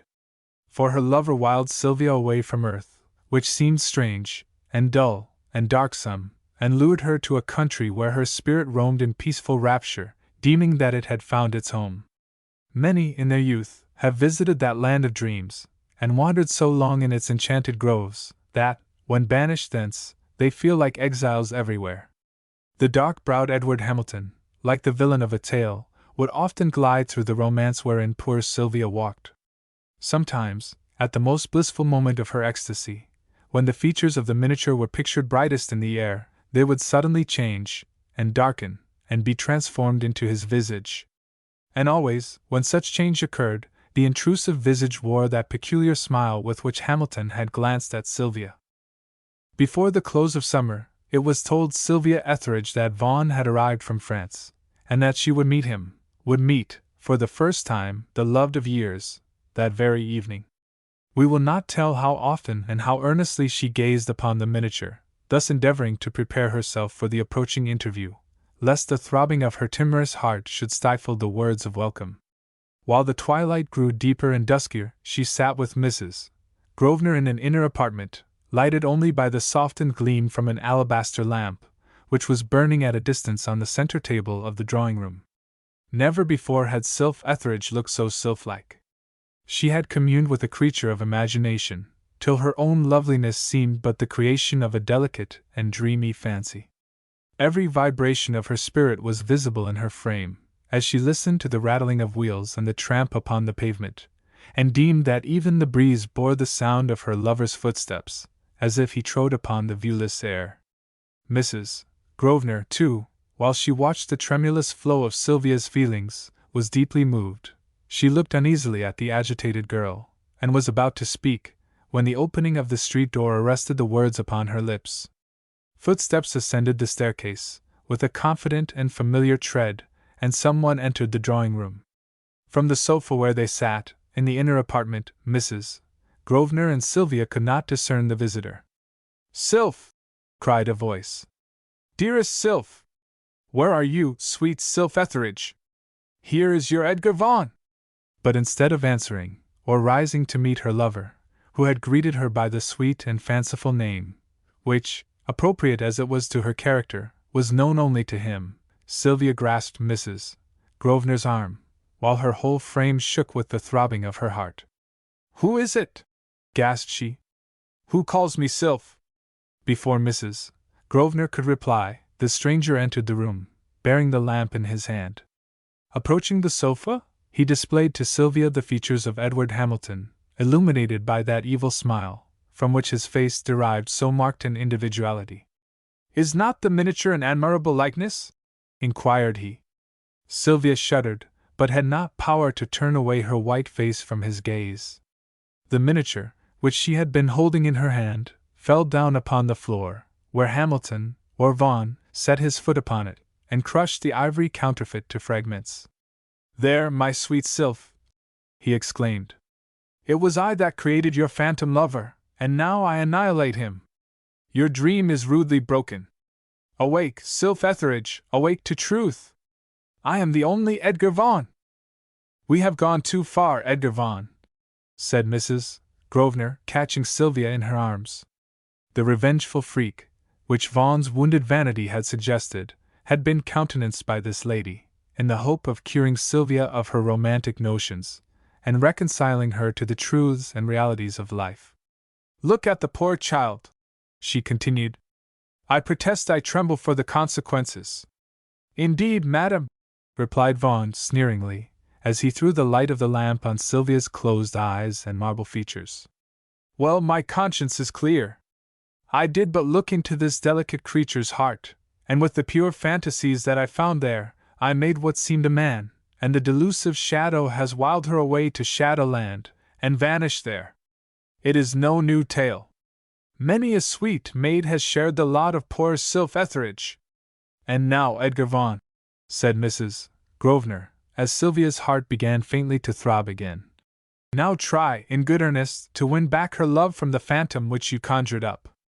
If you succeed, she will be the better, her whole life long, for the lesson we have given her. Whether the result of the lesson corresponded with Mrs. Grosvenor's hopes may be gathered from the closing scene of our story. It had been made known to the fashionable world that Edgar Vaughan had returned from France, and under the assumed name of Edward Hamilton, had won the affections of the lovely girl to whom he had been affianced in his boyhood. The nuptials were to take place at an early date. One evening, before the day of anticipated bliss arrived, Edgar Vaughan entered Mrs. Grosvenor's drawing room, where he found that lady in Sylph Etheridge. "Only that Sylvia makes no complaint," remarked Mrs. Grosvenor. "I should apprehend that the town air is ill-suited to her constitution. She was always, indeed, a delicate creature, but now she is a mere gossamer. Do but look at her! Did you ever imagine anything so fragile?" Vaughan was already attentively observing his mistress, who sat in a shadowy and moonlighted recess of the room, with her dreamy eyes fixed steadfastly upon his own. The bough of a tree was waving before the window, and sometimes enveloped her in the gloom of its shadow, into which she seemed to vanish. "Yes," he said to Mrs. Grosvenor, "I can scarcely deem her of the earthy. No wonder that I call her Sylph. Methinks she will fade into the moonlight, which falls upon her through the window. Or, in the open air, she might flit away upon the breeze, like a wreath of mist."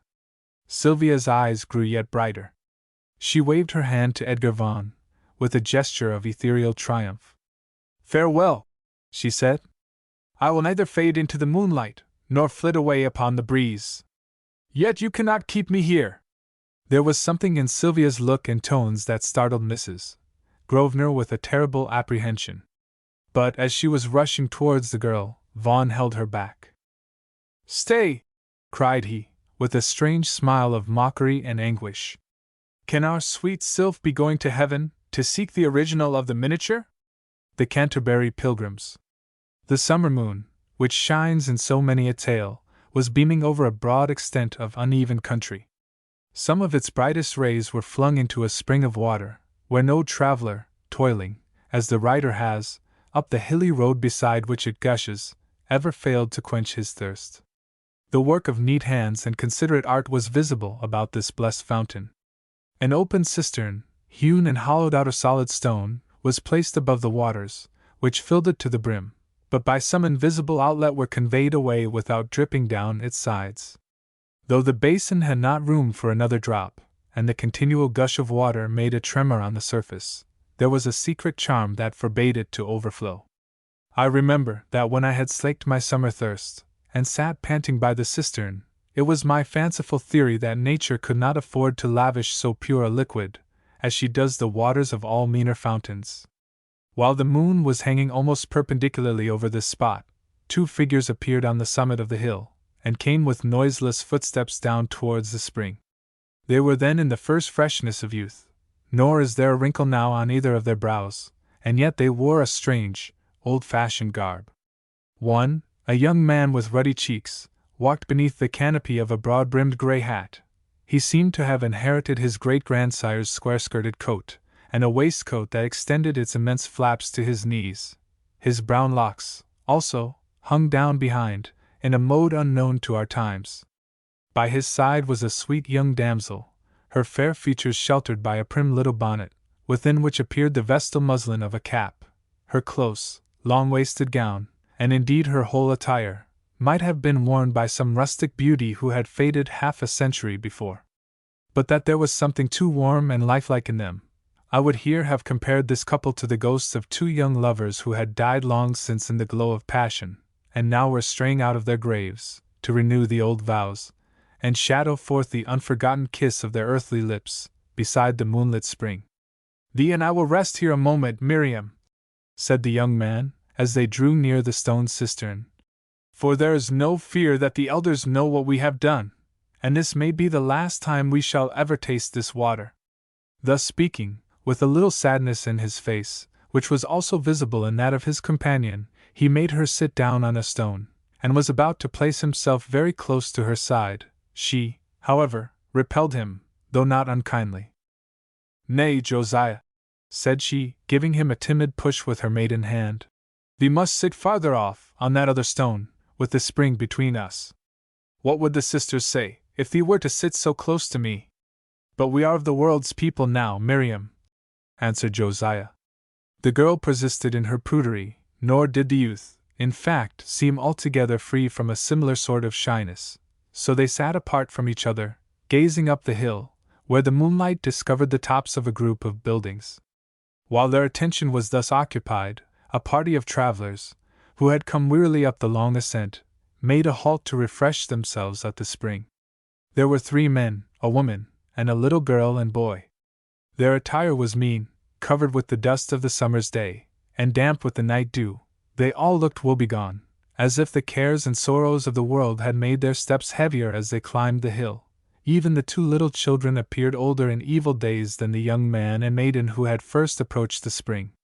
"Good evening to you, young folks," was the salutation of the travelers, and "Good evening, friends," replied the youth and damsel. "Is that white building the Shaker meeting house?" asked one of the strangers. "And are those the red roofs of the Shaker village?" "Friend, it is the Shaker village," answered Josiah, after some hesitation. The travelers, who from the first had looked suspiciously at the garb of these young people, now taxed them with an intention which all the circumstances, indeed, rendered too obvious to be mistaken. "It is true, friends," replied the young man, summoning up his courage. "Miriam and I have a gift to love each other, and we are going among the world's people, to live after their fashion. And ye know that we do not transgress the law of the land, and neither ye, nor the elders themselves, have a right to hinder us. Yet you think it expedient to depart without leave-taking," remarked one of the travelers. Yea, said Josiah, reluctantly, "because Father Job is a very awful man to speak with, and being aged himself, he has but little charity for what he calls the iniquities of the flesh." "Well," said the stranger, "we will neither use force to bring you back to the village, nor will we betray you to the elders. But sit you here a while, and when you have heard what we shall tell you of the world which we have left, and into which you are going, perhaps you will turn back with us of your own accord. What say you?" added he, turning to his companions. "We have traveled thus far without becoming known to each other. Shall we tell our stories, here by this pleasant spring, for our own pastime, and the benefit of these misguided young lovers?" In accordance with this proposal, the whole party stationed themselves round the stone cistern. The 2 children, being very weary, fell asleep upon the damp earth, and the pretty Shaker girl, whose feelings were those of a nun or a Turkish lady, crept as close as possible to the female traveler, and as far as she well could from the unknown men. The same person who had hitherto been the chief spokesman now stood up, waving his hat in his hand, and suffered the moonlight to fall full upon his front. "In me," said he, with a certain majesty of utterance, "in me you behold a poet." Though a lithographic print of this gentleman is extant, it may be well to notice that he was now nearly 40, a thin and stooping figure, in a black coat, out at elbows.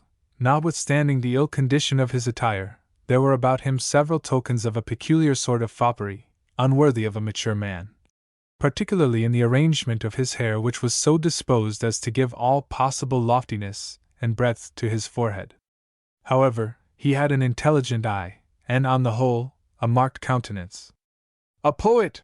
repeated the young Shaker, a little puzzled how to understand such a designation, seldom heard in the utilitarian community where he had spent his life. "Oh, aye, Miriam, he means a verse-maker, thee must know." This remark jarred upon the susceptible nerves of the poet, nor could he help wondering what strange fatality had put into this young man's mouth an epithet, which ill-natured people had affirmed to be more proper to his merit than the one assumed by himself. "True, I am a verse-maker," he resumed, "but my verse is no more than the material body into which I breathe the celestial soul of thought.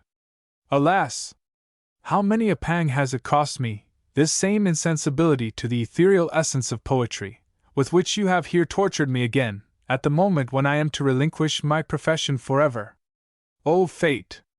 Why hast thou warred with nature, turning all her higher and more perfect gifts to the ruin of me, their possessor? What is the voice of song, when the world lacks the ear of taste? How can I rejoice in my strength and delicacy of feeling, when they have but made great sorrows out of little ones? Have I dreaded scorn like death, and yearned for fame as others pant for vital air, only to find myself in a middle state between obscurity and infamy? But I have my revenge. I could have given existence to 1,000 bright creations. I crush them into my heart, and there let them putrefy. I shake off the dust of my feet against my countrymen. But posterity, tracing my footsteps up this weary hill, will cry shame upon the unworthy age that drove one of the fathers of American song to end his days in a Shaker village. During this harangue, the speaker gesticulated with great energy, and, as poetry is the natural language of passion, there appeared reason to apprehend his final explosion into an ode extempore. The reader must understand that, for all these bitter words, he was a kind, gentle, harmless, poor fellow enough, whom nature, tossing her ingredients together without looking at her recipe, had sent into the world with too much of one sort of brain, and hardly any of another. "Friend," said the young Shaker, in some perplexity, "thee seemest to have met with great troubles, and doubtless I should pity them if I could but understand what they were." "Happy in your ignorance," replied the poet, with an air of sublime superiority. "To your coarser mind, perhaps, I may seem to speak of more important griefs when I add, where I had well nigh forgotten, that I am out at elbows, and almost starved to death. At any rate, you have the advice and example of one individual to warn you back, for I am come hither, a disappointed man, flinging aside the fragments of my hopes, and seeking shelter in the calm retreat which you are so anxious to leave." "I thank thee, friend," rejoined the youth, "but I do not mean to be a poet, nor, heaven be praised, do I think Miriam ever made a verse in her life. So we need not fear thy disappointments. But Miriam," he added with real concern, "thee knowest that the elders admit nobody that has not a gift to be useful. Now, what under the sun can they do with this poor verse maker?" "Nay, Josiah, do not thee discourage the poor man," said the girl, in all simplicity and kindness. "Our hymns are very rough, and perhaps they may trust him to smooth them." Without noticing this hint of professional employment, the poet turned away, and gave himself up to a sort of vague reverie, which he called thought. Sometimes he watched the moon, pouring a silvery liquid on the clouds, through which it slowly melted till they became all bright.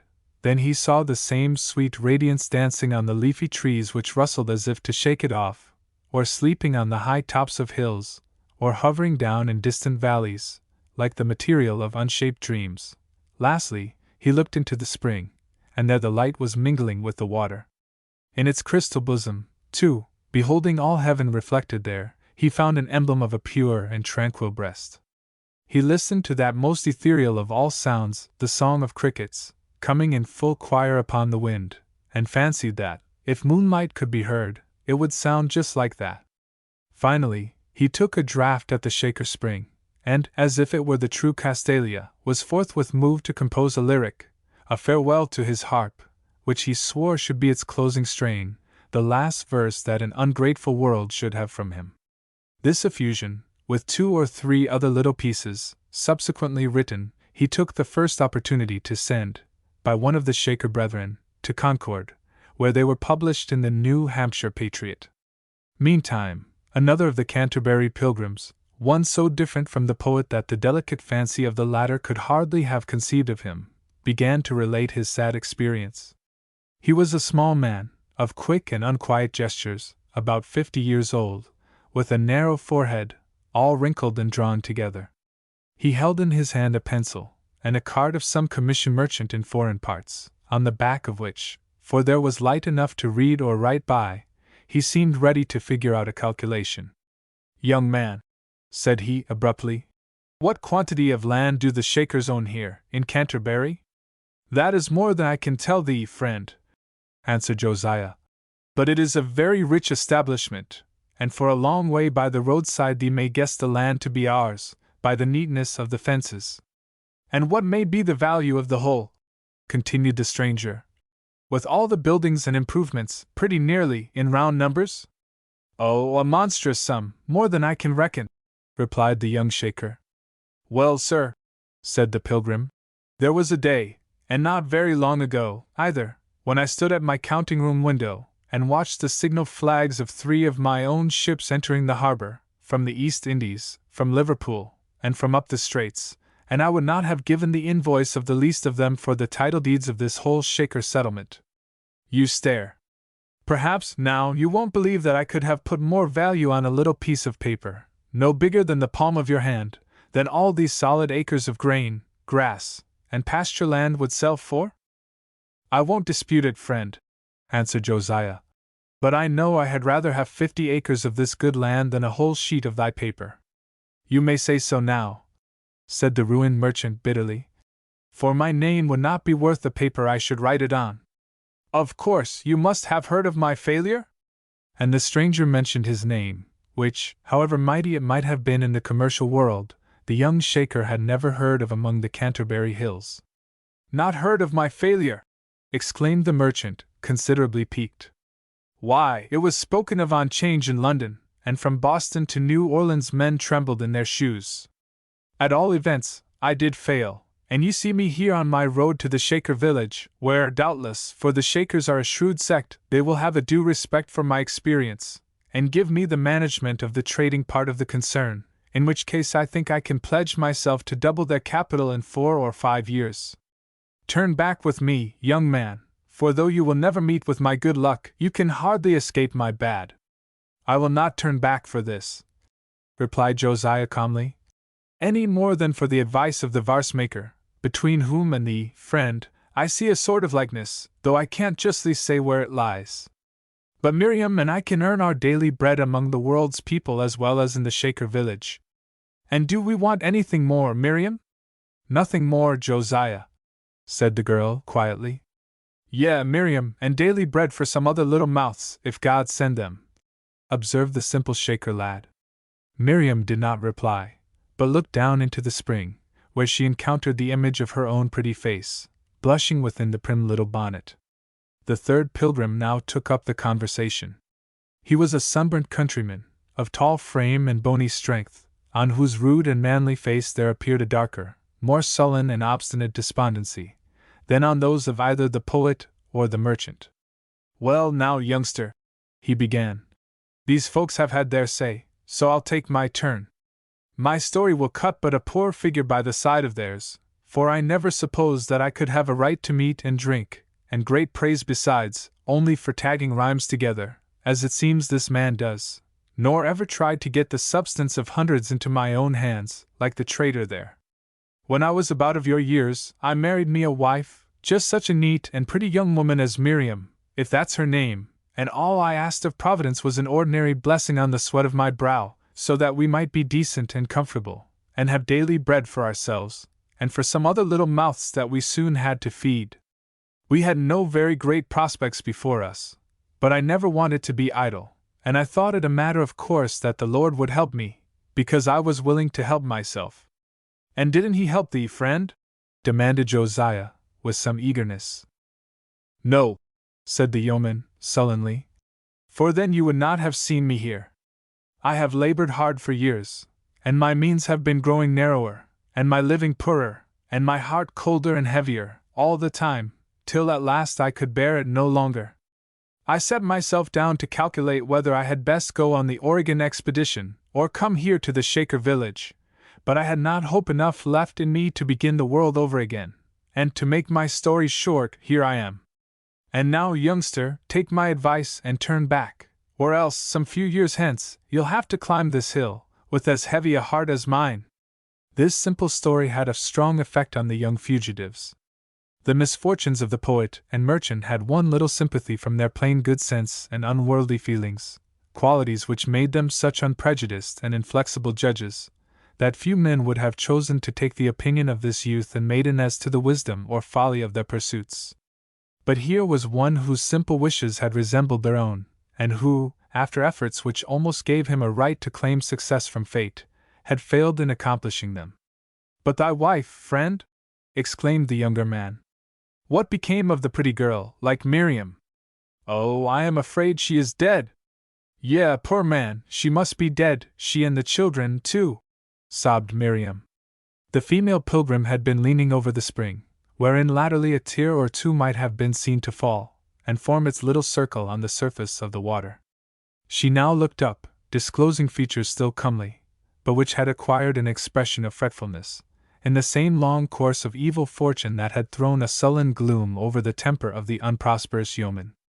"I am his wife," said she, a shade of irritability just perceptible in the sadness of her tone. "These poor little things, asleep on the ground, are 2 of our children. We had 2 more, but God has provided better for them than we could, by taking them to Himself." "And what would thee advise Josiah and me to do?" asked Miriam, this being the first question which she had put to either of the strangers. "'Tis a thing almost against nature for a woman to try to part true lovers," answered the yeoman's wife, after a pause. "But I'll speak as truly to you as if these were my dying words. Though my husband told you some of our troubles, he didn't mention the greatest, and that which makes all the rest so hard to bear. If you and your sweetheart marry, you'll be kind and pleasant to each other for a year or 2, and while that's the case, you never will repent. But by and by, he'll grow gloomy, rough, and hard to please, and you'll be peevish, and full of little angry fits, and apt to be complaining by the fireside, when he comes to rest himself from his troubles out of doors, so your love will wear away by little and little, and leave you miserable at last. It has been so with us, and yet my husband and I were true lovers once, if ever 2 young folks were." As she ceased, the yeoman and his wife exchanged a glance, in which there was more and warmer affection than they had supposed to have escaped the frost of a wintry fate, in either of their breasts. At that moment, when they stood on the utmost verge of married life, one word fitly spoken, or perhaps one peculiar look, had they had mutual confidence enough to reciprocate it, might have renewed all their old feelings, and sent them back, resolved to sustain each other amid the struggles of the world. But the crisis passed and never came again. Just then, also, the children, roused by their mother's voice, looked up, and added their wailing accents to the testimony borne by all the Canterbury pilgrims against the world from which they fled. "We are tired and hungry," cried they. "Is it far to the Shaker village?" The Shaker youth and maiden looked mournfully into each other's eyes. They had but stepped across the threshold of their homes, when lo! the dark array of cares and sorrows that rose up to warn them back. The very narratives of the strangers had arranged themselves into a parable. They seemed not merely instances of woeful fate that had befallen others, but shadowy omens of disappointed hope and unavailing toil, domestic grief and estranged affection, that would cloud the onward path of these poor fugitives. But after one instant's hesitation, they opened their arms, and sealed their resolve with as pure and fond an embrace as ever youthful love had hallowed. "We will not go back," said they. "The world never can be dark to us, for we will always love one another." Then the Canterbury pilgrims went up the hill, while the poet chanted a drear and desperate stanza of the farewell to his harp, fitting music for that melancholy band. They sought a home where all former ties of nature or society would be sundered, and all old distinctions leveled, and a cold and passionless security be substituted for mortal hope and fear, as in that other refuge of the world's weary outcasts, the grave. The lovers drank at the Shaker spring, and then, with chastened hopes, but more confiding affections, went on to mingle in an untried life. Old news. There is a volume of what were once newspapers, each on a small half-sheet, yellow and time-stained, of a coarse fabric, and imprinted with a rude old type. Their aspect conveys a singular impression of antiquity, in a species of literature which we are accustomed to consider as connected only with the present moment. Ephemeral as they were intended and supposed to be, they have long outlived the printer and his whole subscription list, and have proved more durable, as to their physical existence, than most of the timber, bricks, and stone of the town where they were issued. These are but the least of their triumphs. The government, the interests, the opinions, in short, all the moral circumstances that were contemporary with their publication, have passed away, and left no better record of what they were than may be found in these frail leaves. Happy are the editors of newspapers. Their productions excel all others in immediate popularity, and are certain to acquire another sort of value with the lapse of time. They scatter their leaves to the wind, as the Sibyl did, and posterity collects them, to be treasured up among the best materials of its wisdom. With hasty pens they write for immortality. It is pleasant to take one of these little dingy half-sheets between the thumb and finger, and picture forth the personage who, above 90 years ago, held it, wet from the press, and steaming, before the fire. Many of the numbers bear the name of an old colonial dignitary. There he sits, a major, a member of the council, and a weighty merchant, in his high-backed armchair, wearing a solemn wig and grave attire, such as befits his imposing gravity of mien, and displaying but little finery except a huge pair of silver shoe-buckles, curiously carved. Observe the awful reverence of his visage, as he reads His Majesty's most gracious speech, and the deliberate wisdom with which he ponders over some paragraph of provincial politics, and the keener intelligence with which he glances at the ship news and commercial advertisements. Observe, and smile. He may have been a wise man in his day, but to us, the wisdom of the politician appears like folly, because we can compare its prognostics with actual results, and the old merchant seems to have busied himself about vanities, because we know that the expected ships have been lost at sea, or mouldered at the wharves, that his imported broadcloths were long ago worn to tatters, and his cargoes of wine quaffed to the lees, and that the most precious leaves of his ledger have become waste paper. Yet, his avocations were not so vain as our philosophic moralizing. In this world we are the things of a moment, and are made to pursue momentary things, with here and there a thought that stretches mistily towards eternity, and perhaps may endure as long. All philosophy that would abstract mankind from the present is no more than words. The first pages of most of these old papers are as soporific as a bed of poppies.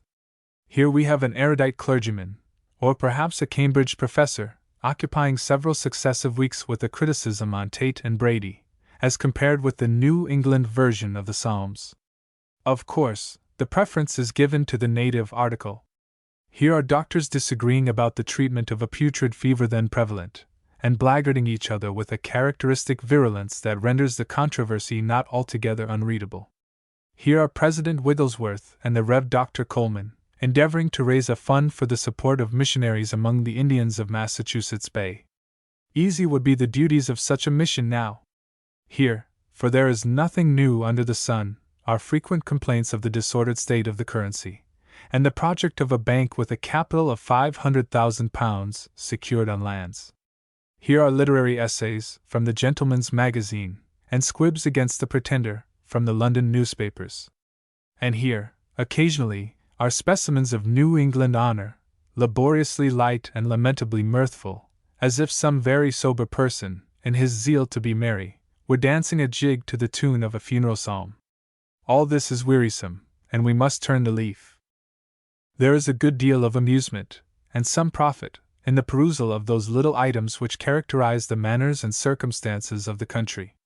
New England was then in a state incomparably more picturesque than at present, or than it has been within the memory of man, there being, as yet, only a narrow strip of civilization along the edge of a vast forest, peopled with enough of its original race to contrast the savage life with the old customs of another world.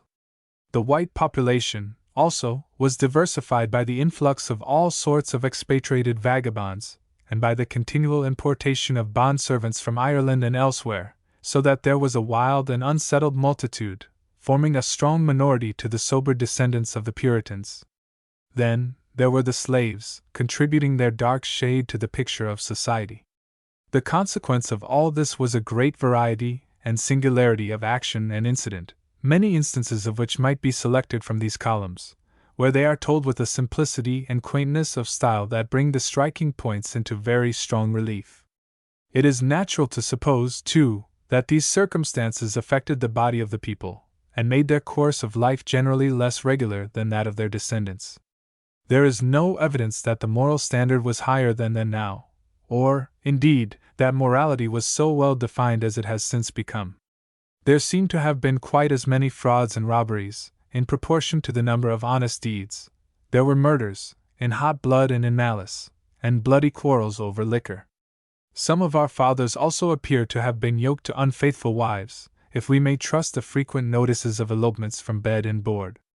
The pillory, the whipping post, the prison, and the gallows, each had their use in those old times, and in short, as often as our imagination lives in the past, we find it a ruder and rougher age than our own, with hardly any perceptible advantages, and much that gave life a gloomier tinge. In vain we endeavor to throw a sunny and joyous air over our picture of this period. Nothing passes before our fancy but a crowd of sad-visaged people, moving duskily through a dull gray atmosphere. It is certain that winter rushed upon them with fiercer storms than now, blocking up the narrow forest paths, and overwhelming the roads along the sea-coast with mountain snow drifts, so that weeks elapsed before the newspaper could announce how many travelers had perished, or what wrecks had strewn the shore. The cold was more piercing then, and lingered further into the spring, making the chimney corner a comfortable seat till long past May Day. By the number of such accidents on record, we might suppose that the thunderstone, as they termed it, fell oftener and deadlier on steeples, dwellings, and unsheltered wretches. In fine, our fathers bore the brunt of more raging and pitiless elements than we. There were forebodings, also, of a more fearful tempest than those of the elements. At 2 or 3 dates, we have stories of drums, trumpets, and all sorts of martial music, passing athwart the midnight sky, accompanied with the roar of cannon and rattle of musketry, prophetic echoes of the sounds that were soon to shake the land. Besides these airy prognostics, there were rumors of French fleets on the coast, and of the march of French and Indians through the wilderness, along the borders of the settlements.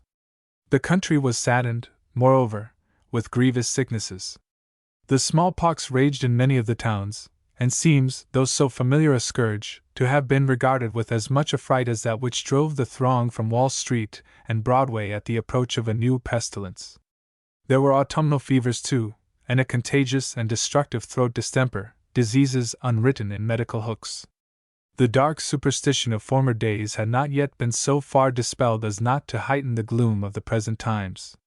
There is an advertisement, indeed, by a committee of the legislature, calling for information as to the circumstances of sufferers in the late calamity of 1692, with a view to reparation for their losses and misfortunes. But the tenderness with which, after above 40 years, it was thought expedient to allude to the witchcraft delusion, indicates a good deal of lingering error, as well as the advance of more enlightened opinions. The rigid hand of Puritanism might yet be felt upon the reins of government, while some of the ordinances intimate a disorderly spirit on the part of the people. The Suffolk justices, after a preamble that great disturbances have been committed by persons entering town and leaving it in coaches, chaises, calashes, and other wheel carriages, on the evening before the Sabbath, give notice that a watch will hereafter be set at the fortification gate, to prevent these outrages. It is amusing to see Boston assuming the aspect of a walled city, guarded, probably, by a detachment of church members, with a deacon at their head. Governor Belcher makes proclamation against certain loose and dissolute people, who have been wont to stop passengers in the streets, on the 5th of November, otherwise called Pope's Day, and levy contributions for the building of bonfires. In this instance, the populace are more puritanic than the magistrate. The elaborate solemnities of funerals were in accordance with the somber character of the times. In cases of ordinary death, the printer seldom fails to notice that the corpse was very decently interred. But when some mightier mortal has yielded to his fate, the decease of the worshipful, such a one is announced, with all his titles of deacon, justice, counselor, and colonel. Then follows an heraldic sketch of his honorable ancestors, and lastly an account of the black pomp of his funeral, and the liberal expenditure of scarfs, gloves, and mourning rings. The burial train glides slowly before us, as we have seen it represented in the woodcuts of that day, the coffin, and the bearers, and the lamentable friends, trailing their long black garments, while grim death, a most misshapen skeleton, with all kinds of doleful emblems, stalks hideously in front. There was a coachmaker at this period, one John Lucas, who sensed to have gained the chief of his living by letting out a sable coach to funerals. It would not be fair, however, to leave quite so dismal an impression on the reader's mind, nor should it be forgotten that happiness may walk soberly in dark attire, as well as dance lightsomely in a gala dress. And this reminds us that there is an incidental notice of the dancing school near the orange tree, whence we may infer that the salutatory art was occasionally practiced, though perhaps chastened into a characteristic gravity of movement.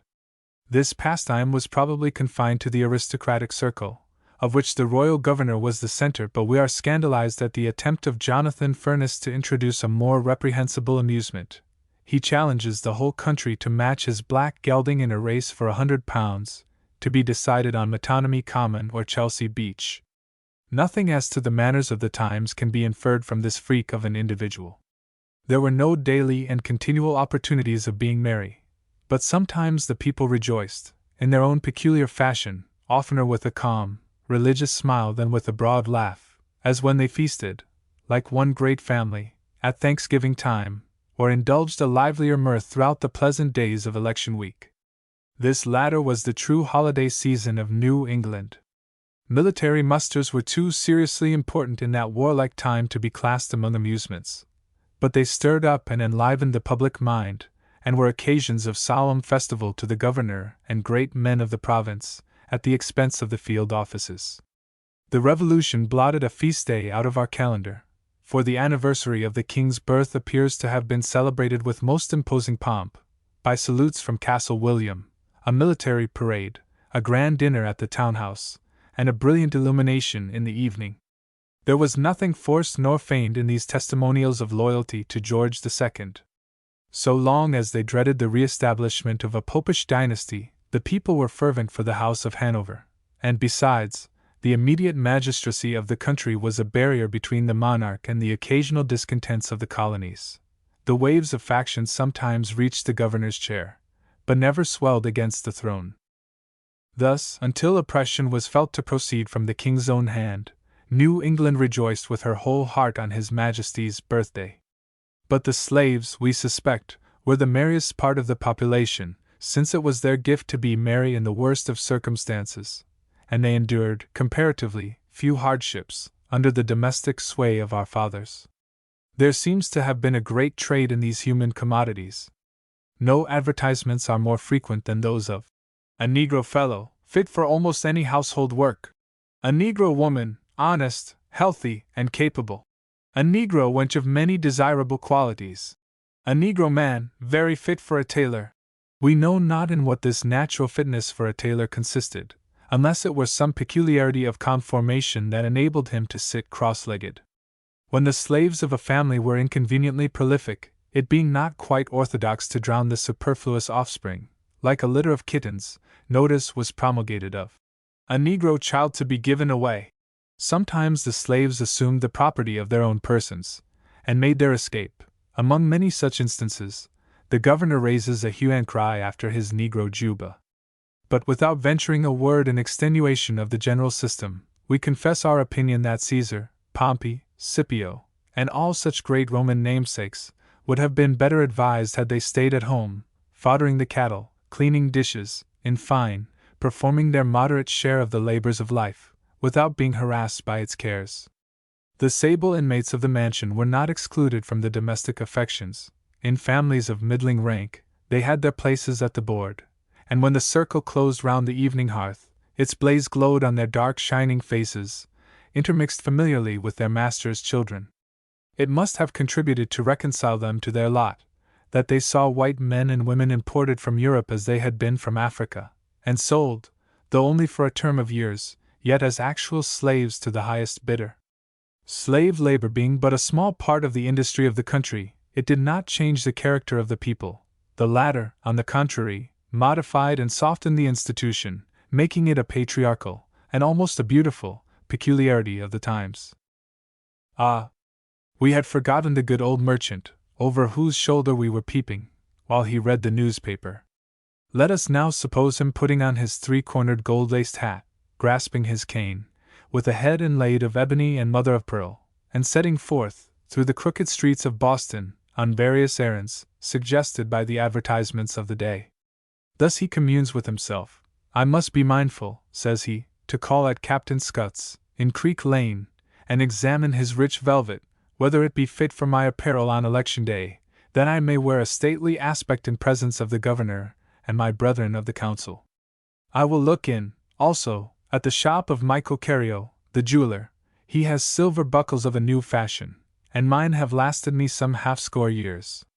My fair daughter Miriam shall have an apron of gold brocade, and a velvet mask, though it would be a pity the wench should hide her comely visage, and also a French cap, from Robert Jenkins's, on the north side of the townhouse. He hath beads, too, and earrings, and necklaces of all sorts. These are but vanities, nevertheless, they would please this silly maiden well. My dame desireth another female in the kitchen, wherefore, I must inspect the lot of Irish lasses, for sale by Samuel Waldo, aboard the schooner Endeavour, as also the likely negro wench, at Captain Bulfinch's. It were not amiss that I took my daughter Miriam to see the royal waxwork, near the town dock, that she may learn to honor our most gracious king and queen, and their royal progeny, even in their waxen images. Not that I would approve of image worship. The camel, too, that strange beast from Africa, with two great humps, to be seen near the common, methinks I would fain go thither, and see how the old patriarchs were wont to ride. I will tarry a while in Queen Street, at the bookstore of my good friends Neeland and Green, and purchase Dr. Coleman's new sermon, and the volume of discourses by Mr. Henry Flint, and look over the controversy on baptism, between the Rev. Peter Clark and an unknown adversary, and see whether this George Whitefield be as great in print as he is famed to be in the pulpit. By that time, the auction will have commenced at the Royal Exchange, in King Street. Moreover, I must look to the disposal of my last cargo of West India rum and Muscovado sugar, and also the lot of choice Cheshire cheese, lest it grow mouldy. It were well that I ordered a cask of good English beer, at the lower end of Milk Street. Then am I to speak with certain dealers about the lot of stout old Vidonia, rich Canary, and Oporto wines, which I have now lying in the cellar of the Old South Meeting House. But a pipe or two of the rich Canary shall be reserved, that it may grow mellow in mine own wine cellar, and gladden my heart when it begins to droop with old age. Provident old gentleman! But was he mindful of his sepulchre? Did he bethink him to call at the workshop of Timothy Sheaf, in Cold Lane, and select such a gravestone as would best please him? There wrought the man whose handiwork, or that of his fellow craftsmen, was ultimately in demand by all the busy multitude who have left a record of their earthly toil in these old time-stained papers. And now, as we turn over the volume, we seem to be wandering among the mossy stones of a burial ground. 2. The Old French War. At a period about 20 years subsequent to that of our former sketch, we again attempt a delineation of some of the characteristics of life and manners in New England. Our textbook, as before, is a file of antique newspapers. The volume which serves us for a writing desk is a folio of larger dimensions than the one before described, and the papers are generally printed on a whole sheet, sometimes with a supplemental leaf of news and advertisements. They have a venerable appearance, being overspread with the duskiness of more than 70 years, and discolored, here and there, with the deeper stains of some liquid, as if the contents of a wineglass had long since been splashed upon the page. Still, the old book conveys an impression that, when the separate numbers were flying about town, in the first day or two of their respective existences, they might have been fit reading for very stylish people. Such newspapers could have been issued nowhere but in a metropolis, the center, not only of public and private affairs, but of fashion and gaiety. Without any discredit to the colonial press, these might have been, and probably were, spread out on the tables of the British Coffee House, in King Street, for the perusal of the throng of officers who then drank their wine at that celebrated establishment. To interest these military gentlemen, there were bulletins of the war between Prussia and Austria, between England and France, on the old battle plains of Flanders, and between the same antagonists, in the newer fields of the East Indies, and in our own trackless woods, where white men never trod until they came to fight there. Or, the travelled American, the petit maitre of the colonies, the ape of London foppery, as the newspaper was the semblance of the London journals, he, with his grey powdered periwig, his embroidered coat, lace ruffles, and glossy silk stockings, golden clocked, his buckles of glittering paste, at knee band and shoe strap, his scented handkerchief, and chapeau beneath his arm. Even such a dainty figure need not have disdained to glance at these old yellow pages, while they were the mirror of passing times. For his amusement, there were essays of wit and humor, the light literature of the day, which, for breadth and license, might have proceeded from the pen of Fielding or Smollett, while, in other columns, he would delight his imagination with the enumerated items of all sorts of finery, and with the rival advertisements of half a dozen peruke makers. In short, newer manners and customs had almost entirely superseded those of the Puritans, even in their own city of refuge. It was natural that, with the lapse of time and increase of wealth and population, the peculiarities of the early settlers should have waxed fainter and fainter through the generations of their descendants, who also had been alloyed by a continual accession of emigrants from many countries and of all characters.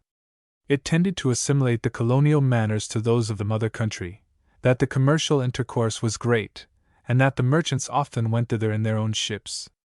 Indeed, almost every man of adequate fortune felt a yearning desire, and even judged it a filial duty, at least once in his life, to visit the home of his ancestors. They still called it their own home, as if New England were to them, what many of the old Puritans had considered it, not a permanent abiding place, but merely a lodge in the wilderness, until the trouble of the times should be past. The example of the royal governors must have had much influence on the manners of the colonists, for these rulers assumed a degree of state and splendor which had never been practiced by their predecessors, who differed in nothing from republican chief magistrates, under the old charter. The officers of the crown, the public characters in the interest of the administration, and the gentlemen of wealth and good descent, generally noted for their loyalty, would constitute a dignified circle, with the governor in the center, bearing a very passable resemblance to a court. Their ideas, their habits, their mode of courtesy, and their dress would have all the fresh glitter of fashions immediately derived from the fountainhead, in England.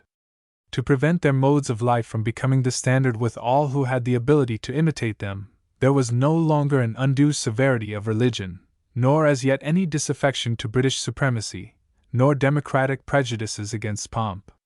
Thus, while the colonies were attaining that strength which was soon to render them an independent republic, it might have been supposed that the wealthier classes were growing into an aristocracy, and ripening for hereditary rank, while the poor were to be stationary in their abasement, and the country, perhaps, to be a sister monarchy with England.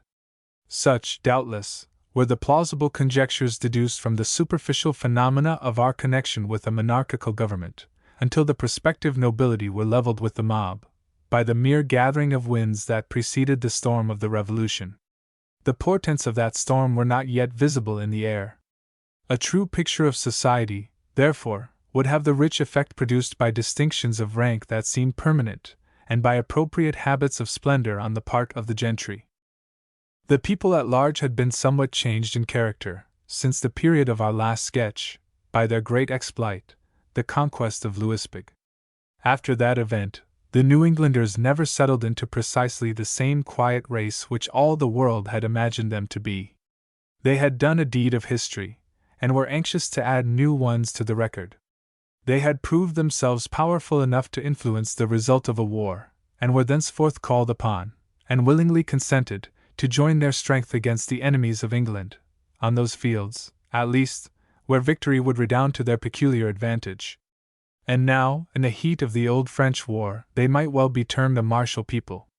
Every man was a soldier, or the father or brother of a soldier, and the whole land literally echoed with the roll of the drum, either beating up for recruits among the towns and villages, or striking the march towards the frontiers.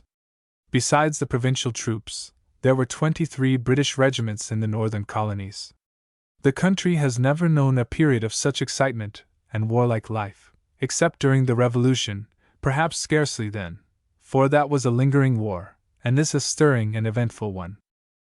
One would think that no very wonderful talent was requisite for an historical novel, when the rough and hurried paragraphs of these newspapers can recall the past so magically. We seem to be waiting in the street for the arrival of the post-rider, who is seldom more than 12 hours beyond his time, with letters, by way of Albany, from the various departments of the army.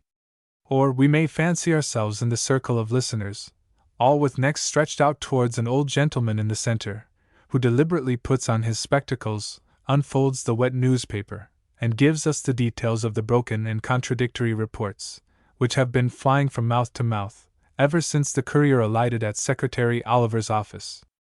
Sometimes we have an account of the Indian skirmishes near Lake George, and how a ranging party of provincials were so closely pursued, that they threw away their arms, and eke their shoes, stockings, and breeches, barely reaching the camp in their shirts, which also were terribly tattered by the bushes. Then, there is a journal of the siege of Fort Niagara, so minute that it almost numbers the cannon shot and bombs, and describes the effect of the latter missiles on the French commandant's stone mansion, within the fortress. In the letters of the provincial officers, it is amusing to observe how some of them endeavor to catch the careless and jovial turn of old campaigners. One gentleman tells us that he holds a brimming glass in his hand, intending to drink the health of his correspondent, unless a cannon ball should dash the liquor from his lips. In the midst of his letter he hears the bells of the French churches ringing, in Quebec, and recollects that it is Sunday, whereupon, like a good Protestant, he resolves to disturb the Catholic worship by a few 32-pound shot. While this wicked man of war was thus making a jest of religion, his pious mother had probably put up a note, that very Sabbath day, desiring the prayers of the congregation for a son gone a-soldiering. We trust, however, that there were some stout old worthies who were not ashamed to do as their fathers did, but went to prayer, with their soldiers, before leading them to battle, and doubtless fought none the worse for that. If we had enlisted in the old French war, it should have been under such a captain, for we love to see a man keep the characteristics of his country. These letters, and other intelligence from the army, are pleasant and lively reading, and stir up the mind like the music of a drum and fife. It is less agreeable to meet with accounts of women slain and scalped, and infants dashed against trees, by the Indians on the frontiers. It is a striking circumstance, that innumerable bears, driven from the woods by the uproar of contending armies in their accustomed haunts, broke into the settlements, and committed great ravages among children, as well as sheep and swine. Some of them prowled where bears had never been for a century, penetrating within a mile or two of Boston, a fact that gives a strong and gloomy impression of something very terrific going on in the forest, since these savage beasts fled townward to avoid it. But it is impossible to moralize about such trifles, when every newspaper contains tales of military enterprise, and often a huzzah for victory, as, for instance, the taking of Ticonderoga, long a place of awe to the provincials, and one of the bloodiest spots in the present war. Nor is it unpleasant, among whole pages of exultation, to find a note of sorrow for the fall of some brave officer. It comes wailing in, like a funeral strain amidst a peal of triumph, itself triumphant too. Such was the lamentation over Wolfe. Somewhere, in this volume of newspapers, though we cannot now lay our finger upon the passage, we recollect a report that General Wolfe was slain, not by the enemy, but by a shot from his own soldiers. In the advertising columns, also, we are continually reminded that the country was in a state of war. Governor Pownall makes proclamation for the enlisting of soldiers, and directs the militia colonels to attend to the discipline of their regiments, and the selectmen of every town to replenish their stocks of ammunition. The magazine, by the way, was generally kept in the upper loft of the village meeting house. The provincial captains are drumming up for soldiers, in every newspaper. Sir Geoffrey Amherst advertises for bitomen, to be employed on the lakes, and gives notice to the officers of 7 British regiments, dispersed on the recruiting service, to rendezvous in Boston. Captain Hollowell, of the province ship of war King George, invites able-bodied seamen to serve His Majesty, for £15, old tenor, per month. By the rewards offered, there would appear to have been frequent desertions from the New England forces. We applaud their wisdom, if not their valor or integrity. Cannon of all calibers, gunpowder and balls, firelocks, pistols, swords, and hangers, were common articles of merchandise. Daniel Jones, at the sign of the Hat and Helmet, offers to supply officers with scarlet broadcloth, gold lace for hats and waistcoats, cockades, and other military foppery, allowing credit until the payrolls shall be made up. This advertisement gives us quite a gorgeous idea of a provincial captain in full dress. At the commencement of the campaign of 1759, the British general informs the farmers of New England that a regular market will be established at Lake George, whither they are invited to bring provisions and refreshments of all sorts, for the use of the army. Hence, we may form a singular picture of petty traffic, far away from any permanent settlements, among the hills which border that romantic lake, with the solemn woods overshadowing the scene. Carcasses of bullocks and fat porkers are placed upright against the huge trunks of the trees. Fowls hang from the lower branches, bobbing against the heads of those beneath. Butter firkins, great cheeses, and brown loaves of household bread, baked in distant ovens, are collected under temporary shelters or pine boughs, with gingerbread, and pumpkin pies, perhaps, and other toothsome dainties. Barrels of cider and spruce beer are running freely into the wooden canteens of the soldiers. Imagine such a scene, beneath the dark forest canopy, with here and there a few struggling sunbeams, to dissipate the gloom. See the shrewd yeomen, haggling with their scarlet-coated customers, abating somewhat in their prices, but still dealing at monstrous profit, and then complete the picture with circumstances that bespeak war and danger. A cannon shall be seen to belch its smoke from among the trees, against some distant canoes on the lake. The traffickers shall pause, and seem to hearken, at intervals, as if they heard the rattle of musketry or the shout of Indians. A scouting party shall be driven in, with 2 or 3 faint and bloody men among them. And, in spite of these disturbances, business goes on briskly in the market of the wilderness. It must not be supposed that the martial character of the times interrupted all pursuits except those connected with war. On the contrary, there appears to have been a general vigor and vivacity diffused into the whole round of colonial life. During the winter of 1759, it was computed that about 1,000 sled loads of country produce were daily brought into Boston market. It was a symptom of an irregular and unquiet course of affairs that innumerable lotteries were projected, ostensibly for the purpose of public improvements, such as roads and bridges. Many females seized the opportunity to engage in business, as, among others, Alice Quick, who dealt in crockery and hosiery, next door to Deacon Butino's; Mary Jackson, who sold butter, at the Brazen Head, in Cornhill; Abigail Hiller, who taught ornamental work, near the orange tree, where also were to be seen the King and Queen, in waxwork; Sarah Moorhead, an instructor in glass painting, drawing, and japanning; Mary Salmon, who shod horses, at the South End; Harriet Payne, at the Buck End; Glove, and Mrs. Henrietta Maria Kane, at the Golden Fan, both fashionable milliners; Anna Adams, who advertises Quebec and Garrick bonnets, Prussian cloaks, and scarlet cardinals, opposite the old brick meeting house, besides a lady at the head of a wine and spirit establishment. Little did these good dames expect to reappear before the public, so long after they had made their last courtesies behind the counter. Our great-grandmothers were a stirring sisterhood, and seem not to have been utterly despised by the gentlemen at the British coffee-house.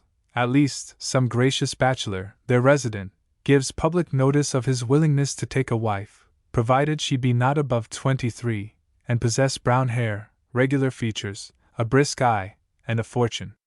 Now, this was great condescension towards the ladies of Massachusetts Bay, in a threadbare lieutenant of foot. Polite literature was beginning to make its appearance. Few native works were advertised, it is true, except sermons and treatises of controversial divinity, nor were the English authors of the day much known on this side of the Atlantic. But catalogues were frequently offered at auction or private sale, comprising the standard English books, history, essays, and poetry, of Queen Anne's age and the preceding century. We see nothing in the nature of a novel, unless it be The Two Mothers' Price for Coppers. There was an American poet, however, of whom Mr. Kettle has preserved no specimen, the author of War, an Heroic Poem. He publishes by subscription, and threatens to prosecute his patrons for not taking their books. We have discovered a periodical, also, and one that has a peculiar claim to be recorded here, since it bore the title of T'Ne England a Magazine, a forgotten predecessor, for which we should have a filial respect, and take its excellence on trust. The fine arts, too, were budding into existence. At the Old Glass and Picture Shop in Cornhill, various maps, plates, and views are advertised, and among them a prospect of Boston, a copper plate engraving of Quebec, and the effigies of all the New England ministers ever done in mezzotinto. All these must have been very saleable articles.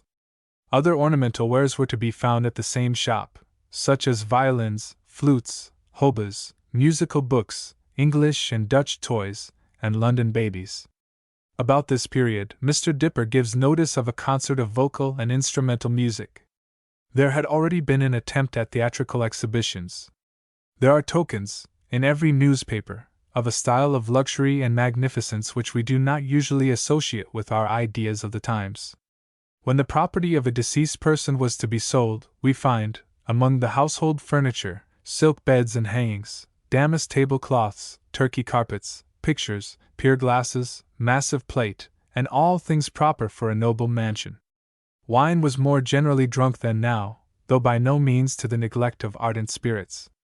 For the apparel of both sexes, the mercers and milliners imported good store of fine broadcloths, especially scarlet, crimson, and sky blue, silks, satins, lawns, and velvets, gold brocade, and gold and silver lace, and silver tassels, and silver spangles, until Cornhill shone and sparkled with their merchandise. The gaudiest dress permissible by modern taste fades into a Quaker-like sobriety, compared with the deep, rich, glowing splendor of our ancestors. Such figures were almost too fine to go about town on foot. Accordingly, carriages were so numerous as to require a tax, and it is recorded that, when Governor Bernard came to the province, he was met between Dedham and Boston by a multitude of gentlemen in their coaches and chariots. Take my arm, gentle reader, and come with me into some street, perhaps trodden by your daily footsteps, but which now has such an aspect of half-familiar strangeness, that you suspect yourself to be walking abroad in a dream. True, there are some brick edifices which you remember from childhood, and which your father and grandfather remembered as well, but you are perplexed by the absence of many that were here only an hour or two since, and still more amazing is the presence of whole rows of wooden and plastered houses, projecting over the sidewalks, and bearing iron figures on their fronts, which prove them to have stood on the same sites above a century. Where have your eyes been that you never saw them before? Along the ghostly street, for, at length, you conclude that all is unsubstantial, though it be so good a mockery of an antique town. Along the ghostly street, there are ghostly people too. Every gentleman has his three-cornered hat, either on his head or under his arm, and all wear wigs in infinite variety: the tie, the brigadier, the spencer, the albemarle, the major, the ramillies, the grave full bottom, or the giddy feather-top. Look at the elaborate lace ruffles, and the square-skirted coats of gorgeous hues, bedizened with silver and gold. Make way for the phantom ladies, whose hoops require such breadth of passage, as they pace majestically along, in silken gowns, blue, green, or yellow, brilliantly embroidered, and with small satin hats surmounting their powdered hair. Make way, for the whole spectral show will vanish, if your earthly garments brush against their robes.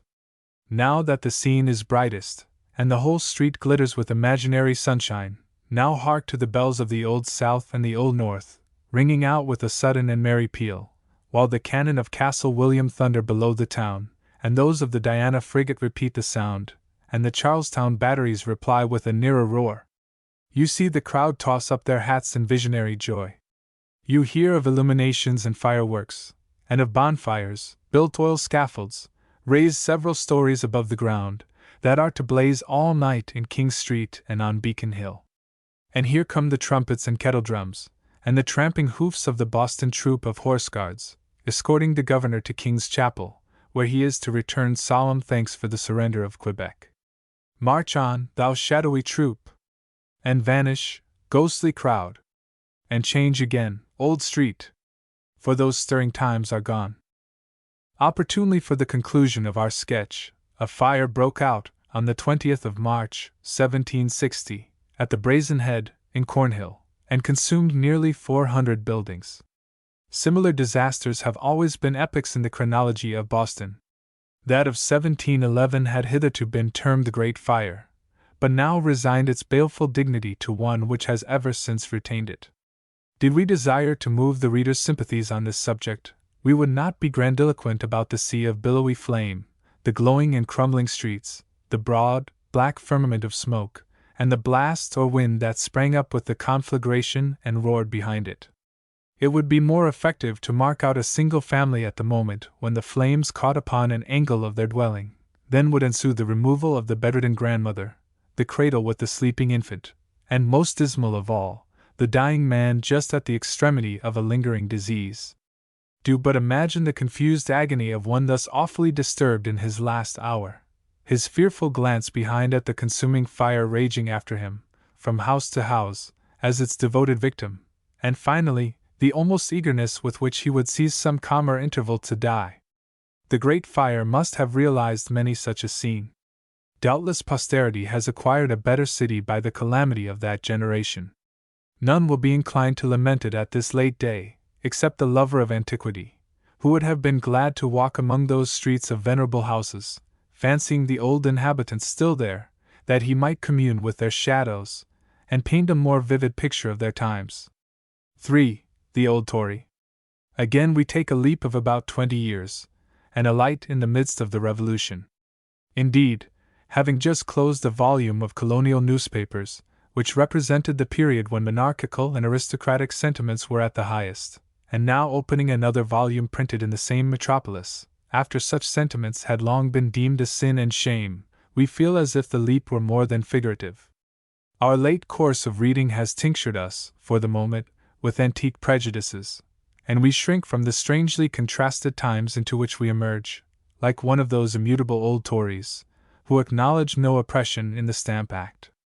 It may be the most effective method of going through the present file of papers, to follow out this idea, and transform ourselves, perchance, from a modern Tory into such a sturdy King-man as once wore that pliable nickname. Well, then, here we sit, an old, grey, withered, sour-visaged, threadbare sort of gentleman, erect enough, here in our solitude, but marked out by a depressed and distrustful mien abroad, as one conscious of a stigma upon his forehead, though for no crime. We were already in the decline of life when the first tremors of the earthquake that has convulsed the continent were felt. Our mind had grown too rigid to change any of its opinions, when the voice of the people demanded that all should be changed. We are an Episcopalian, and sat under the high church doctrines of Dr. Kaner. We have been a captain of the provincial forces, and love our king the better for the blood that we shed in his cause on the plains of Abraham. Among all the refugees, there is not one more loyal to the backbone than we. Still we lingered behind when the British Army evacuated Boston, sweeping in its train most of those with whom we held communion. The old, loyal gentlemen, the aristocracy of the colonies, the hereditary Englishmen, imbued with more than native zeal and admiration for the glorious island and its monarch, because the far intervening ocean threw a dim reverence around them. When our brethren departed, we could not tear our aged roots out of the soil. We have remained, therefore, enduring to be outwardly a freeman, but idolizing King George in secrecy and silence, one true old heart amongst a host of enemies. We watch, with a weary hope, for the moment when all this turmoil shall subside, and the impious novelty that has distracted our latter years, like a wild dream, give place to the blessed quietude of royal sway, with the king's name in every ordinance, his prayer in the church, his health at the board, and his love in the people's heart. Meantime, our old age finds little honor. Hustled have we been, till driven from town meetings. Dirty water has been cast upon our ruffles by a Whig chambermaid. John Hancock's coachman seizes every opportunity to bespatter us with mud. Daily are we hooted by the unbreeched rebel brats, and narrowly, once, did our grey hairs escape the ignominy of tar and feathers. Alas! Only that we cannot bear to die till the next royal governor comes over, we would fain be in our quiet grave. Such an old man among new things are we who now hold at arm's length the rebel newspaper of the day. The very figurehead, for the 1000th time, elicits a groan of spiteful lamentation. Where are the united heart and crown, the loyal emblem, that used to hallow the sheet on which it was impressed, in our younger days? In its stead we find a continental officer, with the Declaration of Independence in one hand, a drawn sword in the other, and above his head a scroll, bearing the motto, W.E. appealed to H. even. Then say we, with a prospective triumph, let heaven judge in its own good time. The material of the sheet attracts our scorn. It is a fair specimen of rebel manufacture, thick and coarse, like wrapping paper, all overspread with little knobs, and of such a deep, dingy blue color, that we wipe our spectacles thrice before we can distinguish a letter of the wretched print. Thus, in all points, the newspaper is a type of the times, far more fit for the rough hands of a democratic mob than for our own delicate, though bony fingers. Nay, we will not handle it without our gloves. Glancing down the page, our eyes are greeted everywhere by the offer of lands at auction, for sale or to be leased, not by the rightful owners, but a rebel committee, notices of the town constable, that he is authorized to receive the taxes on such all estate, in default of which, that also is to be knocked down to the highest bidder, and notifications of complaints filed by the Attorney General against certain traitorous absentees, and of confiscations that are to ensue. And who are these traitors? Our own best friends, names as old, once as honored, as any in the land where they are no longer to have a patrimony, nor to be remembered as good men who have passed away. We are ashamed of not relinquishing our little property, too, but comfort ourselves because we still keep our principles, without gratifying the rebels with our plunder. Plunder, indeed, they are seizing everywhere, by the strong hand at sea, as well as by legal forms oil shore. Here are prize vessels for sale, no French nor Spanish merchantmen, whose wealth is the birthright of British subjects, but hulls of British oak, from Liverpool, Bristol, and the Thames, laden with the King's own stores, for his army in New York. And what a fleet of privateers, pirates, say we, are fitting out for new ravages, with rebellion in their very names. The Free Yankee, the General Green, the Saratoga, the Lafayette, and the Grand Monarch. Yes, the Grand Monarch, so is a French king styled, by the sons of Englishmen. And here we have an ordinance from the court of Versailles, with the Bourbon's own signature affixed, as if New England were already a French province. Everything is French, French soldiers, French sailors, French surgeons, and French diseases too, I trow, besides French dancing masters and French milliners, to debauch our daughters with French fashions. Everything in America is French, except the Canadas, the loyal Canadas, which we help to wrest from France. And to that old French province the Englishman of the colonies must go to find his country. Oh, the misery of seeing the whole system of things changed in my old days, when I would be loath to change even a pair of buckles. The British coffee-house, where oft we sat, brimful of wine and loyalty, with the gallant gentlemen of Amherst's army, when we wore a red coat too, the British coffee-house, forsooth, must now be styled the American, with the golden eagle instead of the royal arms above the door. Even the street it stands in is no longer King Street. Nothing is the King's, except this heavy heart in my old bosom. Wherever I glance my eyes, they meet something that pricks them like a needle. This soapmaker, for instance, this Hobart Hughes, has conspired against my peace, by notifying that his shop is situated near Liberty Stump. But when will their misnamed Liberty have its true emblem in that stump, hewn down by British steel? Where shall we buy our next year's almanac? Not this of Weatherwise's, certainly, for it contains a likeness of George Washington, the upright rebel, whom we most hate, though reverentially, as a fallen angel, with his heavenly brightness undiminished, evincing pure fame in an unhallowed cause. And here is a new book for my evening's recreation, a history of the war till the close of the year 1779, with the heads of 13 distinguished officers, engraved on copperplate. A plague upon their heads! We desire not to see them till they grin at us from the balcony before the town house, fixed on spikes, as the heads of traitors. How bloody-minded the villains make a peaceable old man! What next? An oration on the horrid massacre of 1770. When that blood was shed, the first that the British soldier ever drew from the bosoms of our countrymen, we turn sick at heart, and do so still, as often as they make it reek anew from among the stones in King Street. The pool that we saw that night has swelled into a lake, English blood and American, no! All British, all blood of my brethren. And here come down tears. Shame on me, since half of them are shed for rebels. Who are not rebels now? Even the women are thrusting their white hands into the war, and come out in this very paper with proposals to form a society, the Lady of George Washington at their head, for clothing the Continental troops. They will strip off their stiff petticoats to cover the ragged rascals, and then enlist in the ranks themselves. What have we here? Burgoyne's proclamation turned into Hudibrastic rhyme. And here some verses against the king, in which the scribbler leaves a blank for the name of George, as if his doggerel might yet exalt him to the pillory. Such, after years of rebellion, is the heart's unconquerable reverence for the Lord's anointed.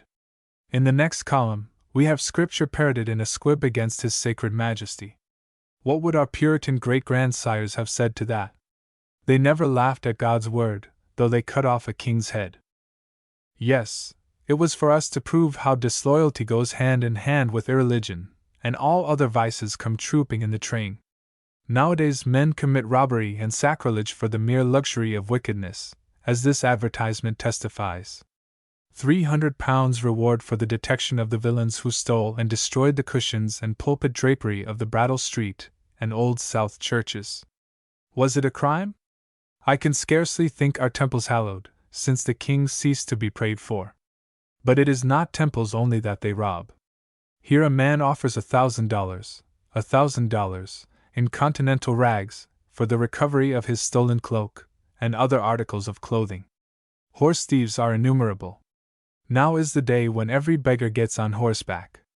And is not the whole land like a beggar on horseback riding post to the davil? Ha!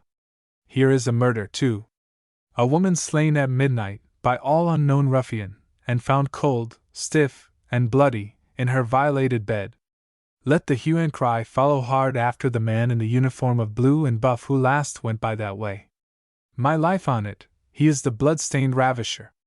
These deserters whom we see proclaimed in every column, proof that the banditti are as false to their stars and stripes as to the Holy Red Cross, they bring the crimes of a rebel camp into a soil well suited to them, the bosom of a people, without the heart that kept them virtuous, their king.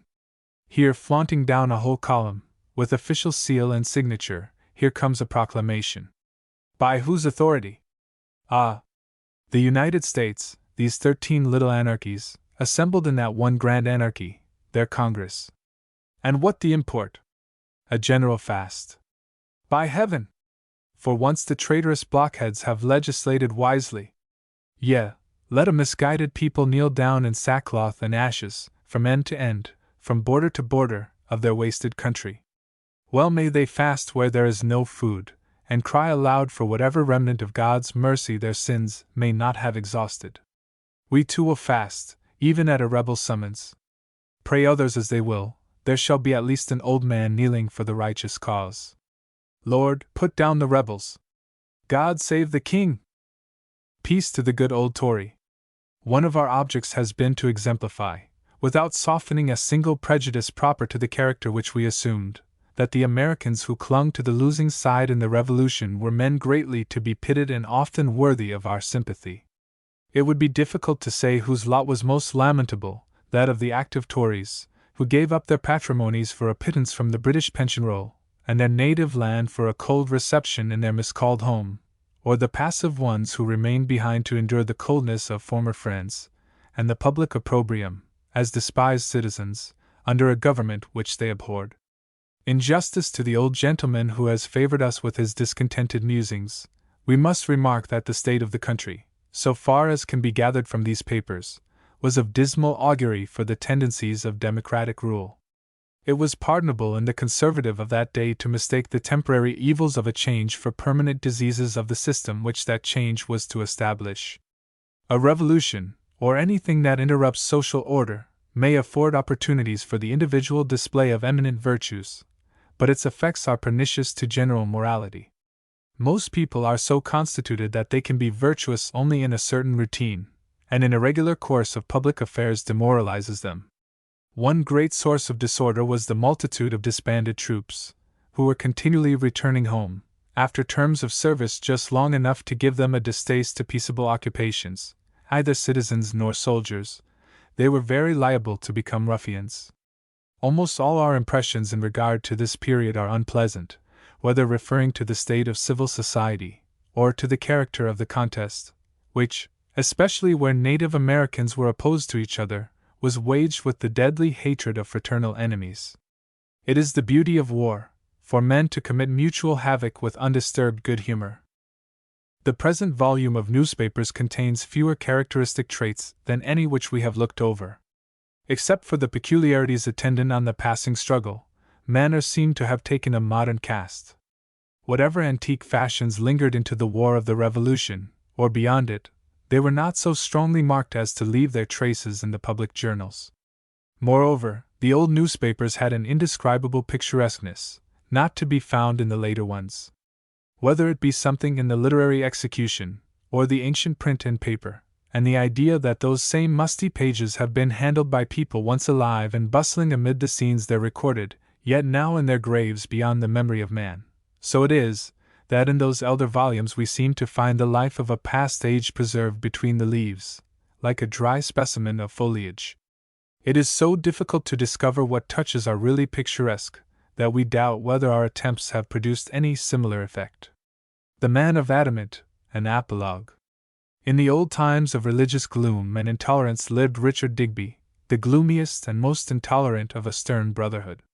His plan of salvation was so narrow, that, like a plank in a tempestuous sea, it could avail no sinner but himself, who bestrode it triumphantly, and hurled anathemas against the wretches whom he saw struggling with the billows of eternal death. In his view of the matter, it was a most abominable crime, as, indeed, it is a great folly, for men to trust to their own strength, or even to grapple to any other fragment of the wreck, save this narrow plank, which, moreover, he took special care to keep out of their reach.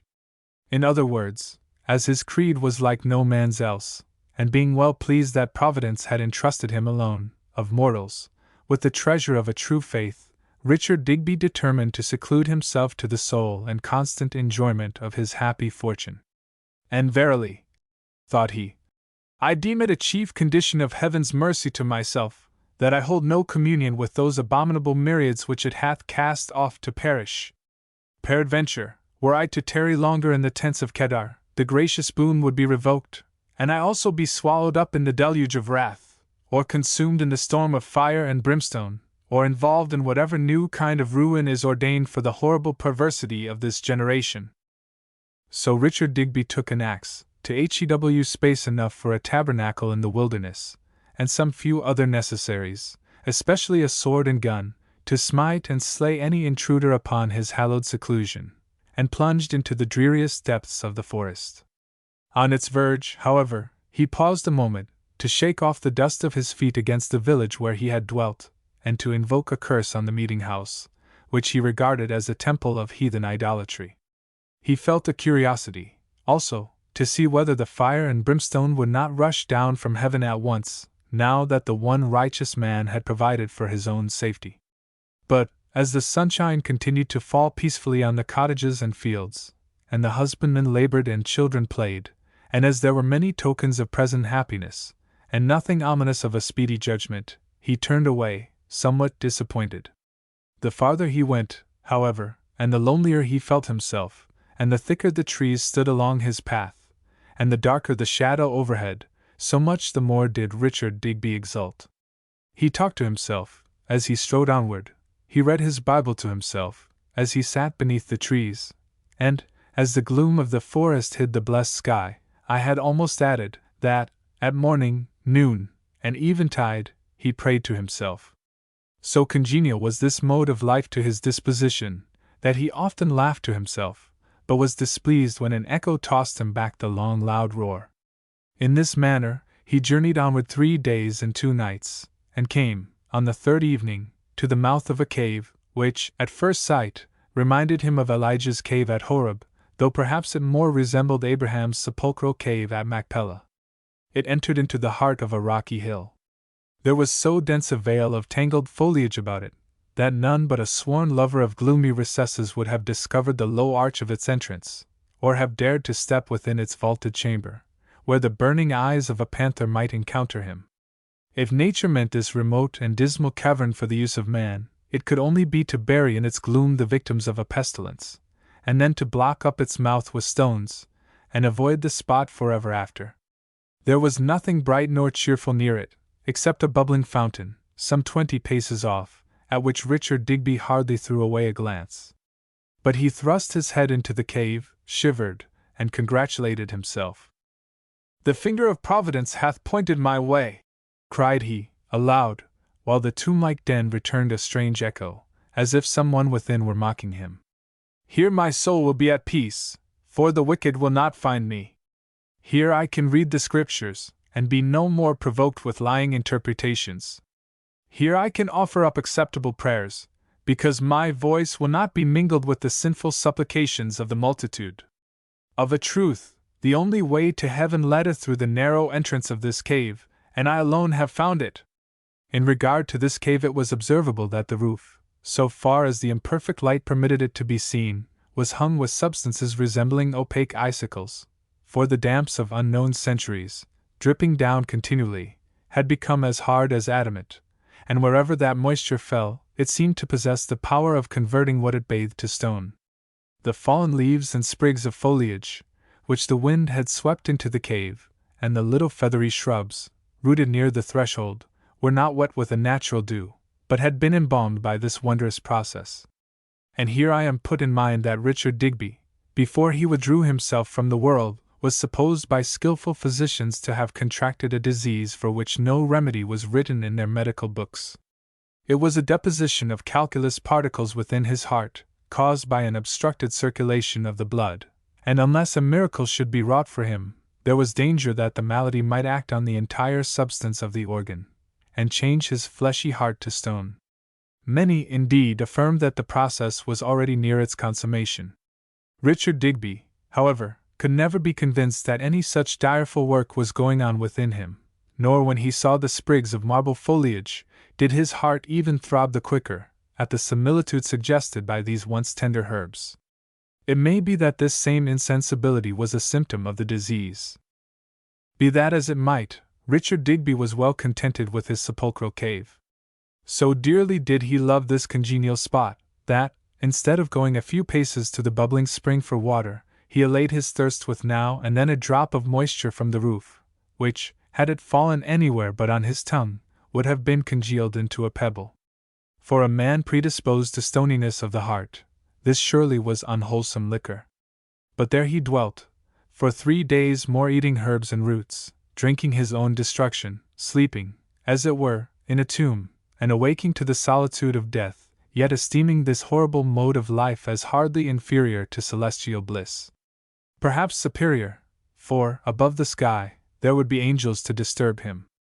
At the close of the 3rd day, he sat in the portal of his mansion, reading the Bible aloud, because no other ear could profit by it, and reading it amiss, because the rays of the setting sun did not penetrate the dismal depth of shadow round about him, nor fall upon the sacred page.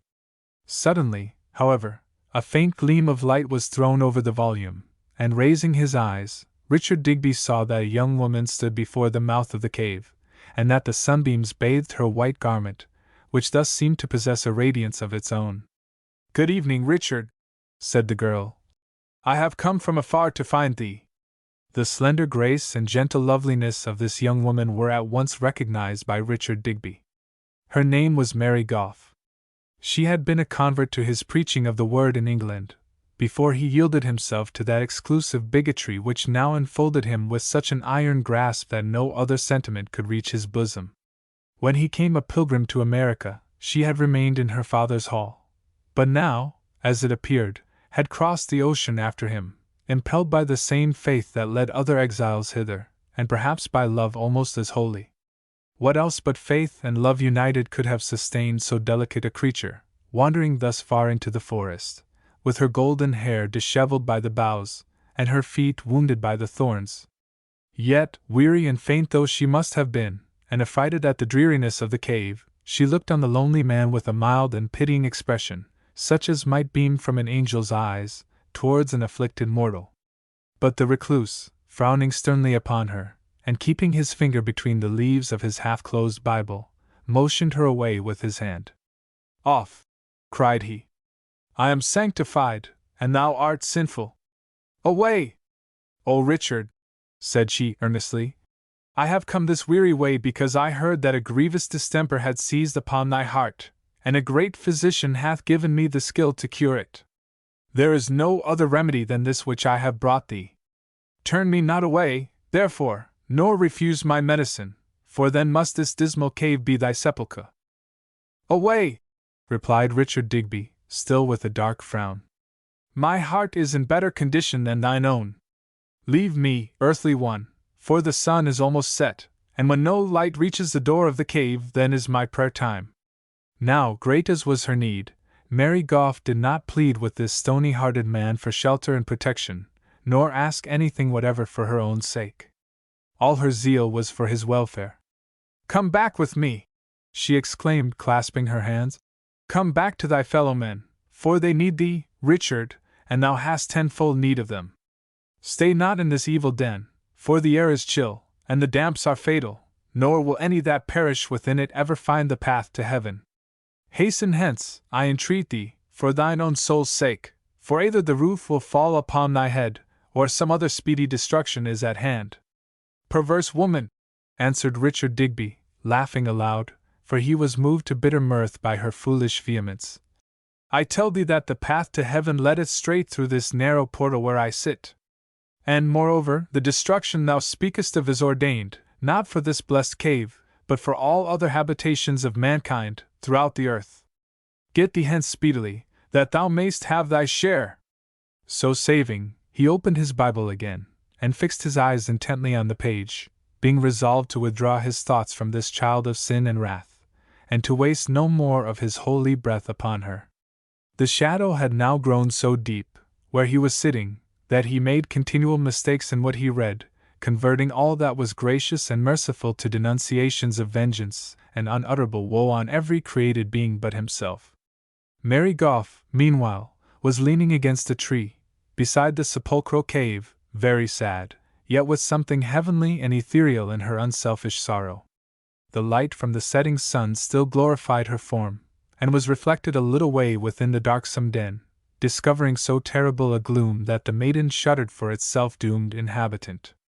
Espying the bright fountain near at hand, she hastened thither, and scooped up a portion of its water, in a cup of birchen bark. A few tears mingled with the draught, and perhaps gave it all its efficacy. She then returned to the mouth of the cave, and knelt down at Richard Digby's feet. "Richard," she said, with passionate fervor, yet a gentleness in all her passion, "I pray thee, by thy hope of heaven, and as thou wouldst not dwell in this tomb forever, drink of this hallowed water, be it but a single drop. Then make room for me by thy side, and let us read together one page of that blessed volume, and lastly, kneel down with me and pray. Do this, and thy stony heart shall become softer than a babe's, and all be well."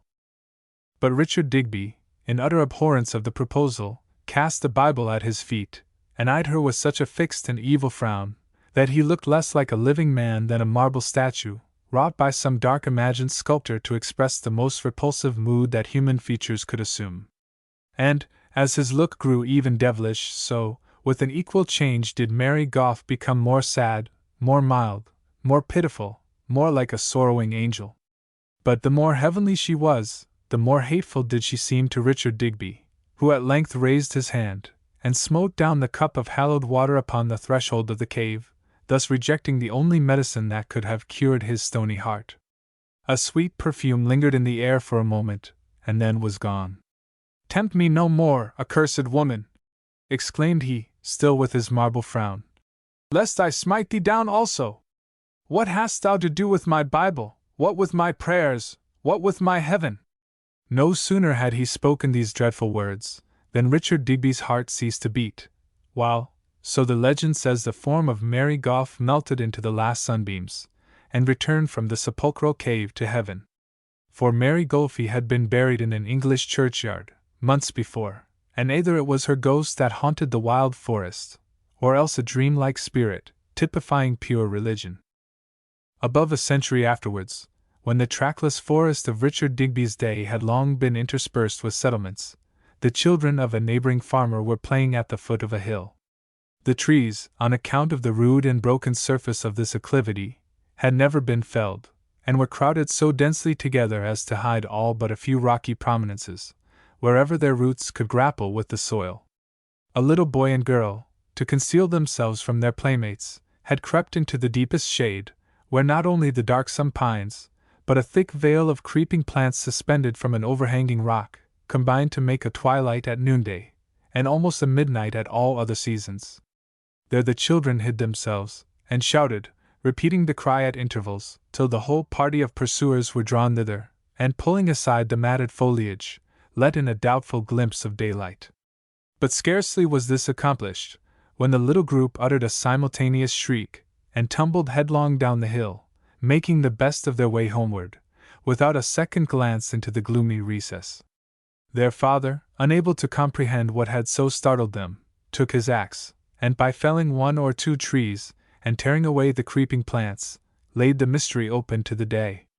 He had discovered the entrance of a cave, closely resembling the mouth of a sepulchre, within which sat the figure of a man, whose gesture and attitude warned the father and children to stand back, while his visage wore a most forbidding frown. This repulsive personage seemed to have been carved in the same grey stone that formed the walls and portal of the cave. On minuter inspection, indeed, such blemishes were observed, as made it doubtful whether the figure were really a statue, chiseled by human art and somewhat worn and defaced by the lapse of ages, or a freak of nature, who might have chosen to imitate, in stone, her usual handiwork of flesh. Perhaps it was the least unreasonable idea, suggested by this strange spectacle, that the moisture of the cave possessed a petrifying quality, which had thus awfully embalmed a human corpse. There was something so frightful in the aspect of this man of adamant, that the farmer, the moment that he recovered from the fascination of his first gaze, began to heap stones into the mouth of the cavern. His wife, who had followed him to the hill, assisted her husband's efforts. The children, also, approached as near as they durst, with their little hands full of pebbles, and cast them on the pile.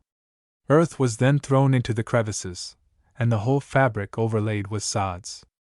Thus all traces of the discovery were obliterated, leaving only a marvelous legend, which grew wilder from one generation to another, as the children told it to their grandchildren, and they to their posterity, till few believed that there had ever been a cavern or a statue, where now they saw but a grassy patch on the shadowy hillside. Yet grown people avoid the spot, nor do children play there. Friendship, and love, and piety, all human and celestial sympathies, should keep aloof from that hidden cave, for there still sits, and unless an earthquake crumble down the roof upon his head, shall sit forever, the shape of Richard Digby, in the attitude of repelling the whole race of mortals, not from heaven, but from the horrible loneliness of his dark, cold sepulchre. The Devil in Manuscript. On a bitter evening of December, I arrived by mail in a large town, which was then the residence of an intimate friend, one of those gifted youths who cultivate poetry and the belles lettres, and call themselves students at law. My first business, after supper, was to visit him at the office of his distinguished instructor. As I have said, it was a bitter night, clear starlight, but cold as Nova Zembla, the shop windows along the street being frosted, so as almost to hide the lights, while the wheels of coaches thundered equally loud over frozen earth and pavements of stone. There was no snow, either on the ground or the roofs of the houses. The wind blew so violently that I had but to spread my cloak like a mainsail, and scud along the street at the rate of 10 knots, greatly envied by other navigators, who were beating slowly up, with the gale right in their teeth. One of these I capsized, but was gone on the wings of the wind before he could even vociferate an oath. After this picture of an inclement night, behold us seated by a great blazing fire, which looked so comfortable and delicious that I felt inclined to lie down and roll among the hot coals. The usual furniture of a lawyer's office was around us, rows of volumes in sheepskin, and a multitude of writs, summonses, and other legal papers scattered over the desks and tables. But there were certain objects which seemed to intimate that we had little dread of the intrusion of clients, or of the learned counselor himself, who, indeed, was attending court in a distant town. A tall, decanter-shaped bottle stood on the table, between 2 tumblers, and beside a pile of blotted manuscripts, altogether dissimilar to any law documents recognized in our courts. My friend, whom I shall call Oberon, it was a name of fancy and friendship between him and me, my friend Oberon looked at these papers with a peculiar expression of disquietude.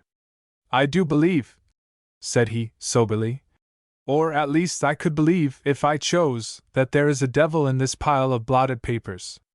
You have read them, and know what I mean, that conception in which I endeavored to embody the character of a fiend, as represented in our traditions and the written records of witchcraft.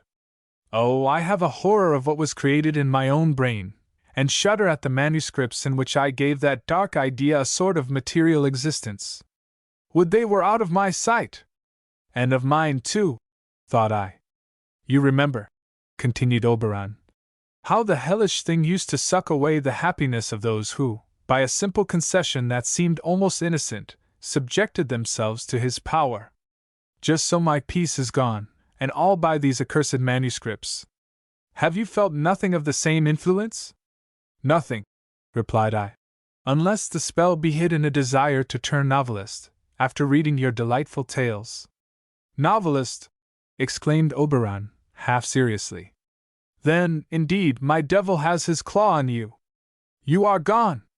You cannot even pray for deliverance. But we will be the last and only victims, for this night I mean to burn the manuscripts, and commit the fiend to his retribution in the flames. Burn your tales, repeated I, startled at the desperation of the idea. Even so, said the author, despondingly. You cannot conceive what an effect the composition of these tales has had on me. I have become ambitious of a bubble, and careless of solid reputation. I am surrounding myself with shadows, which bewilder me, by aping the realities of life. They have drawn me aside from the beaten path of the world, and led me into a strange sort of solitude, a solitude in the midst of men, where nobody wishes for what I do, nor thinks nor feels as I do. The tales have done all this. When they are ashes, perhaps I shall be as I was before they had existence. Moreover, the sacrifice is less than you may suppose, since nobody will publish them. That does make a difference, indeed, said I. They have been offered by letter, continued Oberon, reddening with vexation, to some 17 booksellers. It would make you stare to read their answers, and read them you should, only that I burnt them as fast as they arrived.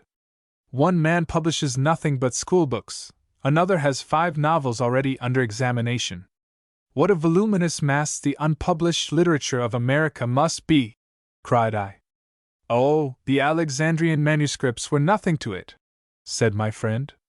Well, another gentleman is just giving up business, on purpose, I verily believe, to escape publishing my book. Several, however, would not absolutely decline the agency, on my advancing half the cost of an edition, and giving bonds for the remainder, besides a high percentage to themselves, whether the book sells or not. Another advises a subscription. The villain! Exclaimed I. A fact, said Oberon. In short, of all the 17 booksellers, only one has vouchsafed even to read my tales, and he, a literary dabbler himself, I should judge, has the impertinence to criticize them, proposing what he calls vast improvements, and concluding, after a general sentence of condemnation, with the definitive assurance that he will not be concerned on any terms. It might not be amiss to pull that fellow's nose, remarked I. If the whole trade had one common nose, there would be some satisfaction in pulling it, answered the author. But there does seem to be one honest man among these 17 unrighteous ones, and he tells me fairly that no American publisher will meddle with an American work, seldom if by a known writer, and never if by a new one, unless at the writer's risk.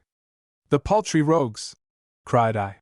Will they live by literature, and yet risk nothing for its sake? But, after all, you might publish on your own account. And so I might, replied Oberon. But the devil of the business is this. These people have put me so out of conceit with the tales, that I loathe the very thought of them, and actually experience a physical sickness of the stomach, whenever I glance at them on the table. I tell you there is a demon in them. I anticipate a wild enjoyment in seeing them in the blaze, such as I should feel in taking vengeance on an enemy, or destroying something noxious. I did not very strenuously oppose this determination, being privately of opinion, in spite of my partiality for the author, that his tales would make a more brilliant appearance in the fire than anywhere else. Before proceeding to execution, we broached the bottle of champagne, which Oberon had provided for keeping up his spirits in this doleful business. We swallowed each a tumblerful, in sparkling commotion. It went bubbling down our throats, and brightened my eyes at once, but left my friend sad and heavy as before.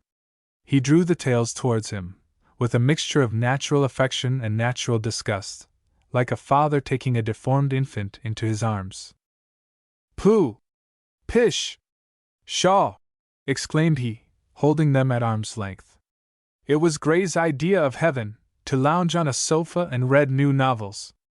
Now, what more appropriate torture would Dante himself have contrived for the sinner who perpetrates a bad book than to be continually turning over the manuscript? "It would fail of effect," said I, "because a bad author is always his own great admirer. I lack that one characteristic of my tribe, the only desirable one," observed Oberon. "But how many recollections throng upon me, as I turn over these leaves! This scene came into my fancy as I walked along a hilly road, on a starlight October evening. In the pure and bracing air, I became all soul, and felt as if I could climb the sky, and run a race along the Milky Way. Here is another tale, in which I wrapped myself during a dark and dreary night ride in the month of March, till the rattling of the wheels and the voices of my companions seemed like faint sounds of a dream, and my visions a bright reality. That scribbled page described shadows which I summoned to my bedside at midnight. They would not depart when I bade them.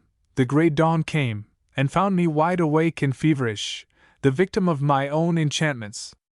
There must have been a sort of happiness in all this," said I, smitten with a strange longing to make proof of it. "There may be happiness in a fever fit," replied the author. "And then the various moods in which I wrote!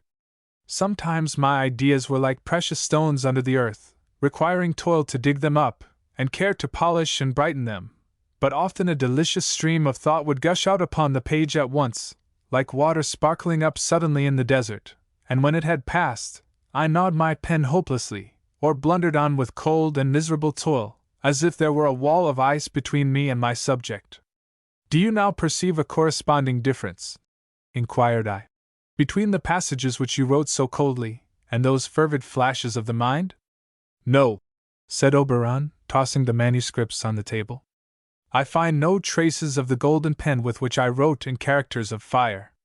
My treasure of fairy coin is changed to worthless dross. My picture, painted in what seemed the loveliest hues, presents nothing but a faded and indistinguishable surface. I have been eloquent and poetical and humorous in a dream, and behold, it is all nonsense, now that I am awake."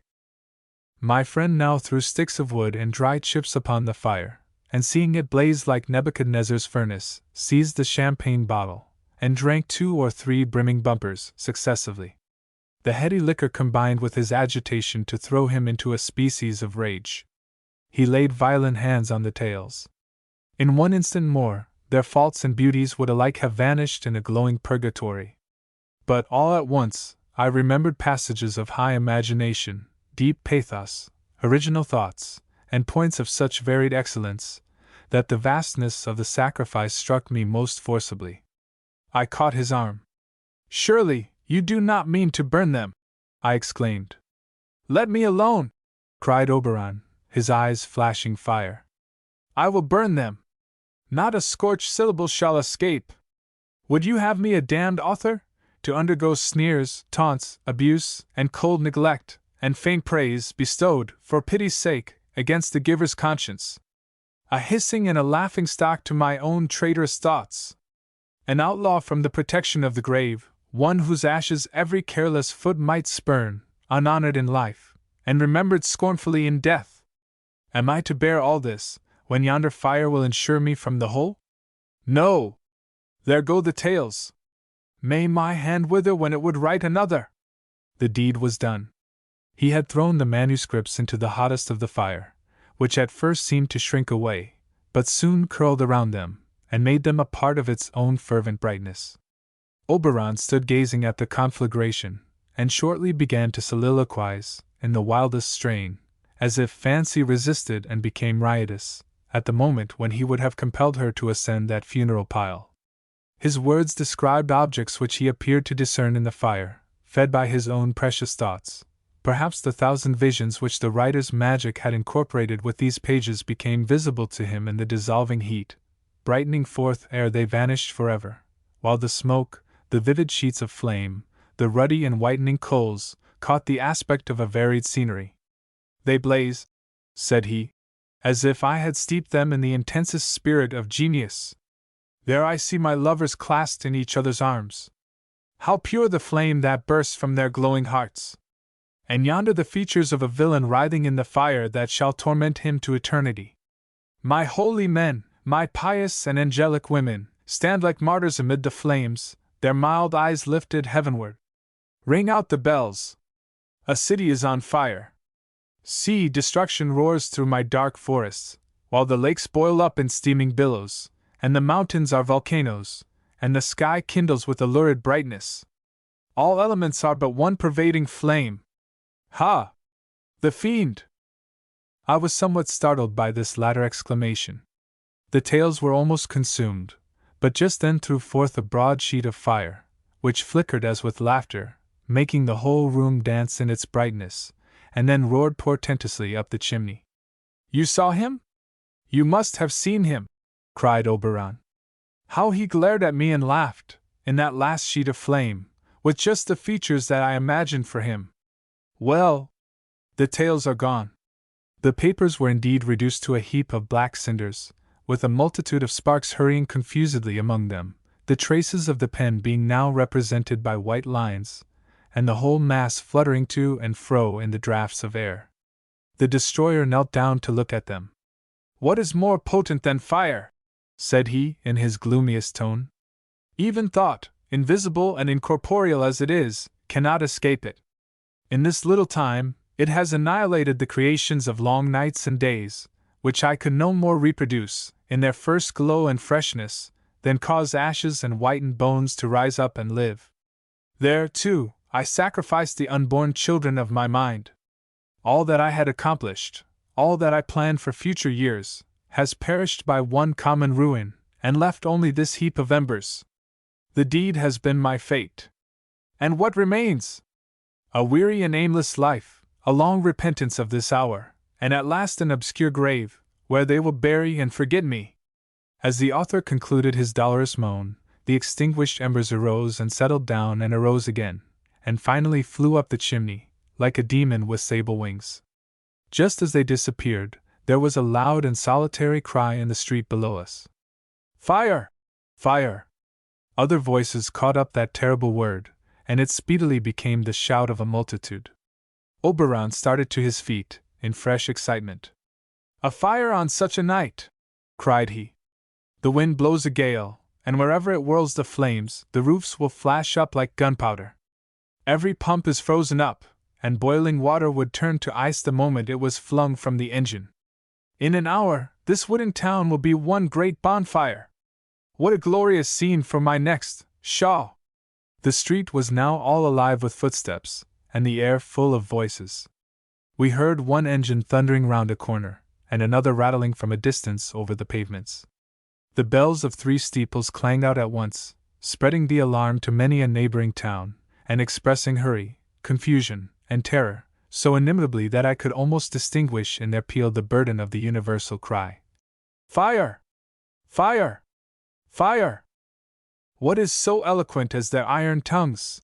Exclaimed Oberon. My heart leaps and trembles, but not with fear. And that other sound, too, deep and awful as a mighty organ, the roar and thunder of the multitude on the pavement below. Come! We are losing time. I will cry out in the loudest of the uproar, and mingle my spirit with the wildest of the confusion, and be a bubble on the top of the ferment. From the first outcry, my forebodings had warned me of the true object and center of alarm.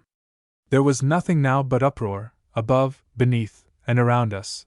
Footsteps stumbling pell-mell up the public staircase, eager shouts and heavy thumps at the door, the whiz and dash of water from the engines, and the crash of furniture thrown upon the pavement.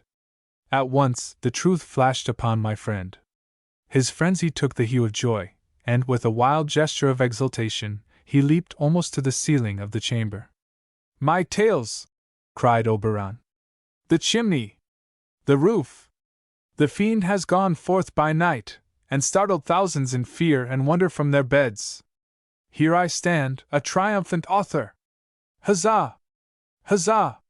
My brain has set the town on fire! Huzzah! John Inglefield's Thanksgiving. On the evening of Thanksgiving Day, John Inglefield, the blacksmith, sat in his elbow chair, among those who had been keeping festival at his board. Being the central figure of the domestic circle, the fire threw its strongest light on his massive and sturdy frame, reddening his rough visage, so that it looked like the head of an iron statue, all aglow, from his own forge, and with its features rudely fashioned on his own anvil. At John Inglefield's right hand was an empty chair. The other places round the hearth were filled by the members of the family, who all sat quietly, while, with a semblance of fantastic merriment, their shadows danced on the wall behind them. One of the group was John Inglefield's son, who had been bred at college, and was now a student of theology at Andover. There was also a daughter of 16, whom nobody could look at without thinking of a rosebud almost blossomed.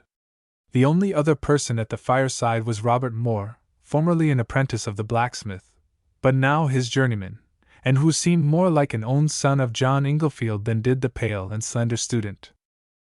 Only these four had kept New England's festival beneath that roof. The vacant chair at John Inglefield's right hand was in memory of his wife, whom death had snatched from him since the previous Thanksgiving. With a feeling that few would have looked for in his rough nature, the bereaved husband had himself set the chair in its place next his own, and often did his eye glance thitherward, as if he deemed it possible that the cold grave might send back its tenant to the cheerful fireside, at least for that one evening. Thus did he cherish the grief that was dear to him. But there was another grief which he would fain have torn from his heart, or, since that could never be, have buried it too deep for others to behold, or for his own remembrance. Within the past year another member of his household had gone from him, but not to the grave. Yet they kept no vacant chair for her. While John Inglefield and his family were sitting round the hearth with the shadows dancing behind them on the wall, the outer door was opened, and a light footstep came along the passage. The latch of the inner door was lifted by some familiar hand, and a young girl came in, wearing a cloak and hood, which she took off and laid on the table beneath the looking-glass. Then, after gazing a moment at the fireside circle, she approached, and took the seat at John Inglefield's right hand, as if it had been reserved on purpose for her. "Here I am at last, father," said she. "You ate your Thanksgiving dinner without me, but I have come back to spend the evening with you." Yes, it was Prudence Inglefield. She wore the same neat and maidenly attire which she had been accustomed to put on when the household work was over for the day, and her hair was parted from her brow, in the simple and modest fashion that became her best of all. If her cheek might otherwise have been pale, yet the glow of the fire suffused it with a healthful bloom.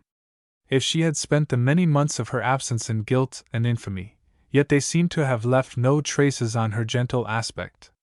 She could not have looked less altered, had she merely stepped away from her father's fireside for half an hour, and returned while the blaze was quivering upwards from the same brands that were burning at her departure. And to John Inglefield she was the very image of his buried wife, such as he remembered her on the first Thanksgiving which they had passed under their own roof. Therefore, though naturally a stern and rugged man, he could not speak unkindly to his sinful child, nor yet could he take her to his bosom. "You are welcome home, Prudence," said he, glancing sideways at her, and his voice faltered. "Your mother would have rejoiced to see you, but she has been gone from us these 4 months." "I know it, father, I know it," replied Prudence quickly. "And yet, when I first came in, my eyes were so dazzled by the firelight that she seemed to be sitting in this very chair."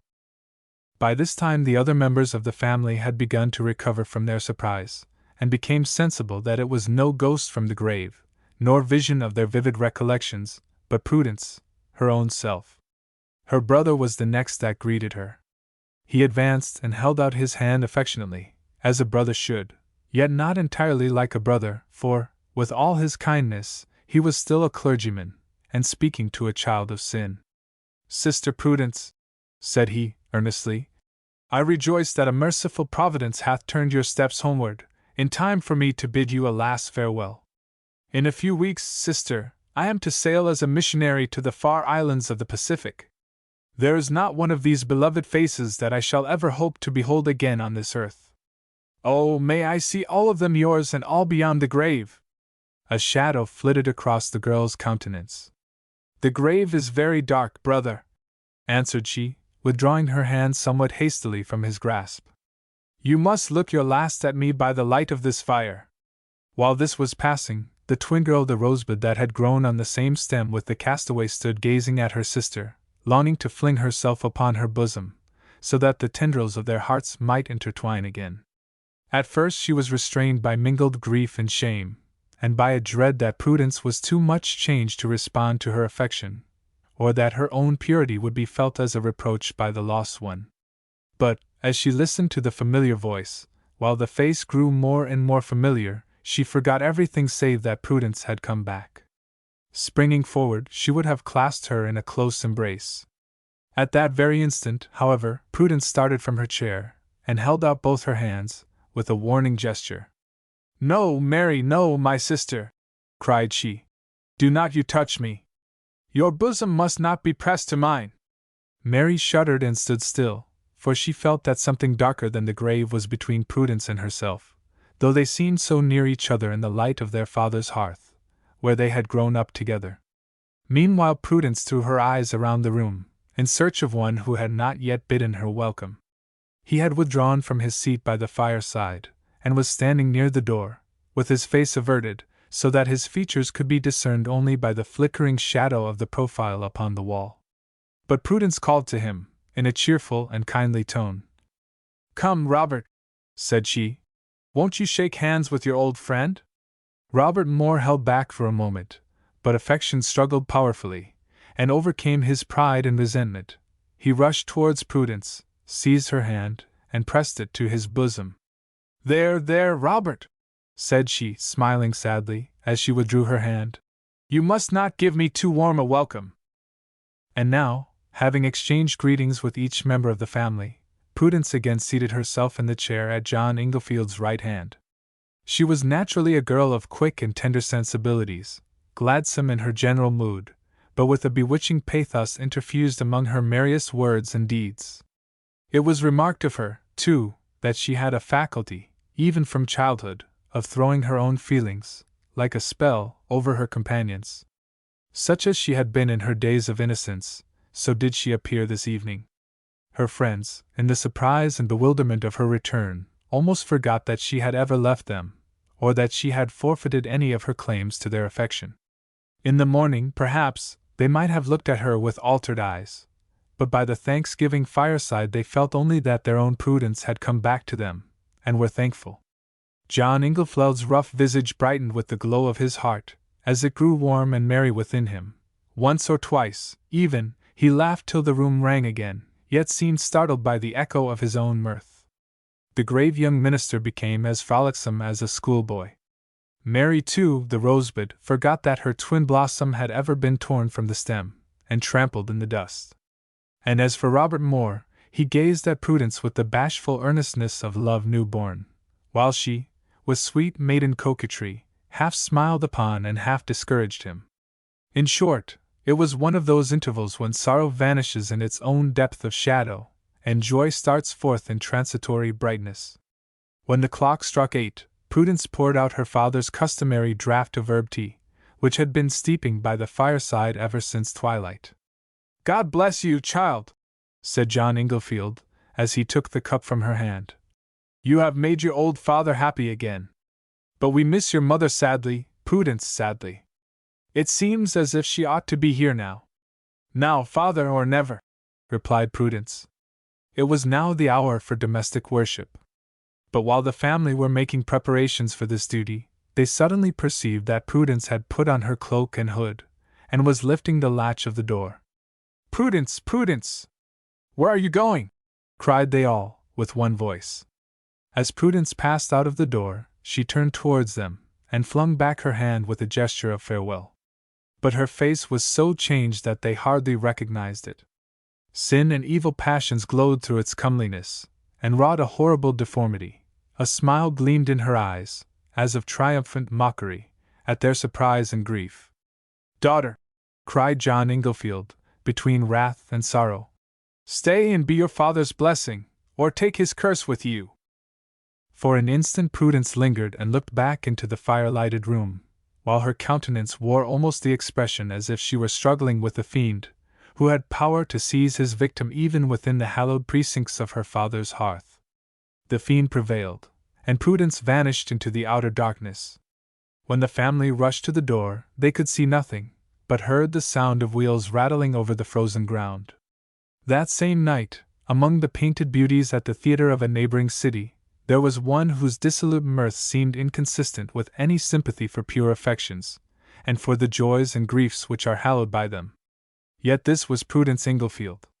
Her visit to the Thanksgiving fireside was the realization of one of those waking dreams in which the guilty soul will sometimes stray back to its innocence. But sin, alas, is careful of her bond slaves. They hear her voice, perhaps, at the holiest moment, and are constrained to go whither she summons them. The same dark power that drew Prudence Inglefield from her father's hearth, the same in its nature, though heightened then to a dread necessity, would snatch a guilty soul from the gate of heaven, and make its sin and its punishment alike eternal. Old Ticonderoga. A picture of the past. The greatest attraction, in this vicinity, is the famous old fortress of Ticonderoga, the remains of which are visible from the piazza of the tavern, on a swell of land that shuts in the prospect of the lake. Those celebrated heights, Mount Defiance and Mount Independence, familiar to all Americans in history, stand too prominent not to be recognized, though either of them precisely corresponds to the images excited by their names. In truth, the whole scene, except the interior of the fortress, disappointed me. Mount Defiance, which one pictures as a steep, lofty, and rugged hill, of most formidable aspect, frowning down with the grim visage of a precipice on old Ticonderoga, is merely a long and wooded ridge, and bore, at some former period, the gentle name of Sugar Hill. The brow is certainly difficult to climb, and high enough to look into every corner of the fortress. St. Clair's most probable reason, however, for neglecting to occupy it, was the deficiency of troops to man the works already constructed, rather than the supposed inaccessibility of Mount Defiance. It is singular that the French never fortified this height, standing, as it does, in the quarter whence they must have looked for the advance of a British army. In my first view of the ruins, I was favored with the scientific guidance of a young lieutenant of engineers, recently from West Point, where he had gained credit for great military genius. I saw nothing but confusion in what chiefly interested him: straight lines and zigzags, defense within defense, wall opposed to wall, and ditch intersecting ditch, oblong squares of masonry below the surface of the earth, and huge mounds, or turf-covered hills of stone, above it. On one of these artificial hillocks, a pine tree has rooted itself, and grown tall and strong, since the banner staff was leveled. But where my unmilitary glance could trace no regularity, the young lieutenant was perfectly at home. He fathomed the meaning of every ditch, and formed an entire plan of the fortress from its half-obliterated lines. His description of Ticonderoga would be as accurate as a geometrical theorem, and as barren of the poetry that has clustered round its decay. I view Ticonderoga as a place of ancient strength, in ruins for half a century, where the flags of 3 nations had successively waved, and none waved now, where armies had struggled, so long ago that the bones of the slain were mouldered, where peace had found a heritage in the forsaken haunts of war. Now the young West Pointer, with his lectures on ravelins, counterscarps, angles, and covered ways, made it an affair of brick and mortar and hewn stone, arranged on certain regular principles, having a good deal to do with mathematics, but nothing at all with poetry. I should have been glad of a hoary veteran to totter by my side, and tell me, perhaps, of the French garrisons and their Indian allies, of Abercrombie, Lord Howe, and Amherst, of Ethan Allen's triumph and St. Clair's surrender. The old soldier and the old fortress would be emblems of each other. His reminiscences, though vivid as the image of Ticonderoga in the lake, would harmonize with the gray influence of the scene. A survivor of the long-disbanded garrisons, though but a private soldier, might have mustered his dead chiefs and comrades, some from Westminster Abbey, and English churchyards, and battlefields in Europe, others from their graves here in America, others, not a few, who lie sleeping round the fortress. He might have mustered them all, and bid them march through the ruined gateway, turning their old historic faces on me, as they passed. Next to such a companion, the best is one's own fancy. At another visit I was alone, and, after rambling all over the ramparts, sat down to rest myself in one of the roofless barracks. These are old French structures, and appear to have occupied 3 sides of a large area, now overgrown with grass, nettles, and thistles. The one in which I sat was long and narrow, as all the rest had been, with peaked gables. The exterior walls were nearly entire, constructed of gray, flat, unpicked stones, the aged strength of which promised long to resist the elements, if no other violence should precipitate their fall. The roof, floors, partitions, and the rest of the woodwork had probably been burnt, except some bars of stanch old oak, which were blackened with fire, but still remained embedded into the window-sills and over the doors. There were a few particles of plastering near the chimney, scratched with rude figures, perhaps by a soldier's hand. A most luxuriant crop of weeds had sprung up within the edifice, and hid the scattered fragments of the wall. Grass and weeds grew in the windows, and in all the crevices of the stone, climbing, step by step, till a tuft of yellow flowers was waving on the highest peak of the gable. Some spicy herb diffused a pleasant odor through the ruin. A verdant heap of vegetation had covered the hearth of the second floor, clustering on the very spot where the huge logs had mouldered to glowing coals, and flourished beneath the broad flue, which had so often puffed the smoke over a circle of French or English soldiers. I felt that there was no other token of decay so impressive as that bed of weeds in the place of the backlog. Here I sat, with those roofless walls about me, the clear sky over my head, and the afternoon sunshine falling gently bright through the window frames and doorway. I heard the tinkling of a cowbell, the twittering of birds, and the pleasant hum of insects. Once a gay butterfly, with 4 gold-speckled wings, came and fluttered about my head, then flew up and lighted on the highest tuft of yellow flowers, and at last took wing across the lake.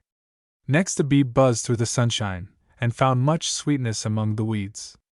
After watching him till he went off to his distant hive, I closed my eyes on Ticonderoga in ruins, and cast a dreamlike glance over pictures of the past, and scenes of which this spot had been the theater. At first, my fancy saw only the stern hills, lonely lakes, and venerable woods.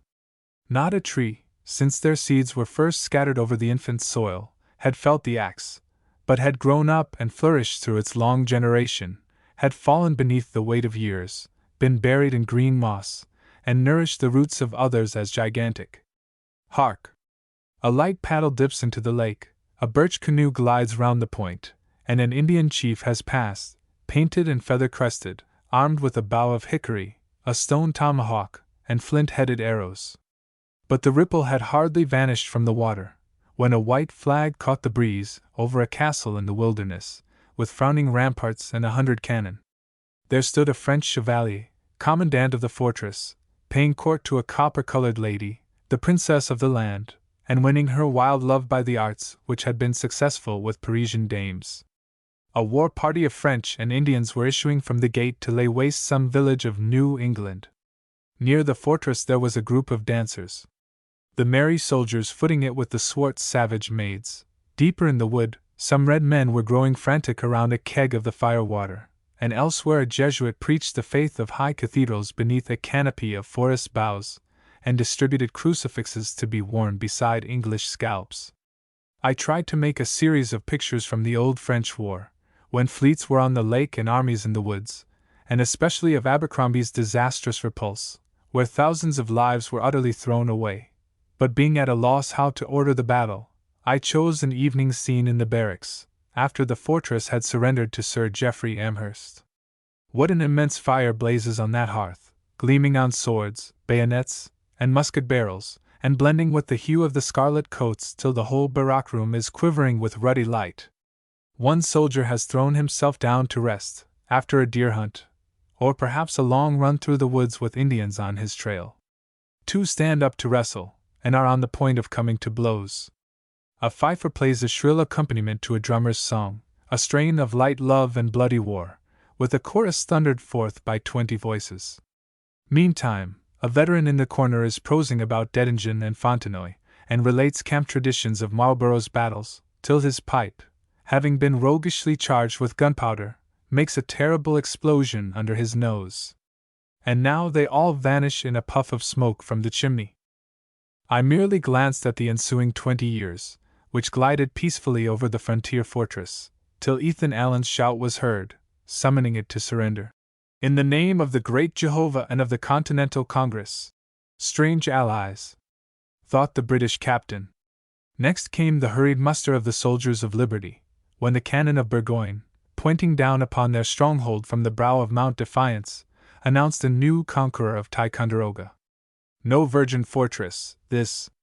Forth rushed the motley throng from the barracks, one man wearing the blue and buff of the Union, another the red coat of Britain, a third a dragoon's jacket, and a fourth a cotton frock. Here was a pair of leather breeches, and striped trousers there, a grenadier's cap on one head, and a broad-brimmed hat, with a tall feather, on the next.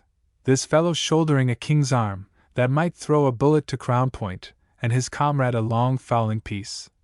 Admirable to shoot ducks on the lake.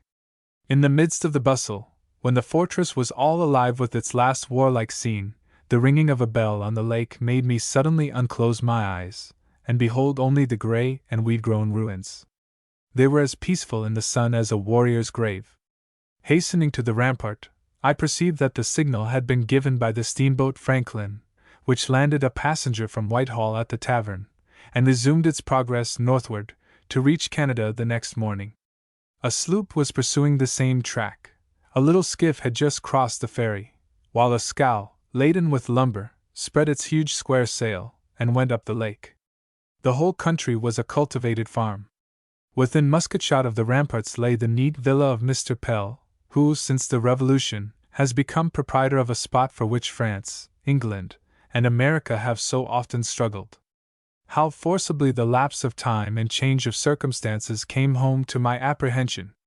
Banner would never wave again, nor cannon roar, nor blood be shed, nor trumpet stir up a soldier's heart, in this old fort of Ticonderoga. Tall trees have grown upon its ramparts, since the last garrison marched out, to return no more, or only at some dreamer's summons, gliding from the twilight past to vanish among realities. The wives of the dead. The following story, the simple and domestic incidents of which may be deemed scarcely worth relating, after such a lapse of time, awakened some degree of interest, 100 years ago, in a principal seaport of the Bay Province. The rainy twilight of an autumn day, a parlor on the second floor of a small house, plainly furnished, as beseemed the middling circumstances of its inhabitants, yet decorated with little curiosities from beyond the sea, and a few delicate specimens of Indian manufacture. These are the only particulars to be premised in regard to scene and season. Two young and comely women sat together by the fireside, nursing their mutual and peculiar sorrows. They were the recent brides of two brothers, a sailor and a landsman, and 2 successive days had brought tidings of the death of each, by the chances of Canadian warfare and the tempestuous Atlantic. The universal sympathy excited by this bereavement drew numerous condoling guests to the habitation of the widowed sisters. Several, among whom was the minister, had remained till the verge of evening, when, one by one, whispering many comfortable passages of Scripture that were answered by more abundant tears, they took their leave, and departed to their own happier homes. The mourners, though not insensible to the kindness of their friends, had yearned to be left alone. United, as they had been, by the relationship of the living, and now more closely so by that of the dead, each felt as if whatever consolation her grief admitted were to be found in the bosom of the other. They joined their hearts, and wept together silently. But after an hour of such indulgence, one of the sisters, all of whose emotions were influenced by her mild, quiet, yet not feeble character, began to recollect the precepts of resignation and endurance which piety had taught her, when she did not think to need them. Her misfortune, besides, as earliest known, should earliest cease to interfere with her regular course of duties. Accordingly, having placed the table before the fire, and arranged a frugal meal, she took the hand of her companion. "Come, dearest sister, you have eaten not a morsel today," she said. "Arise, I pray you, and let us ask a blessing on that which is provided for us." Her sister-in-law was of a lively and irritable temperament, and the first pangs of her sorrow had been expressed by shrieks and passionate lamentation. She now shrunk from Mary's words, like a wounded sufferer from a hand that revives the throb. "There is no blessing left for me, neither will I ask it," cried Margaret, with a fresh burst of tears. Would it were his will that I might never taste food more! Yet she trembled at these rebellious expressions, almost as soon as they were uttered, and by degrees Mary succeeded in bringing her sister's mind nearer to the situation of her own. Time went on, and their usual hour of repose arrived. The brothers and their brides, entering the married state with no more than the slender means which then sanctioned such a step, had confederated themselves in one household, with equal rights to the parlor, and claiming exclusive privileges in 2 sleeping rooms contiguous to it.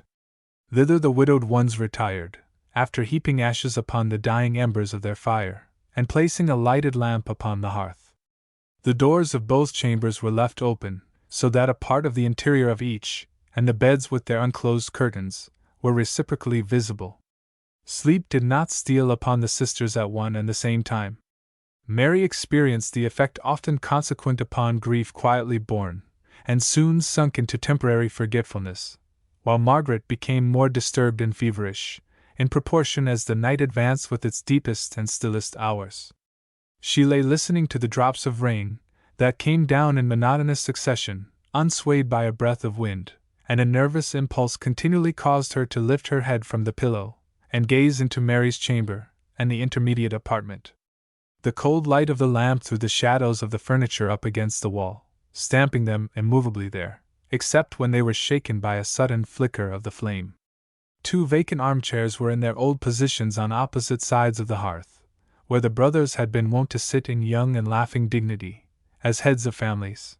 2 humbler seats were near them, the true thrones of that little empire, where Mary and herself had exercised in love a power that love had won. The cheerful radiance of the fire had shone upon the happy circle, and the dead glimmer of the lamp might have befitted their reunion now. While Margaret groaned in bitterness, she heard a knock at the street door. "How would my heart have leapt at that sound but yesterday!" thought she, remembering the anxiety with which she had long awaited tidings from her husband. "I care not for it now, let them be gone, for I will not arise." But even while a sort of childish fretfulness made her thus resolve, she was breathing hurriedly, and straining her ears to catch a repetition of the summons. It is difficult to be convinced of the death of one whom we have deemed another self. The knocking was now renewed in slow and regular strokes, apparently given with the soft end of a doubled fist, and was accompanied by words, faintly heard through several thicknesses of wall. Margaret looked to her sister's chamber, and beheld her still lying in the depths of sleep. She arose, placed her foot upon the floor, and slightly arrayed herself, trembling between fear and eagerness as she did so. "Heaven help me!" sighed she. "I have nothing left to fear, and methinks I am 10 times more a coward than ever." Seizing the lamp from the hearth, she hastened to the window that overlooked the street door.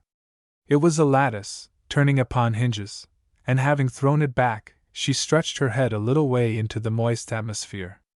A lantern was reddening the front of the house, and melting its light in the neighboring puddles, while a deluge of darkness overwhelmed every other object. As the window grated on its hinges, a man in a broad-brimmed hat and blanket coat stepped from under the shelter of the projecting story, and looked upward to discover whom his application had aroused. Margaret knew him as a friendly innkeeper of the town. "What would you have, Goodman Parker?" cried the widow. "Lack-a-day, is it you, Mistress Margaret?" replied the innkeeper. "I was afraid it might be your sister Mary, for I hate to see a young woman in trouble, when I haven't a word of comfort to whisper her." "For heaven's sake, what news do you bring?" screamed Margaret. "Why, there has been an express through the town within this half-hour," said Goodman Parker, "traveling from the eastern jurisdiction with letters from the governor and council. He tarried at my house to refresh himself with a drop and a morsel, and I asked him what tidings on the frontiers. He tells me we had the better in the skirmish you would have, and that 13 men reported slain are well and sound, and your husband among them. Besides, he is appointed of the escort to bring the captivated Frenchers and Indians home to the province jail. I judged you wouldn't mind being broke of your rest, and so I stepped over to tell you. Good night." So saying, the honest man departed, and his lantern gleamed along the street, bringing to view indistinct shapes of things, and the fragments of a world, like order glimmering through chaos, or memory roaming over the past. But Margaret stayed not to watch these picturesque effects. joy flashed into her heart, and lighted it up at once, and breathless, and with winged steps, she flew to the bedside of her sister. She paused, however, at the door of the chamber, while a thought of pain broke in upon her. "Poor Mary!" said she to herself. "Shall I waken her, to feel her sorrow sharpened by my happiness? No, I will keep it within my own bosom till the morrow." She approached the bed, to discover if Mary's sleep were peaceful. Her face was turned partly inward to the pillow, and had been hidden there to weep, but a look of motionless contentment was now visible upon it, as if her heart, like a deep lake, had grown calm because its dead had sunk down so far within. Happy is it, and strange, that the lighter sorrows are those from which dreams are chiefly fabricated. Margaret shrunk from disturbing her sister-in-law, and felt as if her own better fortune had rendered her involuntarily unfaithful, and as if altered and diminished affection must be the consequence of the disclosure she had to make. With a sudden step she turned away. But joy could not long be repressed, even by circumstances that would have excited heavy grief at another moment. Her mind was thronged with delightful thoughts, till sleep stole on, and transformed them to visions, more delightful and more wild, like the breath of winter, but what a cold comparison, working fantastic tracery upon a window. When the night was far advanced, Mary awoke with a sudden start. A vivid dream had latterly involved her in its unreal life, of which, however, she could only remember that it had been broken in upon at the most interesting point. For a little time, slumber hung about her like a morning mist, hindering her from perceiving the distinct outline of her situation. She listened with imperfect consciousness to 2 or 3 volleys of a rapid and eager knocking, and first she deemed the noise a matter of course, like the breath she drew. Next, it appeared a thing in which she had no concern, and lastly, she became aware that it was a summons necessary to be obeyed. At the same moment, the pang of recollection darted into her mind. The pall of sleep was thrown back from the face of grief. The dim light of the chamber, and the objects therein revealed, had retained all her suspended ideas, and restored them as soon as she unclosed her eyes. Again there was a quick peal upon the street door. Fearing that her sister would also be disturbed, Mary wrapped herself in a cloak and hood, took the lamp from the hearth, and hastened to the window. By some accident, it had been left unhasped, and yielded easily to her hand. "Who's there?" asked Mary, trembling as she looked forth. The storm was over, and the moon was up. It shone upon broken clouds above, and below upon houses black with moisture, and upon little lakes of the fallen rain, curling into silver beneath the quick enchantment of a breeze. A young man in a sailor's dress, wet as if he had come out of the depths of the sea, stood alone under the window. Mary recognized him as one whose livelihood was gained by short voyages along the coast, nor did she forget that, previous to her marriage, he had been an unsuccessful wooer of her own. "What do you seek here, Stephen?" said she. "Cheer up, Mary, for I seek to comfort you," answered the rejected lover. "You must know I got home not 10 minutes ago, and the first thing my good mother told me was the news about your husband. So, without saying a word to the old woman, I clapped on my hat, and ran out of the house. I couldn't have slept a wink before speaking to you, Mary, for the sake of old times." "Stephen, I thought better of you!" exclaimed the widow, with gushing tears and preparing to close the lattice, for she was no whit inclined to imitate the first wife of Zadig. "But stop, and hear my story out," cried the young sailor. "I tell you we spoke a brig yesterday afternoon, bound in from Old England. And who do you think I saw standing on deck, well and hearty, only a bit thinner than he was 5 months ago?" Mary leaned from the window, but could not speak. "Why, it was your husband himself," continued the generous seaman. "He and 3 others saved themselves on a spar, when the Blessing turned bottom upwards.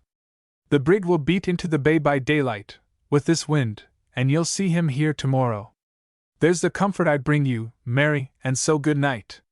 He hurried away, while Mary watched him with a doubt of waking reality, that seemed stronger or weaker as he alternately entered the shade of the houses, or emerged into the broad streaks of moonlight.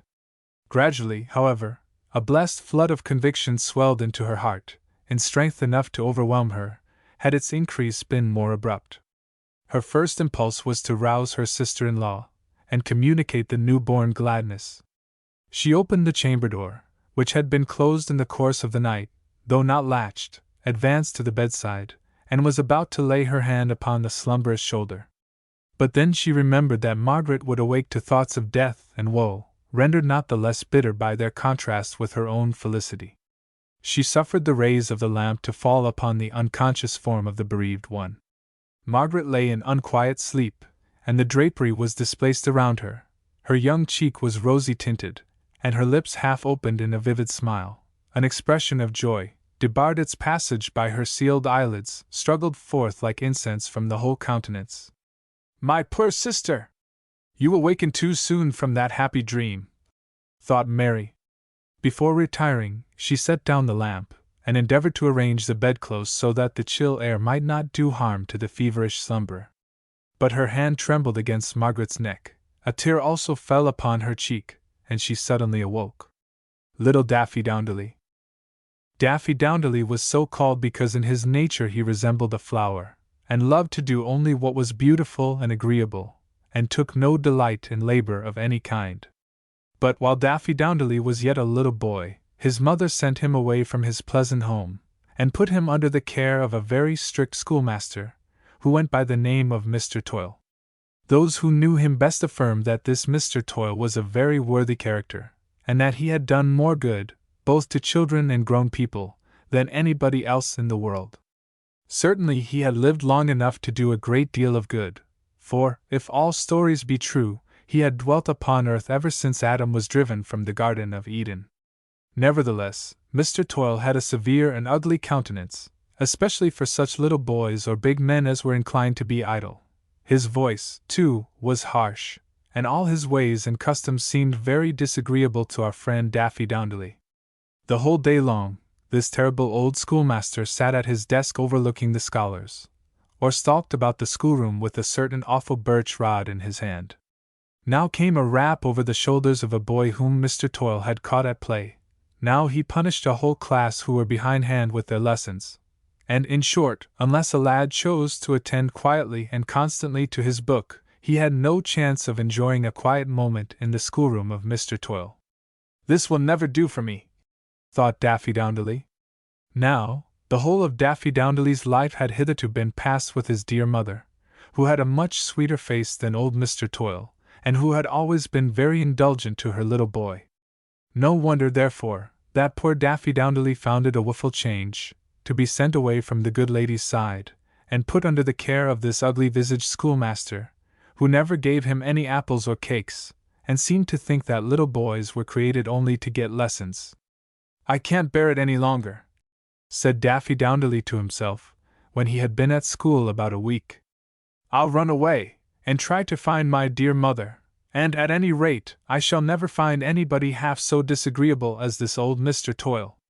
So, the very next morning, off started poor Daffy Downdeley, and began his rambles about the world, with only some bread and cheese for his breakfast, and very little pocket money to pay his expenses.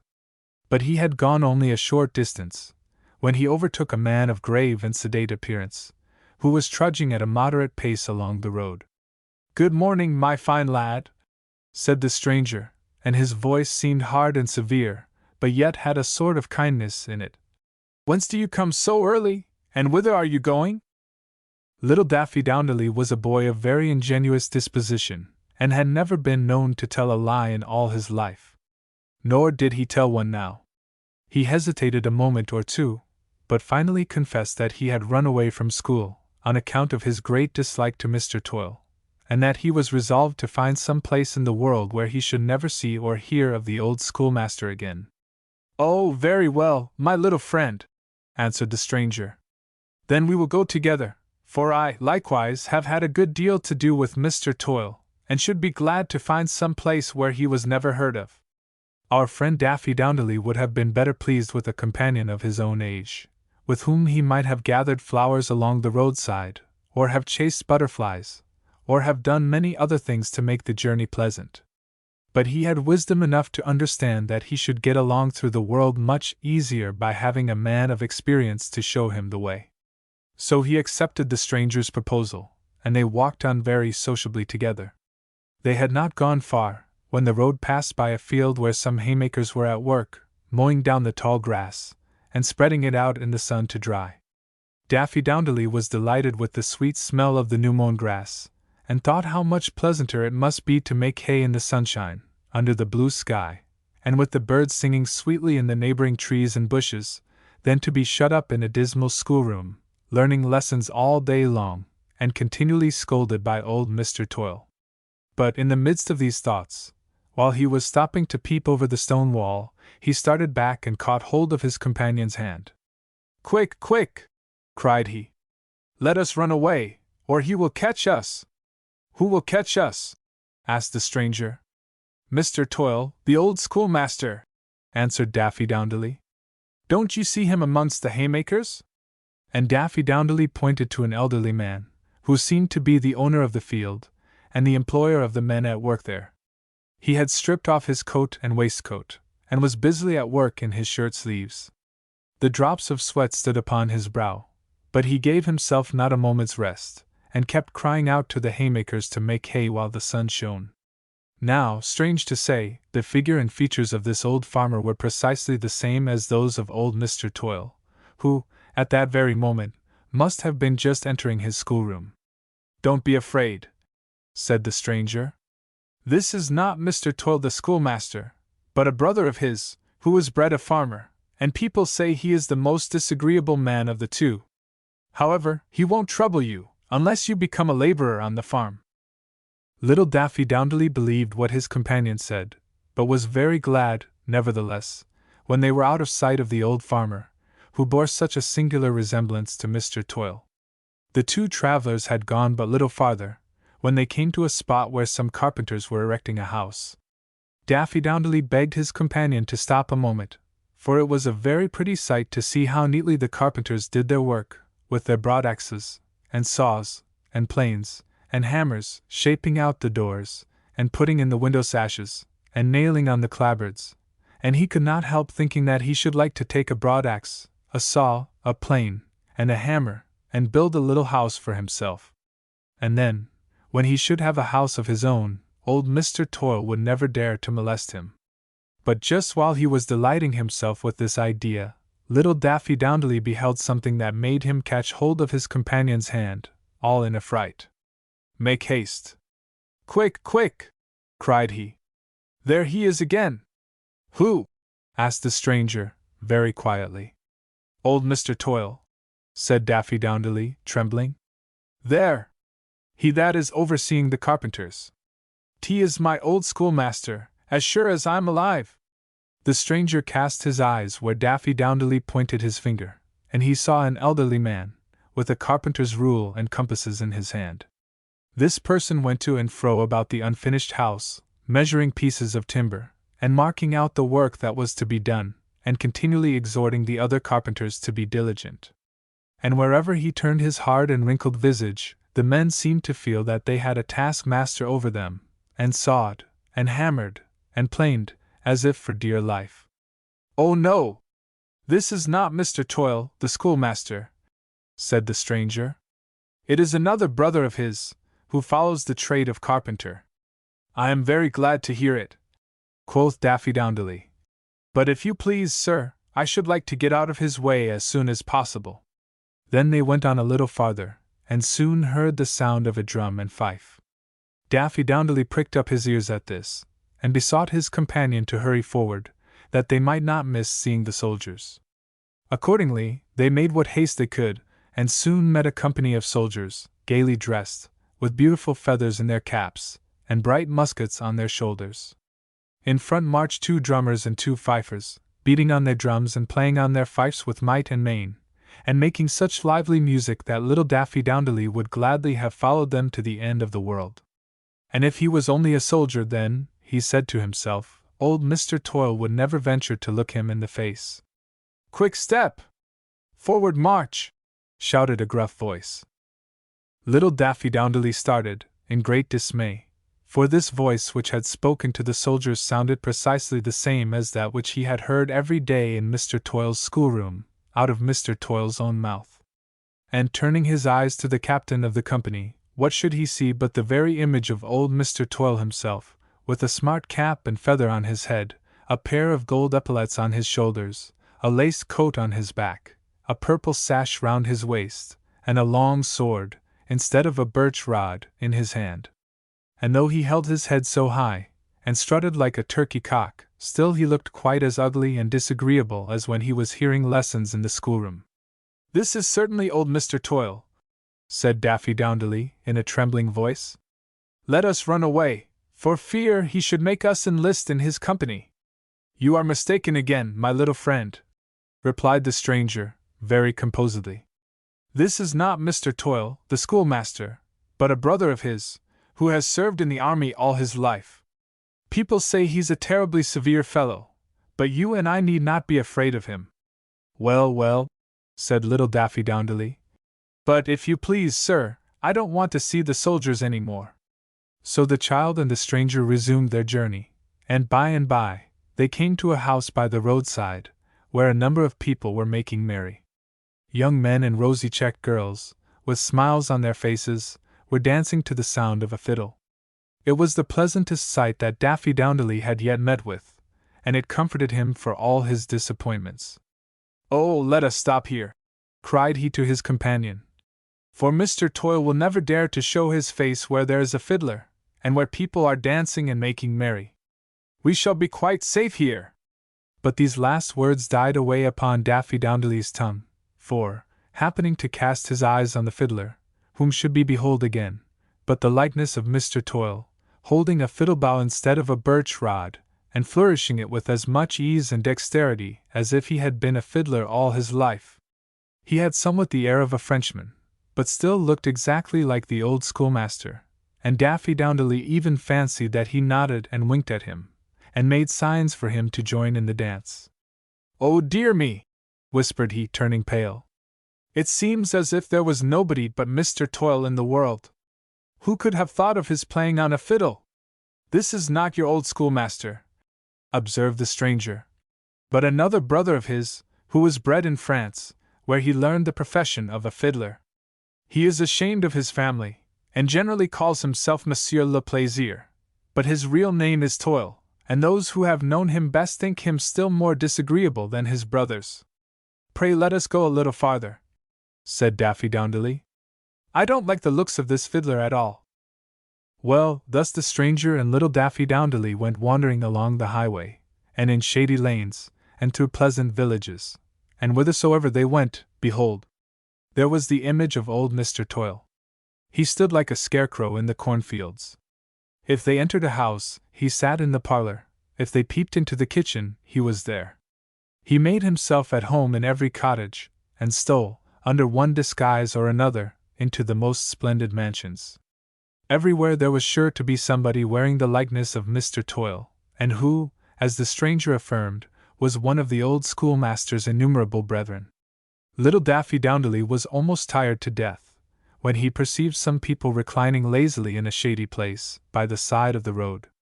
The poor child entreated his companion that they might sit down there, and take some repose. "Old Mr. Toil will never come here," said he, "for he hates to see people taking their ease." But even while he spoke, Daffydowndilly's eyes fell upon a person who seemed the laziest, and heaviest, and most torpid of all those lazy and heavy and torpid people who had lain down to sleep in the shade. Who should it be, again, but the very image of Mr. Toil? "There is a large family of these Toils," remarked the stranger. "This is another of the old schoolmaster's brothers, who was bred in Italy, where he acquired very idle habits, and goes by the name of Signor Far Niente.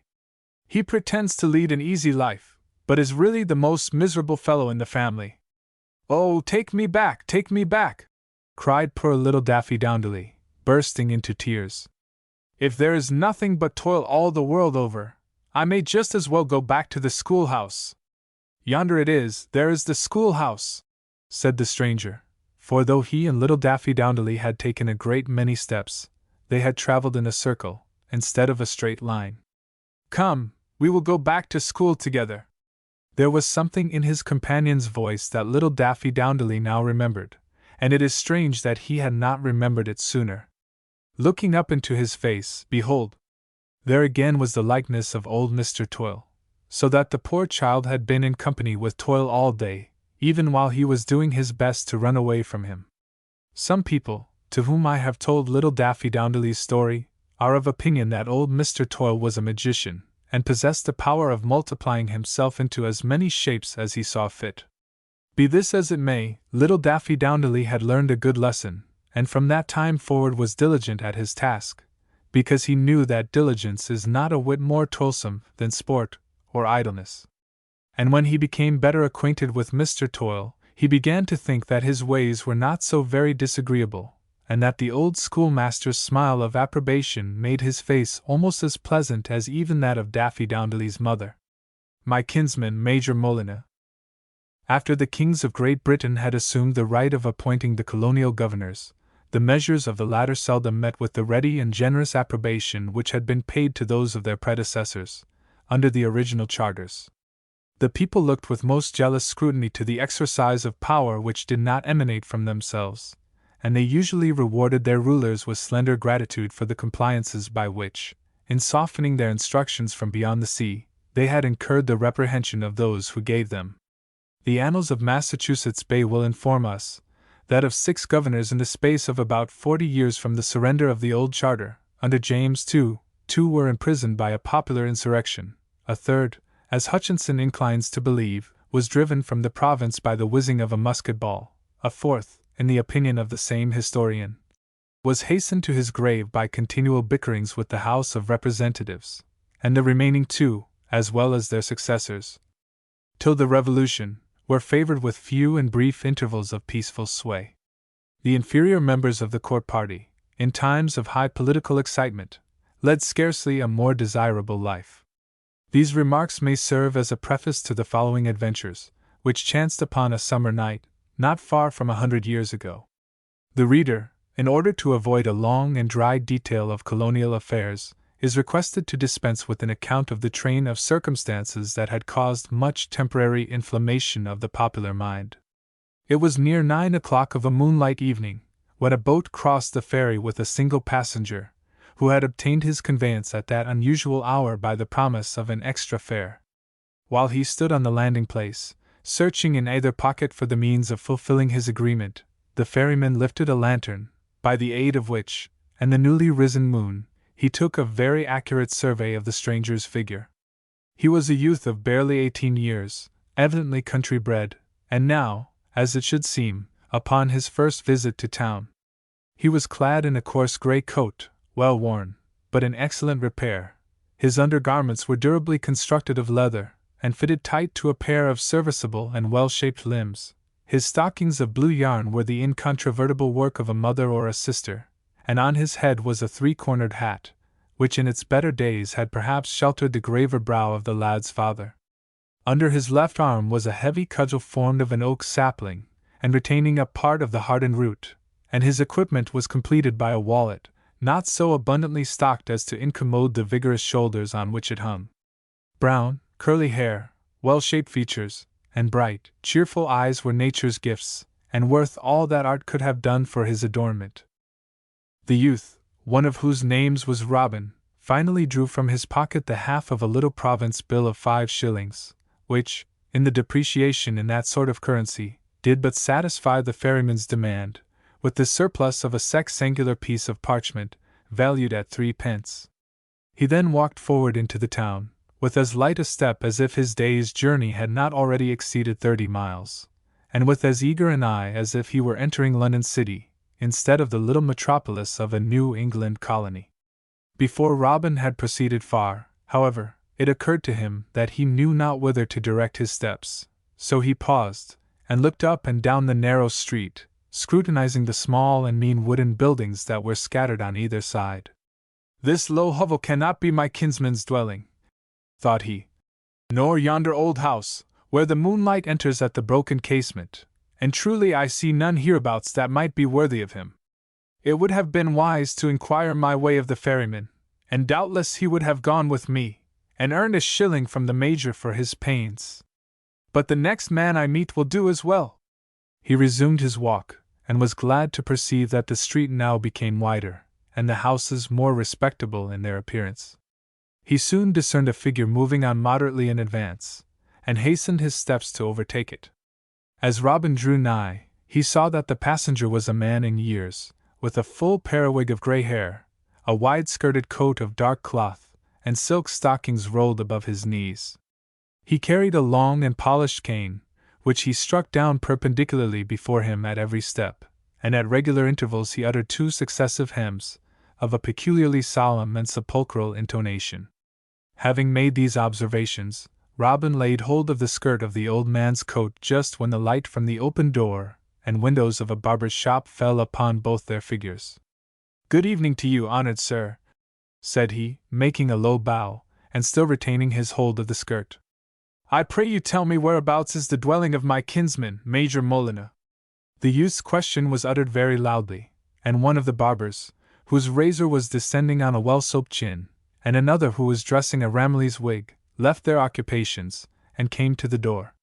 The citizen, in the meantime, turned a long-favored countenance upon Robin, and answered him in a tone of excessive anger and annoyance. His 2 sepulchral hems, however, broke into the very center of his rebuke, with most singular effect, like a thought of the cold grave obtruding among wrathful passions. "Let go my garment, fellow! I tell you, I know not the man you speak of." "What? I have authority, I have, authority, and if this be the respect you show for your betters, your feet shall be brought acquainted with the stocks by daylight, tomorrow morning." Robin released the old man's skirt, and hastened away, pursued by an ill-mannered roar of laughter from the barber's shop. He was at first considerably surprised by the result of his question, but being a shrewd youth, soon thought himself able to account for the mystery.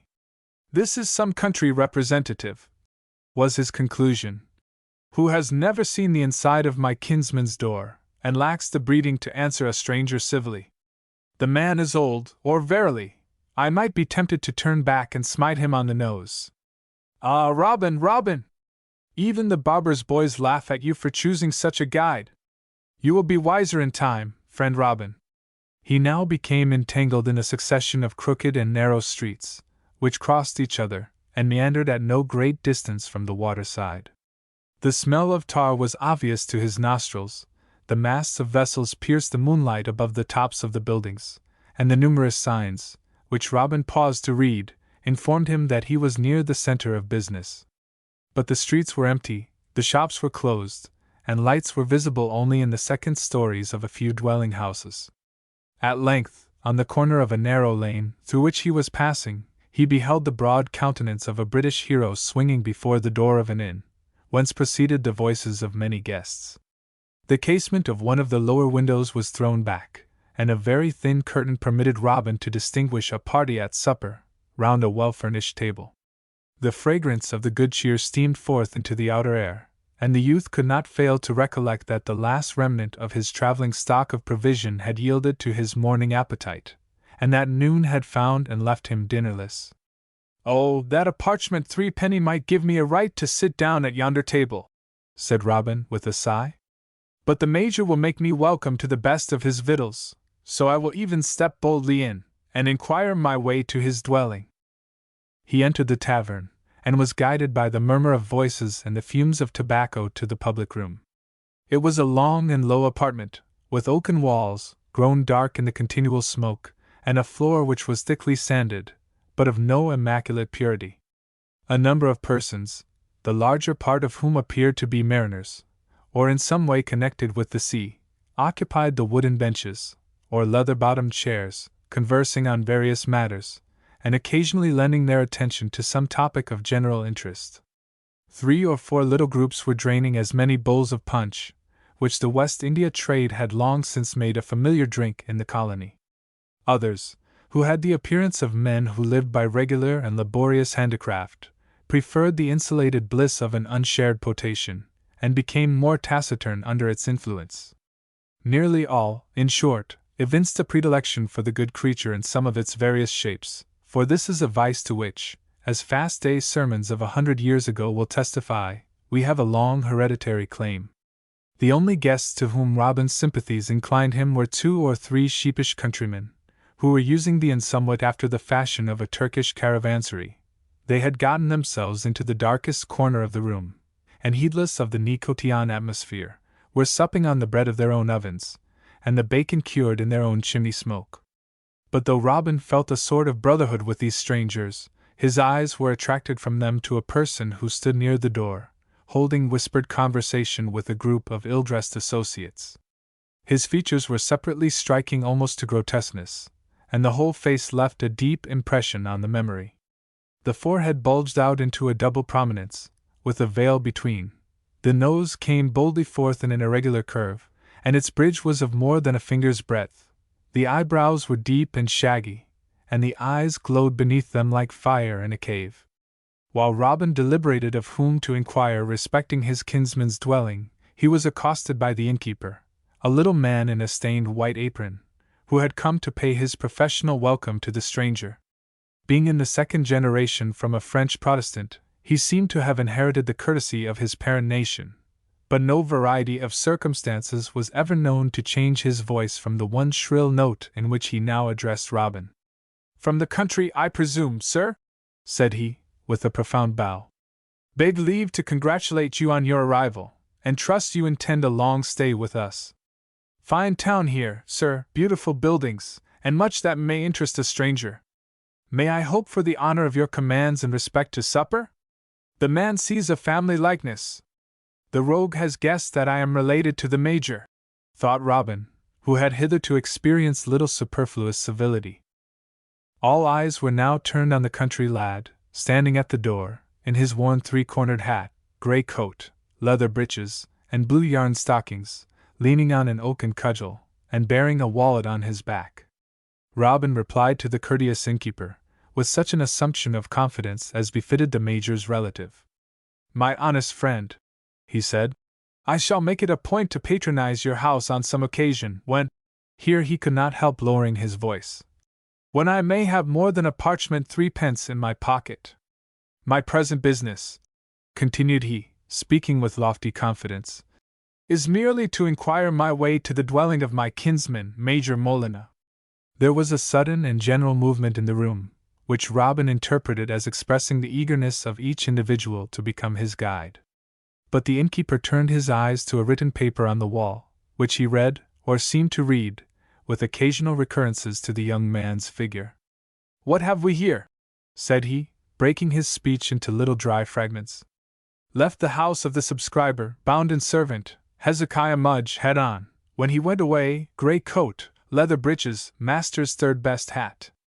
£1 currency reward to whosoever shall lodge him in any jail of the Providence. Better trudge, boy, better trudge." Robin had begun to draw his hand towards the lighter end of the oak cudgel, but a strange hostility in every countenance induced him to relinquish his purpose of breaking the courteous innkeeper's head. As he turned to leave the room, he encountered a sneering glance from the bold-featured personage whom he had before noticed, and no sooner was he beyond the door than he heard a general laugh, in which the innkeeper's voice might be distinguished, like the dropping of small stones into a kettle. "Now, is it not strange," thought Robin, with his usual shrewdness, "is it not strange that the confession of an empty pocket should outweigh the name of my kinsman, Major Molina? Oh, if I had one of those grinning rascals in the woods, where I and my oak sapling grew up together, I would teach him that my arm is heavy though my purse be light." On turning the corner of the narrow lane, Robin found himself in a spacious street, with an unbroken line of lofty houses on each side, and a steepled building at the upper end, whence the ringing of a bell announced the hour of 9. The light of the moon, and the lamps from the numerous shop windows, discovered people promenading on the pavement, and amongst them Robin had hoped to recognize his hitherto inscrutable relative. The result of his former inquiries made him unwilling to hazard another, in a scene of such publicity, and he determined to walk slowly and silently up the street, thrusting his face close to that of every elderly gentleman, in search of the Major's lineaments. In his progress, Robin encountered many gay and gallant figures. Embroidered garments of showy colors, enormous periwigs, gold-laced hats, and silver-hilted swords glided past him and dazzled his optics. Traveled youths, imitators of the European fine gentlemen of the period, trod jauntily along, half dancing to the fashionable tunes which they hummed, and making poor Robin ashamed of his quiet and natural gait. At length, after many pauses to examine the gorgeous display of goods in the shop windows, and after suffering some rebukes for the impertinence of his scrutiny into people's faces, the Major's kinsman found himself near the steepled building, still unsuccessful in his search. As yet, however, he had seen only one side of the thronged street, so Robin crossed, and continued the same sort of inquisition down the opposite pavement, with stronger hopes than the philosopher seeking an honest man, but with no better fortune. He had arrived about midway towards the lower end, from which his course began, when he overheard the approach of someone who struck down a cane on the flagstones at every step, uttering at regular intervals 2 sepulchral hymns. "Mercy on us!" quoth Robin, recognizing the sound. Turning a corner, which chanced to be close at his right hand, he hastened to pursue his researches in some other part of the town. His patience now was wearing low, and he seemed to feel more fatigue from his rambles since he crossed the ferry, than from his journey of several days on the other side. Hunger also pleaded loudly within him, and Robin began to balance the propriety of demanding, violently, and with lifted cudgel, the necessary guidance from the first solitary passenger whom he should meet. While a resolution to this effect was gaining strength, he entered a street of mean appearance, on either side of which a row of ill-built houses was straggling towards the harbor. The moonlight fell upon no passenger along the whole extent, but in the third domicile which Robin passed there was a half-open door, and his keen glance detected a woman's garment within. "My luck may be better here," said he to himself. Accordingly, he approached the doors and beheld it shut closer as he did so, yet an open space remained, sufficing for the fair occupant to observe the stranger, without a corresponding display on her part. All that Robin could discern was a strip of scarlet petticoat, and the occasional sparkle of an eye, as if the moonbeams were trembling on some bright thing. "Pretty mistress, for I may call her so with a good conscience," thought the shrewd youth, "since I know nothing to the contrary. My sweet pretty mistress, will you be kind enough to tell me whereabouts I must seek the dwelling of my kinsman, Major Molyneux?" Robin's voice was plaintive and winning, and the female, seeing nothing to be shunned in the handsome country youth, thrust open the door, and came forth into the moonlight. She was a dainty little figure with a white neck, round arms, and a slender waist, at the extremity of which her scarlet petticoat jutted out over a hoop, as if she were standing in a balloon. Moreover, her face was oval and pretty, her hair dark beneath the little cap, and her bright eyes possessed a sly freedom, which triumphed over those of Robin. "Major Molyneux dwells here," said this fair woman. Now, her voice was the sweetest Robin had heard that night, yet he could not help doubting whether that sweet voice spoke gospel truth. He looked up and down the mean street, and then surveyed the house before which they stood. It was a small, dark edifice of 2 stories, the second of which projected over the lower floor, and the front apartment had the aspect of a shop for petty commodities. "Now truly I am in luck," replied Robin cunningly. "And so indeed is my kinsman, the Major, in having so pretty a housekeeper. But I prithee trouble him to step to the door. I will deliver him a message from his friends in the country, and then go back to my lodgings at the inn." "Nay, the Major has been abed this hour or more," said the lady of the scarlet petticoat, "and it would be to little purpose to disturb him tonight, seeing his evening draught was of the strongest. But he is a kind-hearted man, and it would be as much as my life's worth to let a kinsman of his turn away from the door. You are the good old gentleman's very picture, and I could swear that was his rainy weather hat. Also he has garments very much resembling those leather small clothes. But come in, I pray, for I bid you hearty welcome in his name." So saying, the fair and hospitable dame took our hero by the hand, and the touch was light, and the force was gentleness, and though Robin read in her eyes what he did not hear in her words, yet the slender-waisted woman in the scarlet petticoat proved stronger than the athletic country youth. She had drawn his half-willing footsteps nearly to the threshold, when the opening of a door in the neighborhood startled the Major's housekeeper, and leaving the Major's kinsman, she vanished speedily into her own domicile. A heavy yawn preceded the appearance of a man, who, like the moonshine of Pyramus and Thisbe, carried a lantern, needlessly aiding his sister luminary in the heavens. As he walked sleepily up the street, he turned his broad, dull face on Robin, and displayed a long staff, spiked at the end. "Home, vagabond, home!" said the watchman, in accents that seemed to fall asleep as soon as they were uttered. "Home, or we'll set you in the stocks by peep of day." This is the second hint of the kind, thought Robin. I wish they would end my difficulties by setting me there tonight. Nevertheless, the youth felt an instinctive antipathy towards the guardian of midnight order, which at first prevented him from asking his usual question. But just when the man was about to vanish behind the corner, Robin resolved not to lose the opportunity, and shouted lustily after him. "I say, friend, will you guide me to the house of my kinsman, Major Molyneux?" The watchman made no reply, but turned the corner and was gone. Yet Robin seemed to hear the sound of drowsy laughter stealing along the solitary street. At that moment, also, a pleasant titter saluted him from the open window above his head. He looked up, and caught the sparkle of a saucy eye. A round arm beckoned to him, and next he heard light footsteps descending the staircase within. But Robin, being of the household of a New England clergyman, was a good youth, as well as a shrewd one, so he resisted temptation, and fled away. He now roamed desperately, and at random, through the town, almost ready to believe that a spell was on him, like that by which a wizard of his country had once kept 3 pursuers wandering, a whole winter night, within 20 paces of the cottage which they sought. The streets lay before him, strange and desolate, and the lights were extinguished in almost every house. Twice, however, little parties of men, among whom Robin distinguished individuals in outlandish attire, came hurrying along. But though on both occasions they paused to address him, such intercourse did not at all enlighten his perplexity.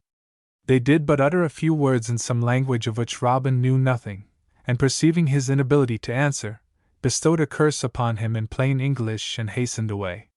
Finally, the lad determined to knock at the door of every mansion that might appear worthy to be occupied by his kinsman, trusting that perseverance would overcome the fatality that had hitherto thwarted him.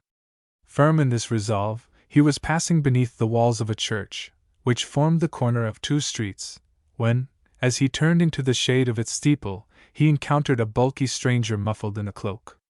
The man was proceeding with the speed of earnest business, but Robin planted himself full before him, holding the oak cudgel with both hands across his body as a bar to further passage. "Halt, honest man, and answer me a question," said he, very resolutely. "Tell me, this instant, whereabouts is the dwelling of my kinsman, Major Molyneux?" "Keep your tongue between your teeth, fool, and let me pass," said a deep, gruff voice, which Robin partly remembered. "Let me pass, or I'll strike you to the earth." "No, no, neighbor!" cried Robin, flourishing his cudgel, and then thrusting its larger end close to the man's muffled face. "No, no, I'm not the fool you take me for, nor do you pass till I have an answer to my question. Whereabouts is the dwelling of my kinsman, Major Molyneux?"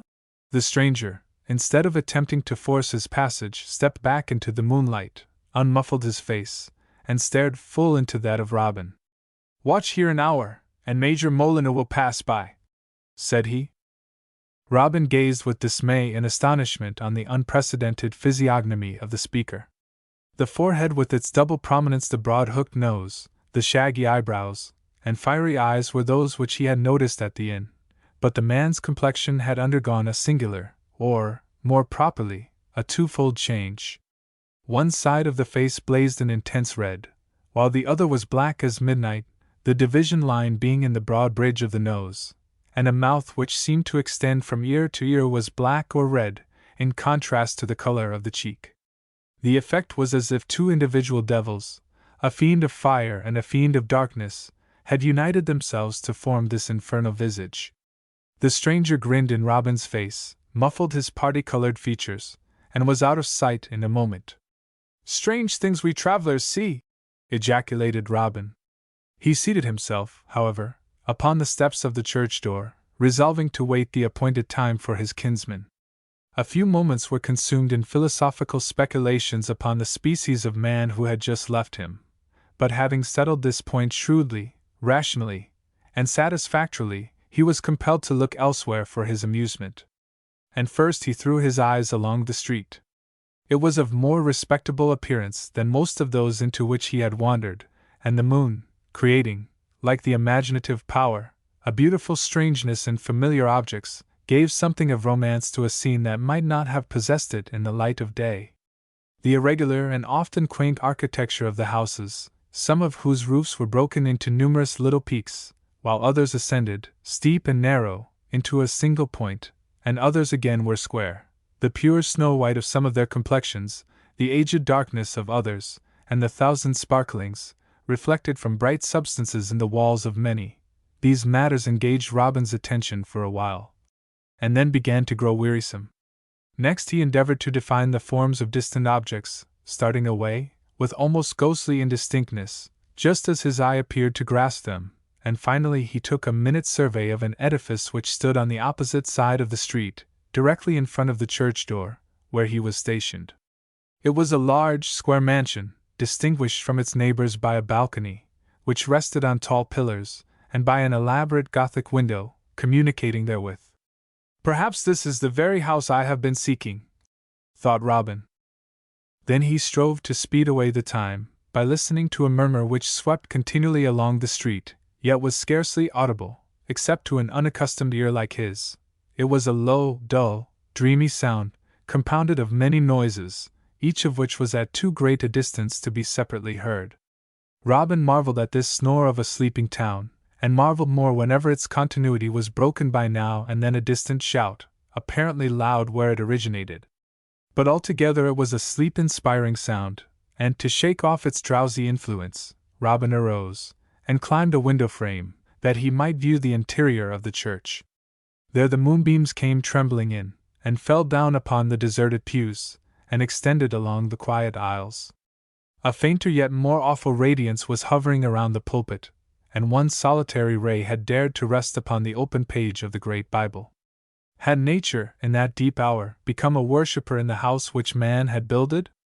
Or was that heavenly light the visible sanctity of the place, visible because no earthly and impure feet were within the walls? The scene made Robin's heart shiver with a sensation of loneliness stronger than he had ever felt in the remotest depths of his native woods. So he turned away and sat down again before the door. There were graves around the church, and now an uneasy thought obtruded into Robin's breast. What if the object of his search, which had been so often and so strangely thwarted, were all the time mouldering in his shroud? What if his kinsman should glide through yonder gate, and nod and smile to him in dimly passing by? "Oh, that any breathing thing were here with me!" said Robin. Recalling his thoughts from this uncomfortable track, he sent them over forest, hill, and stream, and attempted to imagine how that evening of ambiguity and weariness had been spent by his father's household. He pictured them assembled at the door, beneath the tree, the great old tree, which had been spared for its huge twisted trunk and venerable shade, when 1,000 leafy brethren fell. There, at the going down of the summer sun, it was his father's custom to perform domestic worship that the neighbors might come and join with him like brothers of the family, and that the wayfaring man might pause to drink at that fountain, and keep his heart pure by freshening the memory of home. Robin distinguished the seat of every individual of the little audience. He saw the good man in the midst, holding the scriptures in the golden light that fell from the western clouds. He beheld him close the book and all rise up to pray. He heard the old thanksgivings for daily mercies, the old supplications for their continuance to which he had so often listened in weariness, but which were now among his dear remembrances. He perceived the slight inequality of his father's voice when he came to speak of the absent one. He noted how his mother turned her face to the broad and knotted trunk, how his elder brother scorned, because the beard was rough upon his upper lip, to permit his features to be moved, how the younger sister drew down a low-hanging branch before her eyes, and how the little one of all, whose sports had hitherto broken the decorum of the scene, understood the prayer for her playmate, and burst into clamorous grief. Then he saw them go in at the door, and when Robin would have entered also, the latch tinkled into its place, and he was excluded from his home. "Am I here or there?" cried Robin, starting, for all at once, when his thoughts had become visible and audible in a dream, the long, wide, solitary street shone out before him. He aroused himself, and endeavored to fix his attention steadily upon the large edifice which he had surveyed before. but still his mind kept vibrating between fancy and reality. By turns, the pillars of the balcony lengthened into the tall, bare stems of pines, dwindled down to human figures, settled again into their true shape and size, and then commenced a new succession of changes. For a single moment, when he deemed himself awake, he could have sworn that a visage, one which he seemed to remember, yet could not absolutely name as his kinsman's, was looking towards him from the Gothic window. A deeper sleep wrestled with and nearly overcame him, but fled at the sound of footsteps along the opposite pavement.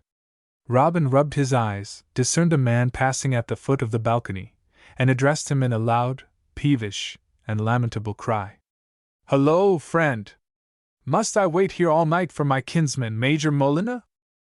The sleeping echoes awoke, and answered the voice, and the passenger, barely able to discern a figure sitting in the oblique shade of the steeple, traversed the street to obtain a nearer view. He was himself a gentleman in his prime, of open, intelligent, cheerful, and altogether prepossessing countenance. Perceiving a country youth, apparently homeless and without friends, he accosted him in a tone of real kindness, which had become strange to Robin's ears. "Well, my good lad, why are you sitting here?" inquired he. "Can I be of service to you in any way?" "I am afraid not, sir," replied Robin despondingly. "Yet I shall take it kindly, if you'll answer me a single question. I've been searching, half the night, for one Major Molyneux. Now, sir, is there really such a person in these parts, or am I dreaming? Major Molyneux! The name is not altogether strange to me," said the gentleman, smiling. "Have you any objection to telling me the nature of your business with him?" Then Robin briefly related that his father was a clergyman, settled on a small salary, at a long distance back in the country, and that he and Major Molyneux were brothers' children. The Major, having inherited riches, and acquired civil and military rank, had visited his cousin, in great pomp, a year or two before, had manifested much interest in Robin and an elder brother, and being childless himself, had thrown out hints respecting the future establishment of one of them in life. The elder brother was destined to succeed to the farm which his father cultivated in the interval of sacred duties. It was therefore determined that Robin should profit by his kinsman's generous intentions, especially as he seemed to be rather the favorite, and was thought to possess other necessary endowments. "For I have the name of being a shrewd youth," observed Robin, in this part of his story. "I doubt not you deserve it," replied his new friend good-naturedly. "But pray proceed." "Well, sir, being nearly 18 years old, and well grown, as you see," continued Robin, drawing himself up to his full height, "I thought it high time to begin in the world. So my mother and sister put me in handsome trim, and my father gave me half the remnant of his last year's salary, and 5 days ago I started for this place, to pay the Major a visit. But would you believe it, sir? I crossed the ferry a little after dark, and have yet found nobody that would show me the way to his dwelling. Only, an hour or two since, I was told to wait here, and Major Molyneux would pass by." "Can you describe the man who told you this?" inquired the gentleman. "Oh, he was a very ill-favored fellow, sir," replied Robin, "with 2 great bumps on his forehead, a hook nose, fiery eyes, and what struck me as the strangest, his face was of 2 different colors. Do you happen to know such a man, sir?" "Not intimately," answered the stranger, "but I chanced to meet him a little time previous to your stopping me. I believe you may trust his word, and that the Major will very shortly pass through this street. In the meantime, as I have a singular curiosity to witness your meeting, I will sit down here upon the steps and bear you company." He seated himself accordingly, and soon engaged his companion in animated discourse. It was but of brief continuance, however, for a noise of shouting, which had long been remotely audible, drew so much nearer that Robin inquired its cause.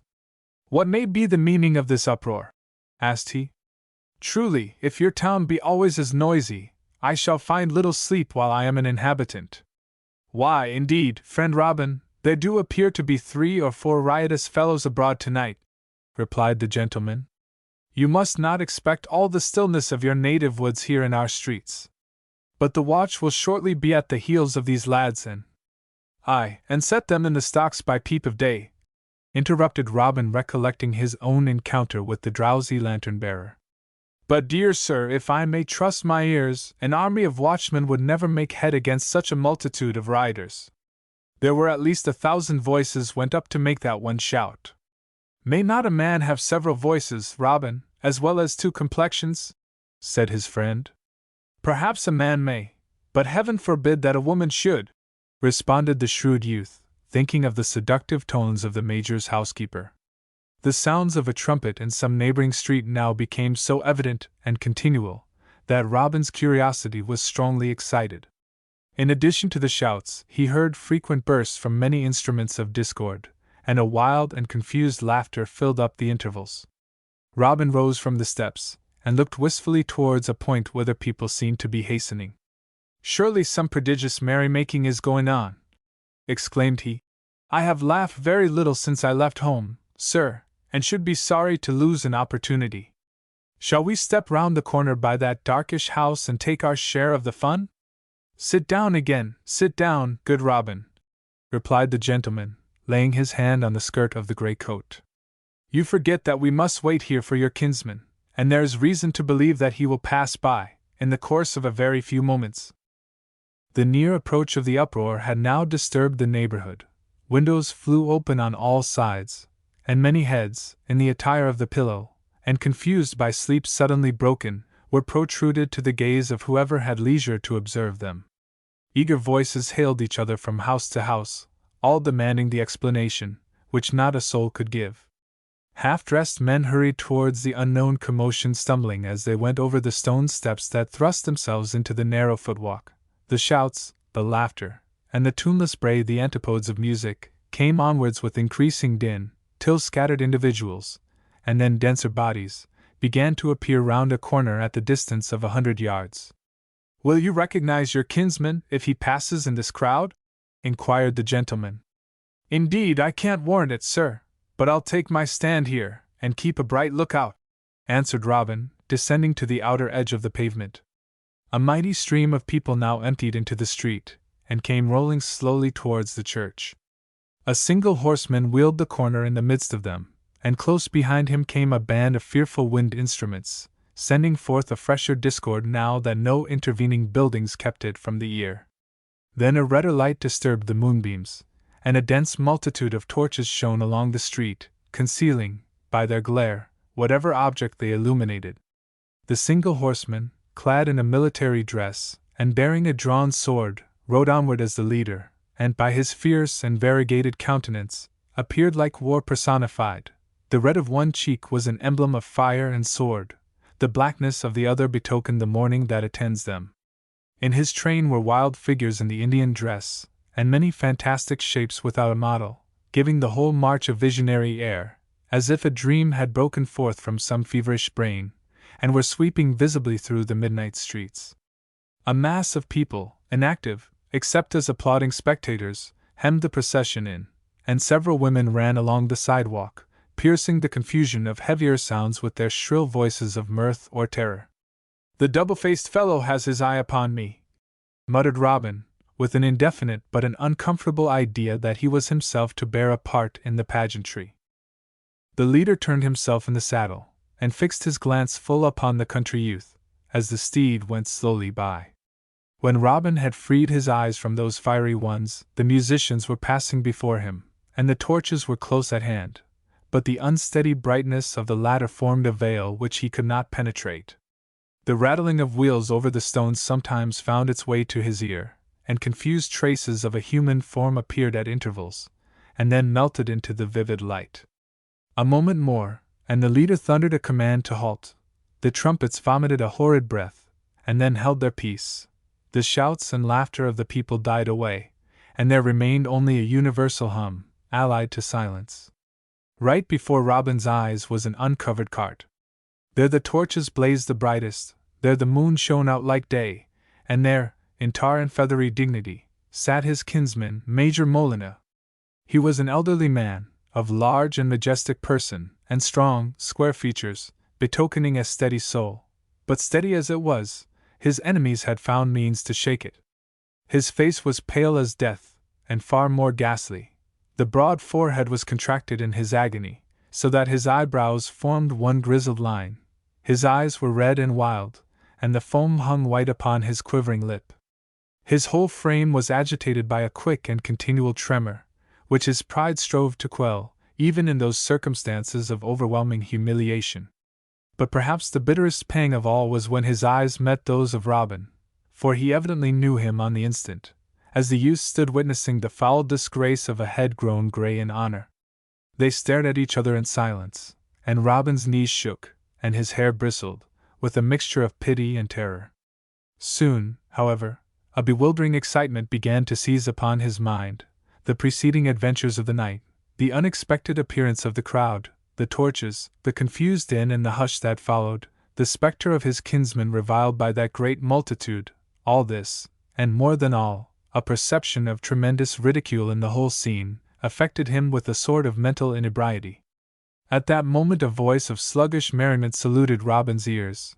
He turned instinctively, and just behind the corner of the church stood the lantern-bearer, rubbing his eyes, and drowsily enjoying the lad's amazement. Then he heard a peal of laughter like the ringing of silvery bells. A woman twitched his arm, a saucy eye met his, and he saw the lady of the scarlet petticoat. A sharp, dry cachinnation appealed to his memory, and standing on tiptoe in the crowd, with his white apron over his head, he beheld the courteous little innkeeper. And lastly, there sailed over the heads of the multitude a great, broad laugh, broken in the midst by two sepulchral hems, thus: "Haw, haw, haw, hem, hem, haw, haw, haw, haw." The sound proceeded from the balcony of the opposite edifice, and thither Robin turned his eyes. In front of the Gothic window stood the old citizen, wrapped in a wide gown, his grey periwig exchanged for a nightcap, which was thrust back from his forehead, and his silk stockings hanging about his legs. He supported himself on his polished cane in a fit of convulsive merriment, which manifested itself on his solemn old features like a funny inscription on a tombstone. Then Robin seemed to hear the voices of the barbers, of the guests of the inn, and of all who had made sport of him that night. The contagion was spreading among the multitude, when all at once it seized upon Robin, and he sent forth a shout of laughter that echoed through the street. Every man shook his sides, every man emptied his lungs, but Robin's shout was the loudest there. The cloud spirits peeped from their silvery islands, as the congregated mirth went roaring up the sky. The man in the moon heard the far bellow. "Oh-ho!" quoth he. "The old earth is frolicsome tonight." When there was a momentary calm in that tempestuous sea of sound, the leader gave the sign, the procession resumed its march. On they went, like fiends that throng in mockery around some dead potentate, mighty no more, but majestic still in his agony. On they went, in counterfeited pomp, in senseless uproar, in frenzied merriment, trampling all on an old man's heart. On swept the tumult, and left a silent street behind. "Well, Robin, are you dreaming?" inquired the gentleman, laying his hand on the youth's shoulder. Robin started, and withdrew his arm from the stone post to which he had instinctively clung, as the living stream rolled by him. His cheek was somewhat pale, and his eye not quite as lively as in the earlier part of the evening. "Will you be kind enough to show me the way to the ferry?" said he, after a moment's pause. "You have, then, adopted a new subject of inquiry?" observed his companion, with a smile. "Why, yes, sir," replied Robin, rather dryly. "Thanks to you, and to my other friends, I have at last met my kinsman, and he will scarce desire to see my face again. I begin to grow weary of a town life, sir. Will you show me the way to the ferry?" "No, my good friend Robin, not tonight at least," said the gentleman. "Some few days hence, if you wish it, I will speed you on your journey. Or, if you prefer to remain with us, perhaps, as you are a shrewd youth, you may rise in the world without the help of your kinsman, Major Molyneux."